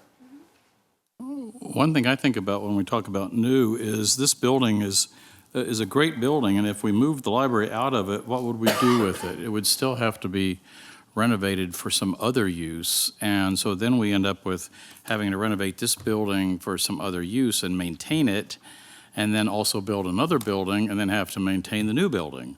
Right, David? Well, So you those end are up all correct statements, but you could open to an expansion too, right? Yeah. Yeah. Okay, so we're utilizing the old building with an expansion. That building would expand well. Yeah. And if we expand that building, then we're in a position to, as we expand into new space, we're moving some of the library into that space and then repurposing some of the existing space after the new is built. We've all been through remodels before. Doc, do you have enough information? I do, and I think I do, and I want to put together a plan with the subcommittee and the library board of trustees of a series of next steps. I'm also going to reach out to Mark Rios. That's a very interesting idea. So there's a couple dual tracks to go through, but I want to be able to make this an efficient, so it's not too overwhelming of a project that we get paralyzed, but make a couple parallel tracks with Mark, with the expansion, and come back to you with sort of a list of options in the very near future next steps. So I think that's what we want to do sooner than later, and that's going to be working with the subcommittee and the trustees and bringing you back something in the very near future. And in addition to that, it's going to be the financial analysis, because I have some suggestions and ideas on how to do it, part bond, part Measure J, and part MRR. So that's going to be an important part of this. You find money in strange places, Dr. Yes, Reddy. Dr. Reddy, if you pull $20 million out of your pocket right now, okay, we'd be very so we have impressed. direction. But David, actually, when that bond was done, the bond actually funded the library, the recreation center, the pavilion, and I think the swim center, right? Well, that was done That was all done on one massive bond many years ago. And they did that based on a measure, I forget what the Measure Y, I think, at the time. The voters approved it. Okay. All right. Next item. Item C, request for proposals for food and gift concession programs at the Palm Springs International Airport. Staff report, please. Thank you. Mayor, members of council, this is sort of the end of a process on the airport concessions. And all we're asking for this evening is direction to move forward to put the RFP together. But the questions we have for you is we have recommendations from the consultant, and that is what we want some direction on. Now, of course, Mr. Nolan is here, I think Mark Jute as well. We can answer any questions, but I just want to go through a brief presentation just to frame the issue for us here. Here's just a picture of our existing areas of concessions. And this is just a brief slide that tells you basically each of those and what the square foot and what the sales of these are. And I would note that, I can do this, as you can see this bottom number here, it's about $13 million worth of annual sales, which contributes significantly to it's about 9% of the airport's budget that they get a portion of that, 9%. Actually, they bumped that up to 12. So here is where the current areas of concessions are, and this is in the Bono course, and you can see them on each side, or the current configuration. In the regional concourse, these two areas in the front. Now, what did the consultant do? Recondo and Associates. Basically, we retained them to evaluate the existing concession program and to identify what would be optimal. So they're recommending, as you can see here, they're actually, doesn't work on this. They're recommending, obviously, more concession space, an increase in the rents, improved exposure to departing passengers, and of course, updated spaces, which is going to be very important. So here's where a point of contention is going to be. We believe that the City Council is interested in, when we do this, to have a local components in this concession. So remember, we're going out to RFP. But I'm not going to go through these rules, but the bottom line to this slide is this. The FAA has regulations that say you cannot give a preference to one bidder over another. However, you can allow for local brands or concepts. So because they have that in the rule, we're going to use that as sort of to hang our hats on, to go forward with a request for proposal that does a couple things. This is what the consultant is recommending, and we support that, where we issue a request for proposal for the food and beverage. You do a second request for proposal for the retail, and then you do a third smaller request for proposal for a smaller area to allow a local brand or concept. Now, the benefit to that is it allows local businesses to participate in either one of those. So if a local business thinks they can bid on the whole thing, either the food and beverage or the retail, they can do that in partnership with a larger company or themselves, or they could just do an RFP for the smaller portion. So basically, the consultants recommend we increase concession space by 7,600 square feet, and we add additional areas. And where are these additional areas? So as you can see here now, we have highlighted these areas of add. Now, what I would like to do is here, this area here is behind where the Starbucks is, and this is where the majority of the increase is going to occur. In the Bono, or in the regional, this is the newer space sort of right in the center. Okay, now this is an interesting photo. This is, if you can see, here's a Starbucks, and so this larger area of additional space is going to be right behind there. That's the concept. Now here's the final slide that I want to show you.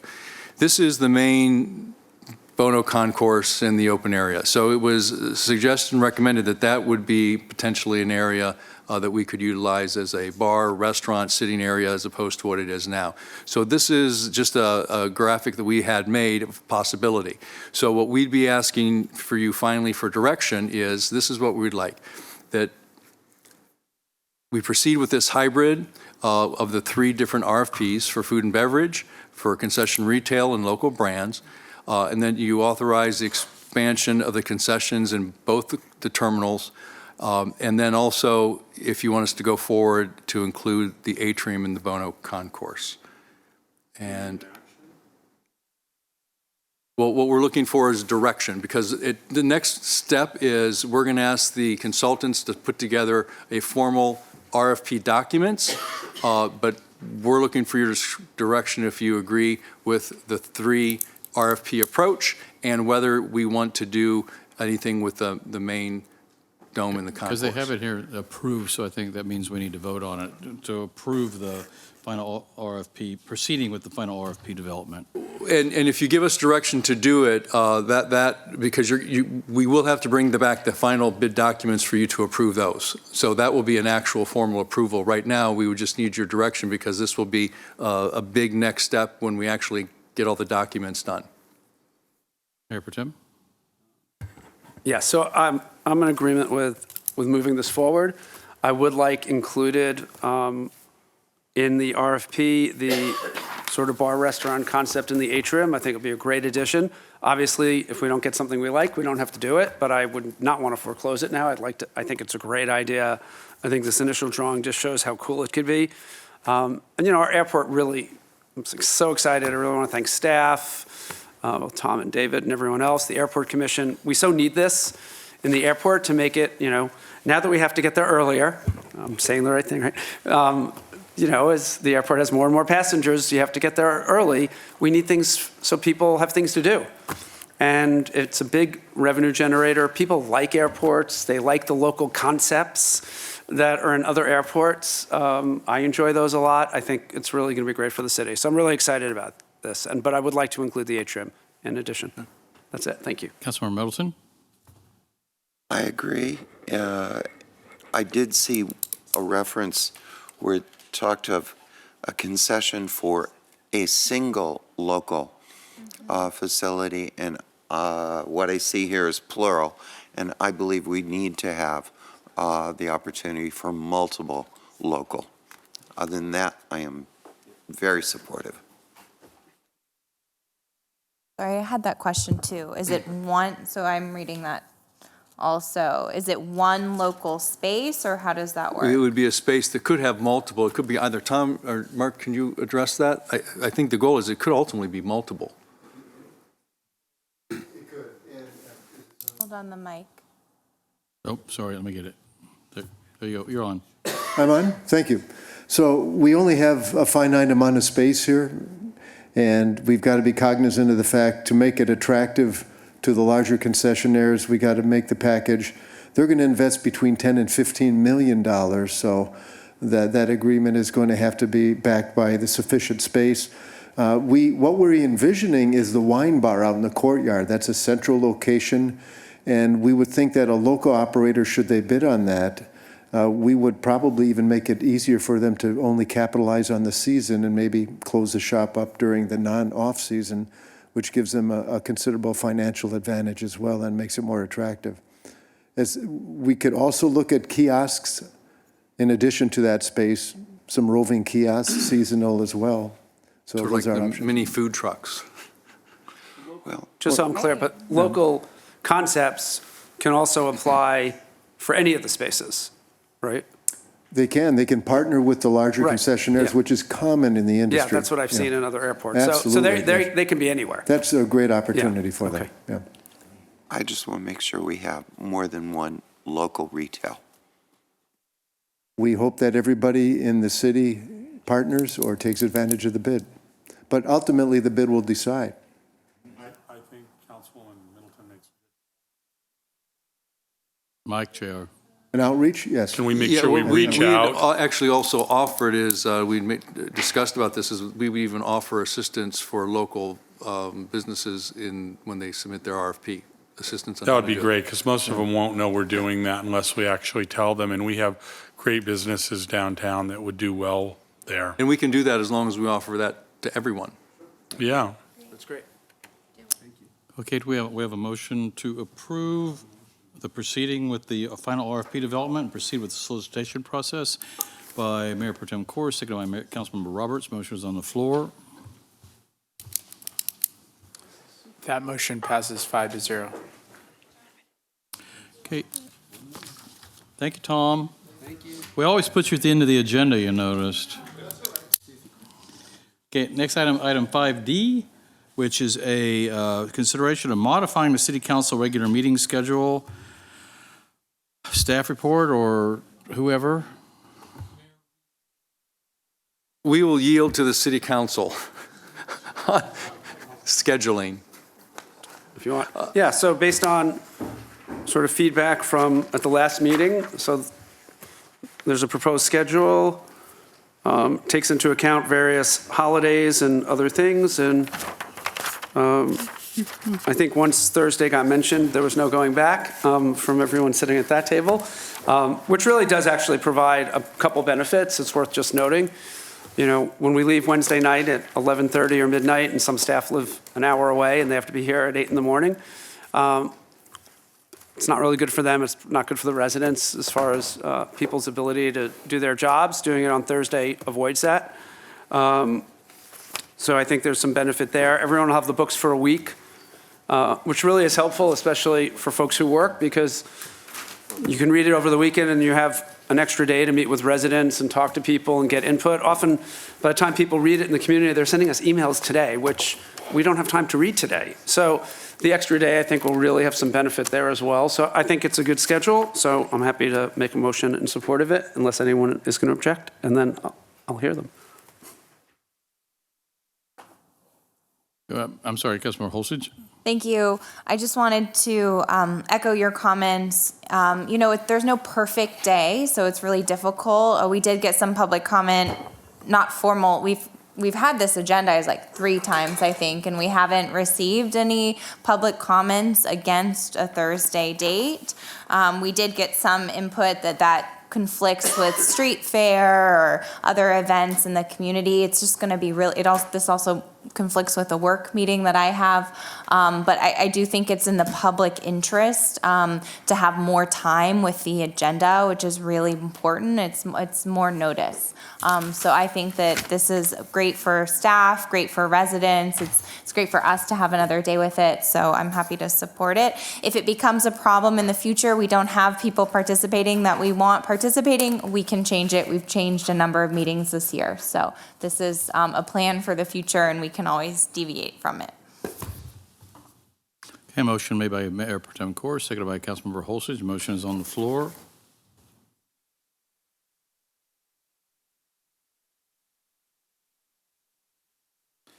That motion passes 5-0. Okay, our next item is public comment for non-agenda items. This time has been set aside for members of the public to address the City Council on items of general interest within the subject matter of the jurisdiction of the city. Although the City Council values your comments pursuant to the Brown Act, it generally cannot take any action on items not listed on the posted agenda. 2 minutes will be assigned to each speaker. City Clerk, how many people we have? Just one? One speaker, Mr. Mayor. Just one? Brad I think we have at Anderson. least two.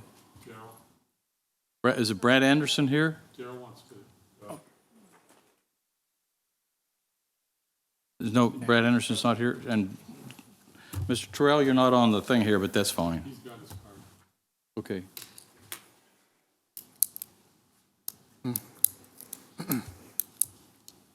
Hi, my name is Daryl Terrell from Moval. Earlier this evening, you approved a moratorium on no-fault eviction.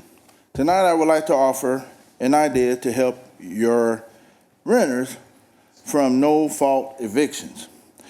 It's the creation of a tenant's right to counsel program to provide your residents who are apartment renters faced with eviction or landlord harassment with legal representation they might not otherwise be able to obtain. It wouldn't call for you to create your own legal program, but rather send and direct taxpayer money to existing legal aid groups to make service available to all your tenants. The idea is to level the playing field and ensure residents have a meaningful chance to defend their rights against wrongful evictions. And I think this is very important when we just passed this moratorium, that there's a lot of residents or tenants who don't understand the legal complexity of the system. So they usually, if they get eviction or notice, they don't show up to court because they say, I can't fight this, I ain't got a lawyer, I can't win. But this will help these guys to have some legal representation, to fight, have at least a fighting chance to stay in their homes. And I think it won't call for you to create another, like I said, another program, but it will direct it to other legal aids in the community that could help these guys to have a fighting chance. And it's all about fairness, because the landlord's gonna have the big lawyers and all this stuff, but the little guys or the little women won't have any tools to fight. So my thing is to develop a program to help those guys out. Thank you. Thank you, Mr. Terrell. Okay, any more speakers, Mr. Mayor? No further speakers, Thank you. Mr. Mayor. Okay, City Council and City Manager requests and upcoming agenda items. This time is set aside for the City Council to make requests to staff and/or issues of concern to council members are briefly presented, prioritized, or set for future meeting dates. Councilmember Middleton. Mr. Mayor, there is a program that I have been working on for some time that looks like it's actually going to come about, and I am hopeful that we can have the city sign on as a sponsor, although I'm not asking for money. The program is going to be a half-day conference on LGBTQ and aging. And what we have seen from research is that LGBTQ seniors suffer from significantly greater risk of social isolation, have less access to culturally competent health care, and also struggle to find affirming and affordable housing. The conference will be built around those themes. I've been working with SAGE, Equality California, and Eisenhower in putting this together. Eisenhower will be the financial sponsor. It will be half-day on December 19 at the Palm Springs Convention Center. Congressman Ruiz is scheduled to deliver the keynote at that. Senator Wiener will be present. We will have representation and a presentation from the Williams Institute at UCLA on many of the demographics regarding LGBT seniors. So I think this has to come back as an agenda item. And again, it's not a request for sponsorship, just simply to be able to list the city as a sponsoring entity. It is going to be a no-cost event. We're keeping this very small. The panels, we're finalizing who will be a part of it, but it is going to be a really exciting group of individuals. We will finish with a panel on LGBTQ and aging and the state of the law.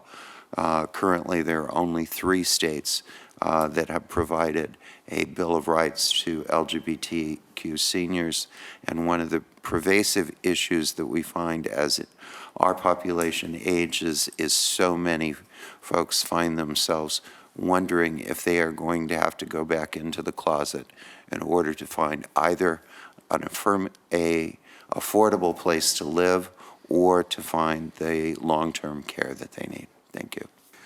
If I could just clarify, if what I understand, Councilmember Middleton, if it's not a sponsorship and we're not waiving any fees, then I wouldn't need to bring it back for any formal action. I would just go ahead and, in essence, we're going to sign on as a non-contributory sponsor. Correct. Okay. Then we can just go ahead and do that. All right. Councilmember Holstage. Thank you. I have asked the city manager to look at changing tables in bathrooms. So we got a request from Elizabeth Romero, who serves on the Riverside County Board of Education, who notified us that already it's state law that changing tables are provided in public facilities like City Hall, park bathrooms, things like that. So just for the public, I've asked our city staff to look and see at where we're required to provide changing tables. It's an accessibility and inclusionary issue to make sure people can participate in government. Heard some stories of people even who are traveling and visiting our downtown and having to go to their car to change their babies. We've worked really hard on gender-neutral bathrooms, and so I think we should also look and see and make sure that we have changing tables. So I'd like to also bring it to our business retention subcommittee meeting, where we have a lot of businesses participate, to see what the city can do to get the word out to local businesses to make sure that they have changing tables in bathrooms. Thank you. And I would just note that we do have a proposal for that, and we're proceeding forward to install those. Thank you. Yeah, and there's probably, and we're going to be building the new restrooms in the new park downtown, so certainly you want to plan for them there. Right, and we have public restrooms downtown already. Yeah, do those have them? I don't know if those have them. If they don't, they will. They should. Okay. We will look at it. Thank you. Mayor Pro Tem? Thank you, Mayor. That did remind me, can we make sure we check 2 things? Check that all of our single occupancy bathrooms actually have the correct gender neutral signs, because not all of them do. So we just need to do that. A couple other things just to, for future items, not for the next meeting. When we bring back the community workforce agreement, can we also bring back the labor peace agreement for cannabis? I sent some drafts. Happy to work with you on that, but let's do that together. There are probably 2 items that are logical to do at the same time. We're supposed to be getting an update from Sunline on the buzz.